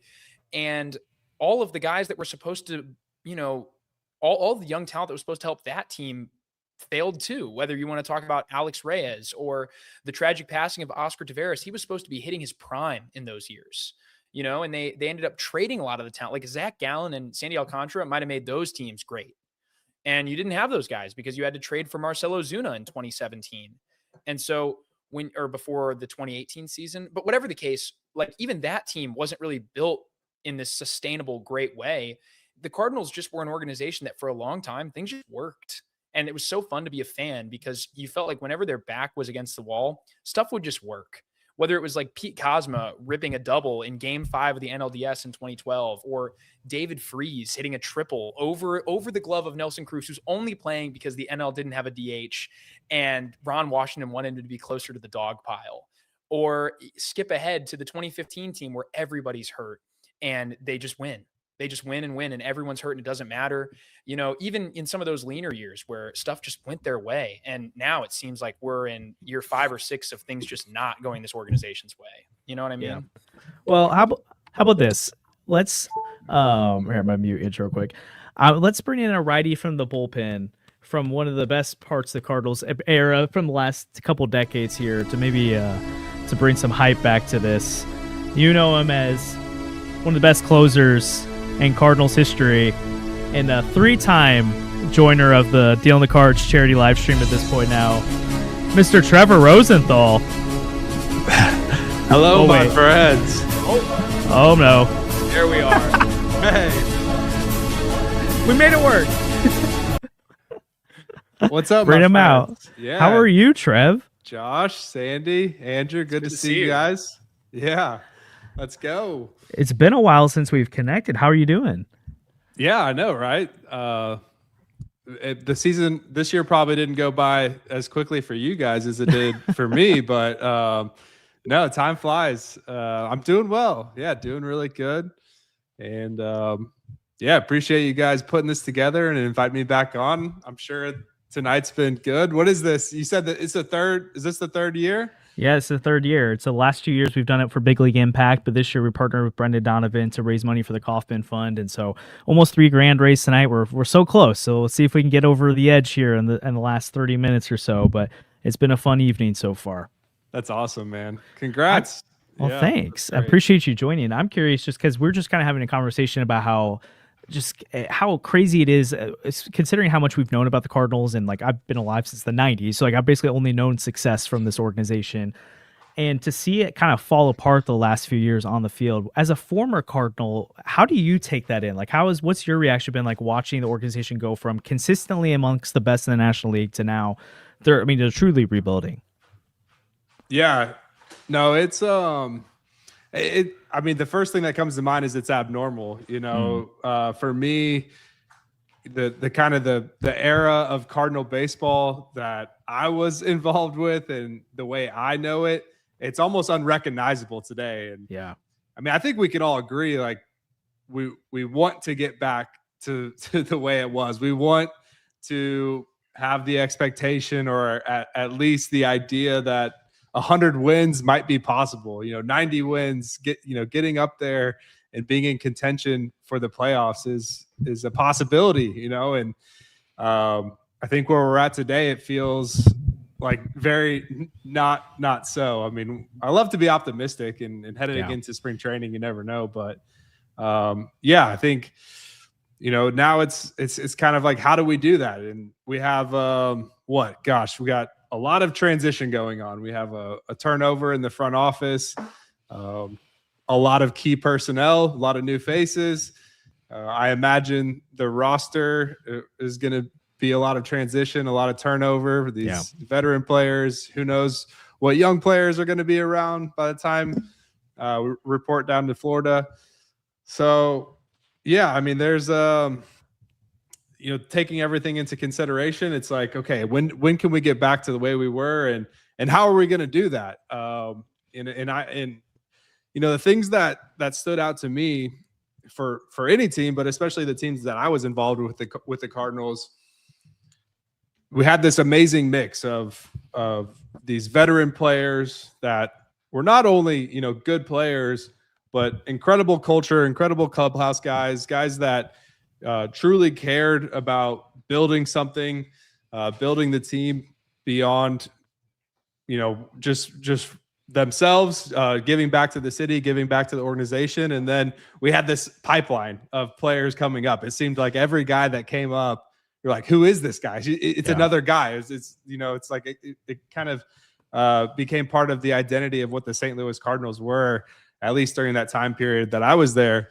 And so I don't know. I mean, do you guys think I'm talking in the right terms here? I mean, what you guys know Cardinal baseball today a lot better than I do. I mean, are these topics of discussion? I mean, I don't know. I mean, I hope that we can get back to the way it was, but it also seems at the same time incredibly difficult to do. Like, easier said than done. And I mentioned some of that front office, and I brought that up for a reason because now, kind of in hindsight, realizing how special some of those guys were, and I don't know much about the new regime that's coming in, but I was fortunate to have some experience with Jeff Lunau, and now I kind of realizing what kind of a special talent he was. So hard to replace, but definitely doable. Yeah, absolutely. I think right before you came on, we were talking a little bit about just how the Cardinals used to have this team of destiny feel every year.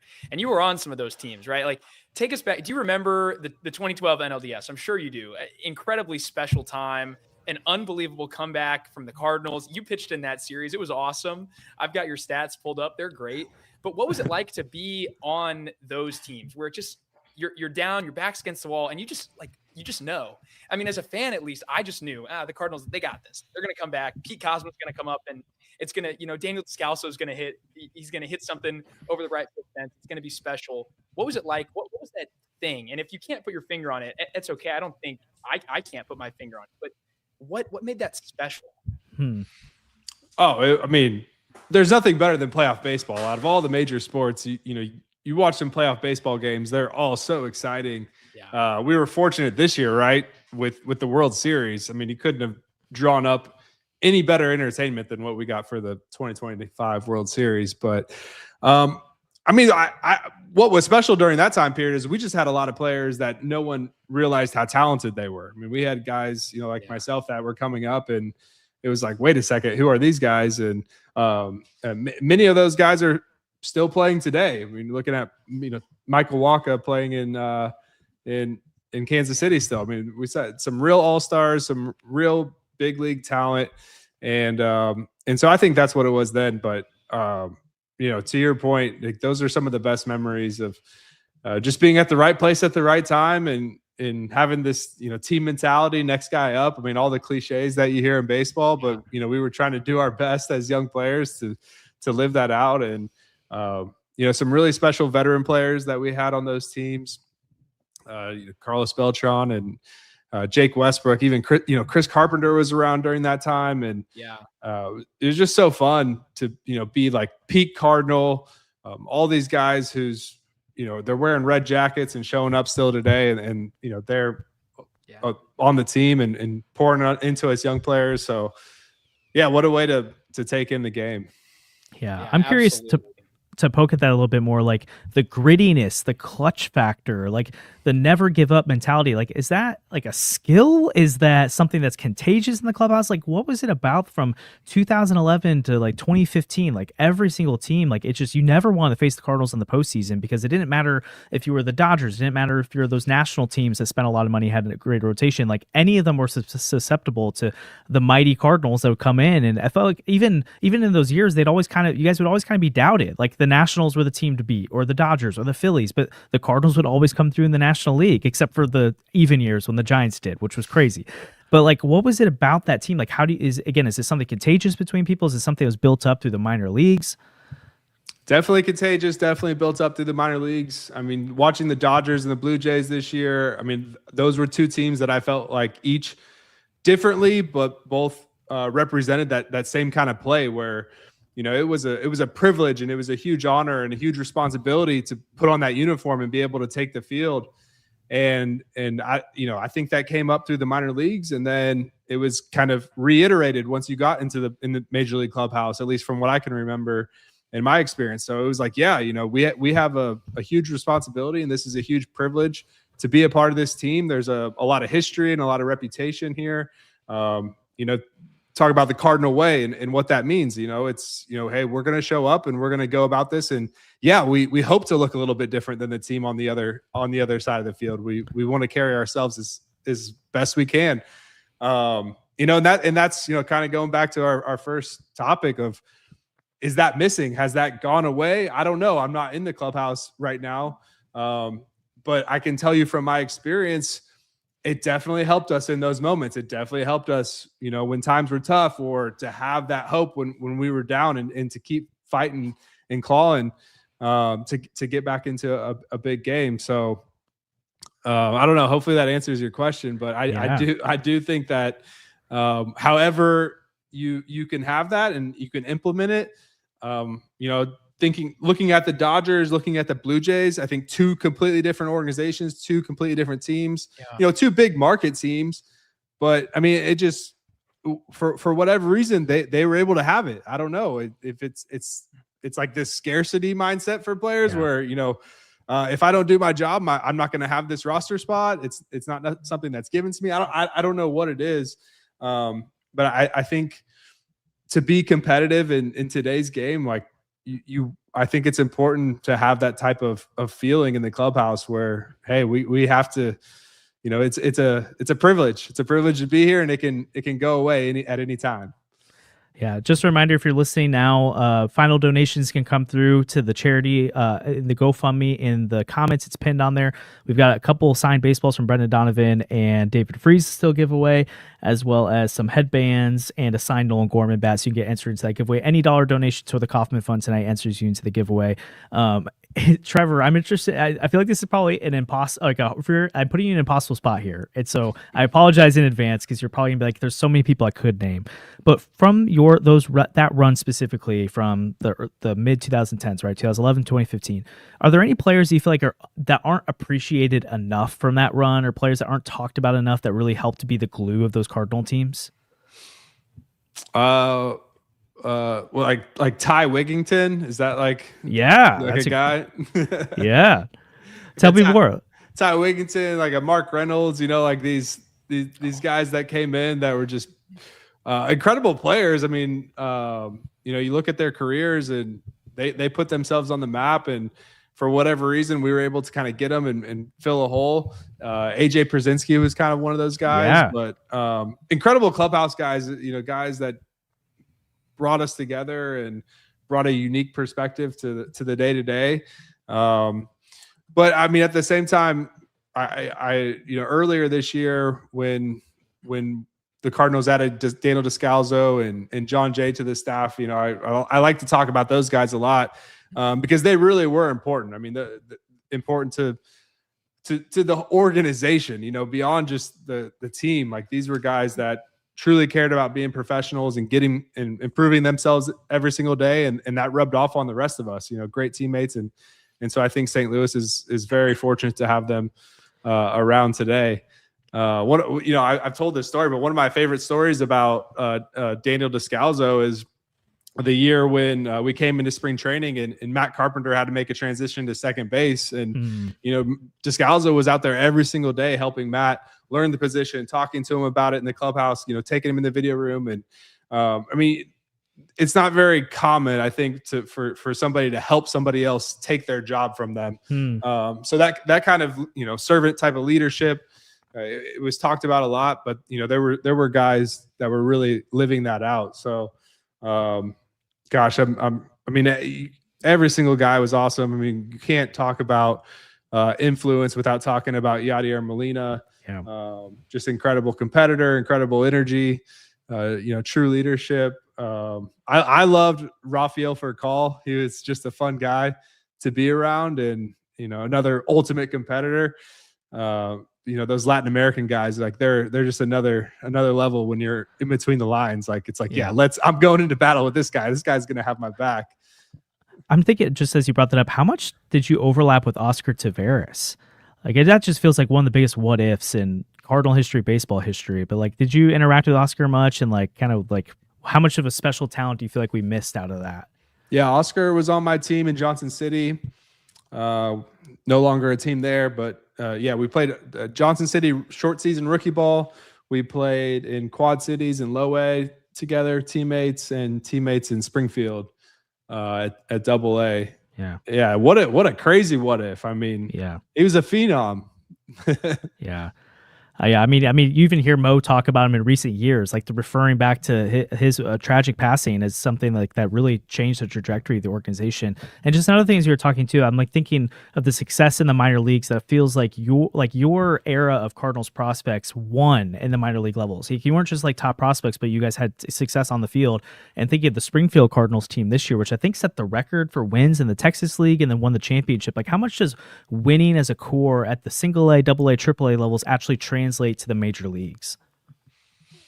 I'm sure it does. I mean, I'm sure, winning is a skill, just like, playing the game. So yeah, I think 100%, like when you have the belief or the expectation that we are going to win and we are going to be the last team standing, it does something to the psychology. It does something to your confidence level. And in 162, I mean, confidence can do a lot of magic.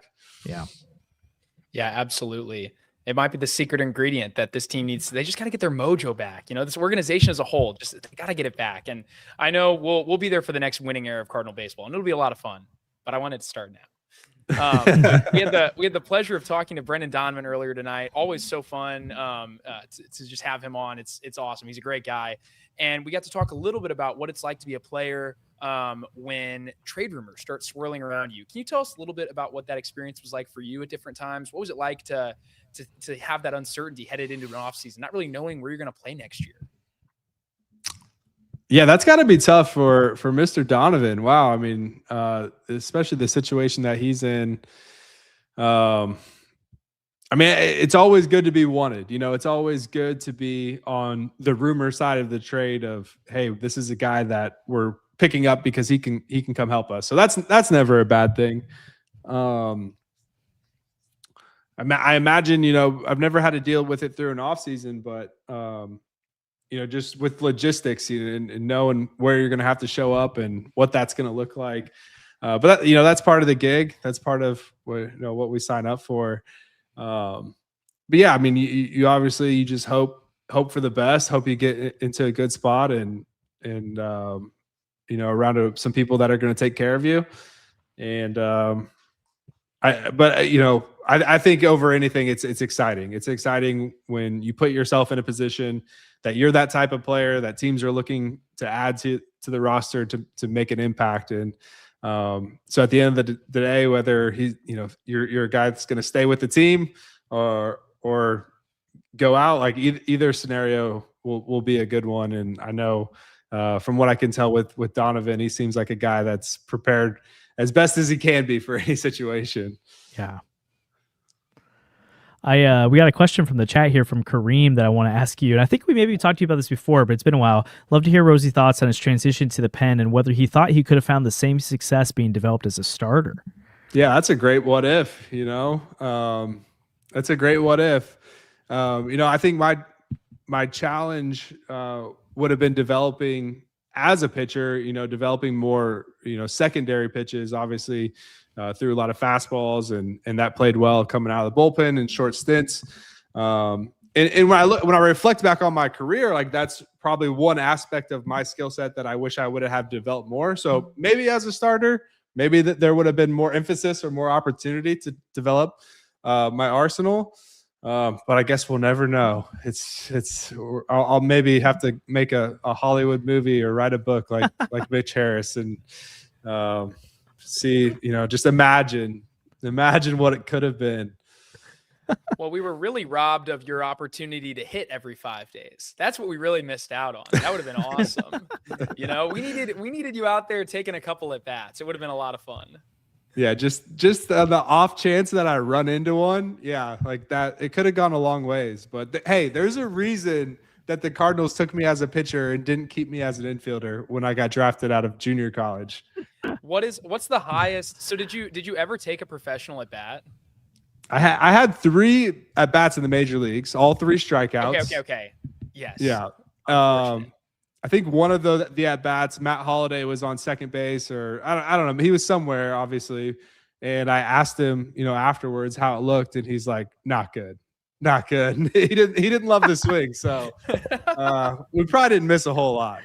At least you're up there taking hacks, you know. That's a lot of fun. Oh my gosh. That is the story. The story is every time in all three of those at bats, you know, it was in a situation where I came in the 8th inning. It was a close game, and then we ended up batting around, scoring a bunch of runs, and I was still going to go back out for the 9th. Well, in each one of those at bats, before I went from the batter's box or from the on deck circle up to the batter's box, the manager told me, "Hey, do not swing. Like, you are not allowed to swing." And you know, of course, every time I would swing. I'm like, I'm not standing up here without getting my money's worth. Did Jason Mott take an at bat in that 2012 Game 5 against the Nationals? I feel like I remember that. He did. Oh my gosh. Yeah, I think the call was like, and Mott strikes out, and he just stood there. You know, but unlike you got up there and took a couple of hacks. That's awesome. Yeah. Well, aside from your limited opportunities at the plate, when you think back on your Cardinals career, and I know we've talked about some moments, but is there anything else that really stands out? Any just awesome stories or anything like that you want to share? Well, let's go back to this Jason Mott at bat, because if I remember correctly, you guys might be aware of this, or you can correct me, but that was kind of a blunder, right, in the strategy for the Nationals, because they pitched to the batter ahead of Mott, and had they not pitched that batter, I think our bullpen was depleted. We didn't have a lot of hitters left on the bench, and that would have been, was that Cosma that got the hit? Yeah, I think so, because it was that insurance run. So interesting scenario there, but gosh, I mean, so many great memories. You know, it'd be impossible to go through them all. I would love to start writing them down and recording them just so I don't forget them. Yeah. But you know, I mean, it's just an incredible experience to play Major League Baseball for a club like the St. Louis Cardinals. It really seems unbelievable. It's so fun. You know, all the experiences, just going into the stadium and batting practice. It's like, wow, this is, you know, the feeling that we all get when we go to the stadium, and, you know, next year, opening day, it's going to be the same feeling. And, you know, those memories are so cool. The best memory is probably making an all-star team. You know, just being in the clubhouse with all of the best players in the league, pretty surreal, very fun experience. And then, you know, I was very fortunate to have a lot of great postseason memories. I mean, that's why it's like when postseason baseball comes around, it's exhilarating. Like it's so fun. And that's where a lot of my great memories come from. Do you feel like there's a difference between pitching in the NLDS, NLCS, and the World Series? Like, did the World Series have a different weight and feel to it in 2013, or is like playoff baseball, and like the stakes are always there? I think playoff baseball. I mean, by the time you get to the World Series, you've played 180 games almost, so it's like muscle memory at that point. It's, you know, it kind of is what it is. And I think there's a little bit. So this fall, I have a 10-year-old daughter, and I got her into softball. I'm the head coach of a 10U softball team. So nice. You guys want to do some real reporting, come out to the dirt fields down here in the South Montgomery Girls Softball League. But in that league, we played an end of season tournament, and we got to the championship game, and it was almost like this feeling like just getting to the championship game was like you made it, you know, like whether you win or lose, incredible accomplishment. And I obviously the World Series isn't the same, but a little bit on that level. Like, it's heartbreaking to lose the World Series. You're like, we came this far and we couldn't just win it. But there is a little bit of like, you have to step back and be like, man, like, we're playing in the World Series right now. Like, all 28 other teams are sitting at home and they're watching us. Like, we're the only two teams left playing. So it's just a lot of fun. I mean, just to know that and to be able to experience, like I said, last man standing, it's a pretty special deal. What do you feel like out of that 2012 to 2015 stretch? Like, which is the team you're most like, we like? I know 2013 you're in the World Series, like it's probably that one. But is there one of those teams that stands out to you the most? Like, I feel like we had what it took that year to win it all, and it just didn't happen. Because you made it to 3 straight NLCS appearances you were a part of, and then 2015, obviously that Cubs team started to kind of take off and kind of ended the Cardinal dynasty there. But was there one specific team like, man, I feel like we should have had the World Series that year? Yeah, it had to be 2013. I mean, we won over 100 games that year. I mean, it felt like we were a little bit on cruise control. I don't know. What do you guys? What's your memories? What did you guys? Were you watching baseball as much then as you are now? Like, kind of. I think give me some perspective. My first season where I watched like over 100 games was probably 2015, and I remember it was just so much fun. Like I watched the postseasons and everything before, but like the 2015 season was just awesome. It was terrible that everyone kept getting hurt, but it didn't matter because the Cardinals just got up. It didn't matter. It was next man up. The depth organizationally was unbelievable. That was the first time I like tapped in and started following, what's going on at Memphis? What are these guys up to? And it felt like the shuttle was just bringing guys back and forth every 2 or 3 days. It was so fun. It felt like a masterclass in roster manipulation and GMing. And I think that's one of the reasons I got so excited about it and got so into the sport. And the bullpen was so much fun to watch that year, obviously. So I don't know. I have very fond memories watching guys like Kevin Seagrass, Seth Maness, and you, Trevor, pitch. It was just the best. It was so fun. Yeah. I mean, that 2013 team obviously was crushing to watch you guys lose, but then I think the 2012 team, like I think it was a 3-1 lead on the Giants in the NLCS. Oh gosh! And then they came back. Barry Zito. Yeah, and so I feel like that team. I mean, especially coming off of 2011 and losing Pujols and La Russa, like everyone's like, okay, the Cardinals are shot. And then you make it to the NLCS again, you have a 3-1 lead over the Giants. And sorry, I feel like I'm rubbing salt in a wound right now, and I'm not trying to do that. But then the Giants sweep the Tigers. I just feel like that was another one. Like you can make an argument that they could have won 3 straight. And again, that's rarely happened in baseball history, so that'd be hard to do. But that 2013 had what it took. The 2012 team definitely had what it took, and you can even argue the 2014. But those darn Giants, if you run into them in an even year, they're going to win it. Yeah, Bumgardner was tough. I agree though. 2015. I mean as a player, especially for me, like, not realizing what the Chicago Cubs had going on. Yeah. And it was tough to lose to the Chicago Cubs. Yeah. And then you see it over the next couple of years, like, they're really good. So yeah, it's okay. Was that the series that Jaime Garcia got sick and he pitched through it anyway? Yeah. That's just like a bad luck. That feels a lot like Ryan Helsley having that finger that goes numb. It's just the worst time, man. Like, what a terrible, unfortunate moment. And it's like, obviously those Cubs were great, but the Cardinals won the division. You guys won the division. It was the best division in baseball by a landslide because Pittsburgh finished ahead of the Cubs too. I don't know. It was the playoff system, or the playoff format back then also just stunk because it was like, the Cardinals are going to have to play whichever of these very, very hot teams that finished with 98 plus wins ends up winning this wild card game. It's like, so much fun. Trevor, I'm curious from your perspective, like when you're playing in a professional sport, like you're playing against the top 0.1% of the people in your sport. And when you're in the postseason, it's the best of the best. But when you are on the other side in the other dugout and you have a David Ortiz type of performance in the World Series, or you're going against that Madison Bumgardner or those Barry Zito type performances, like what's that feeling like watching the other side where you're talking about this isn't the high school baseball here. You're talking about the best of the best, and this dude is dealing right now, or this dude no one can get him out. We're getting paid to do it. Yeah, I would say younger me was pretty naive and oblivious to what was going on. It was running around with your hair on fire, like, okay, we got to just, figure this out.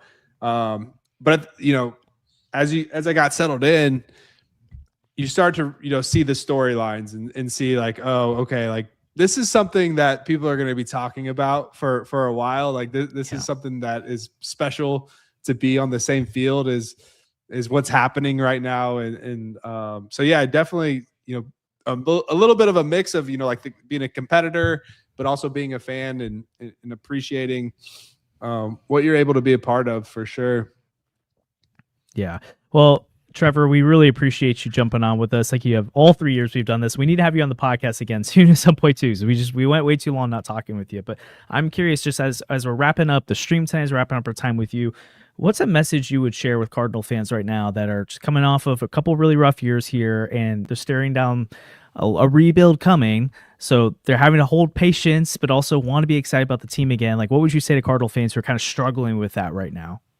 Oh, I mean, we're right there with you. I think all of us, we all think of Cardinal baseball as being some of the best form of baseball that's out there, and that's okay, and that's part of it. And I think getting through these times, like anything in life, when you're going through a hard time, when you finally make it through to the other side and you're able to look back, like it makes it so much sweeter once you get there. So I think that's the hope, right? Like, we know there's going to be some really awesome years ahead for us, and we're going to look forward to it. We're going to continue to talk about it and watch, and be fans. Best game in the world with baseball. So we're gonna stick it out. Hopefully it's sooner than later. I mean, yes. Who knows? Hopefully. Well, Trev, you just got us over the 3K mark there. So we did raise over $3,000 tonight, which is super awesome. So thanks everyone who supported and donated tonight to the Kaufman Fund to support local St. Louis veterans. Trevor, thank you for coming on the podcast. We really appreciate it. And we'll have to talk again soon. Yeah, I appreciate it. Good to see you, Josh, Sandy, Andrew. Merry Christmas. Yes, Merry Christmas. But yeah, thanks for doing this. Super happy to see you guys still at it. Keep it up. You do great work. And, again, I appreciate you having me on. It's awesome. Anything you ever need, I'm available. So, awesome. all the best for you guys. All the best for the holidays and for this new year. We got a new product out there on the field. So that's true. I mean, that's true. We got that going for us. Awesome. That is nice. Well, yeah, we're gonna have to get you on to evaluate that product once it finally gets on the field. So again, thanks for coming on, Trevor. Merry Christmas to you and your family. We'll talk again soon. All right, thanks, guys. Awesome, see you, man. All righty, so we're wrapping up the stream for tonight. We got a couple more giveaways to do on the way out. Again, thanks to Trevor Rosenthal, thanks to Derek Gould, thanks to Brendan Donovan, of course, thanks to Katie Wu, thanks to Jeff Jones, guys. Kareem, Kyle. I'm not missing anyone, right? I think I got through everyone on that. And so really appreciate the support as always. We're going to run a few more giveaways here. So just a reminder of what we have left. Brendan Donovan signed baseball with a gold glove inscription on it. A David Freese signed baseball. Where is that at? Somewhere over here. Oh, it's over here. We've got a couple of headbands to give away still from True North Gloves, and we really appreciate their partnership as well. And a signed Nolan Gorman bat. So again, I'm just going to plug those two real quick. Get 314 Sports Cards and Collectibles, who hosted this event. We really appreciate them for turning out and allowing us to be in the space, but also for the support of our podcast. We really, really appreciate 314 and Devin and his team. And then obviously True North Gloves as well, which they're the official headband partner of Brendan Donovan and do awesome headbands like these. You see him wear them in games. And so even if he's on a different team next year, which we're probably going to happen, they do awesome work in the local St. Louis area. And so we're going to do a couple giveaways here. So I'm going to start with the Nolan Gorman bat. And so I'm going to snag that real quick here. And then Andrew, I think, is going to hand me a couple of headbands at some point too. So this is a signed Nolan Gorman bat. And this is going to Craig and Amy Corte. Craig and Amy. That's pretty awesome. That's a pretty awesome giveaway. Come on. It's a pretty sick bat. So you are getting the signed Nolan Gorman bat there. It says Go Cards on it. Next, we're going to give away Brendan Donovan headband. This one says BD33 on it, which is super cool. This one's going to Cody Whittaker. Cody Whittaker, this is yours now. We're going to give that to you as well. And again, thanks again to everyone who's donated tonight so far. Next one's also going to be a headband, 33 America style. It's really cool. This one is going to Thomas Gavain. Dude, our beast right here. You're gonna need to, when we get you on the podcast finally, you're gonna have to wear this on it. So we're sending this out to you. Again, he writes great stuff over at Redbird Rant, so make sure you go check him out. And then one more headband to give away. This has got the St. Louis flag on it. I've seen Donnie wear this many of times. And this one is going to Austin Patelio. This one is yours. Okay. So we've got two more giveaways here, or actually three more giveaways here. I'm going to give away one more headband, and then we're going to give away both of the baseballs. So This one is 33. It's got the flag inside of the 33, which is pretty cool. It's a cool variation of it. And this one is going to Cade Sakura. Cade Sakura, Sakura. I'm the worst at pronouncing names, so I'm very sorry for that. All right, last two baseballs here. I'm gonna give away the David Freese one first, signed. It gives the inscription of 2011 World Series MVP, and then we'll give the Donovan a one-way last because he's our guy. So David Freese baseball is going to Steven Wirtz. Steven Wirtz, you get the signed David Freese World Series baseball, and the final giveaway of the night. Again, really appreciate all of your donations toward the Kaufman Fund and your support of the charity live stream tonight. This is going to Michael Frohoff. Michael Frohoff, you have won a signed Brendan Donovan Baseball 2022 Gold Glove Award. Again, really appreciate everyone who's donated tonight toward an awesome cause, the Kaufman Fund.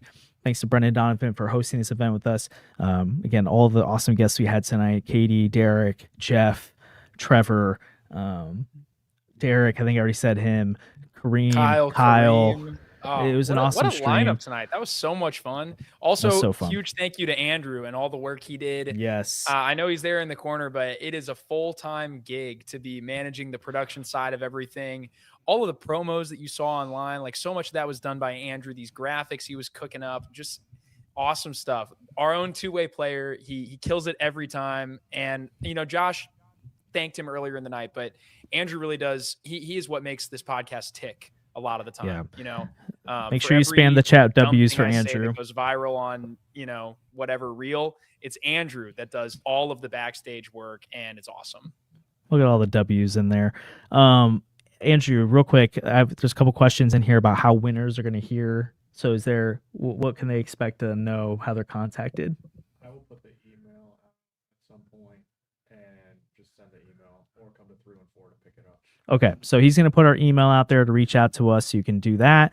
We'll announce it on Twitter as well to make sure to remind people who do it. And then, so we'll either send that to you, or if we want to pick it up locally, we'll let you know, or you guys can come to 314. We'll have it for you there. So we'll coordinate that and figure that out. So again, appreciate the support as always. dealinthecards@gmail.com. So you can email us to let us know you won.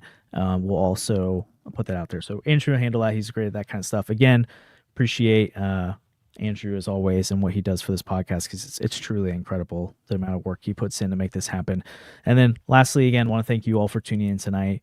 Again, couldn't have done this without you. Really appreciate your support. Appreciative of all of our guests for jumping on. Again, War Cardinals podcast goes live twice a week over on our YouTube channel. We got Birds on the Farm happening too. We'll be around all off season long.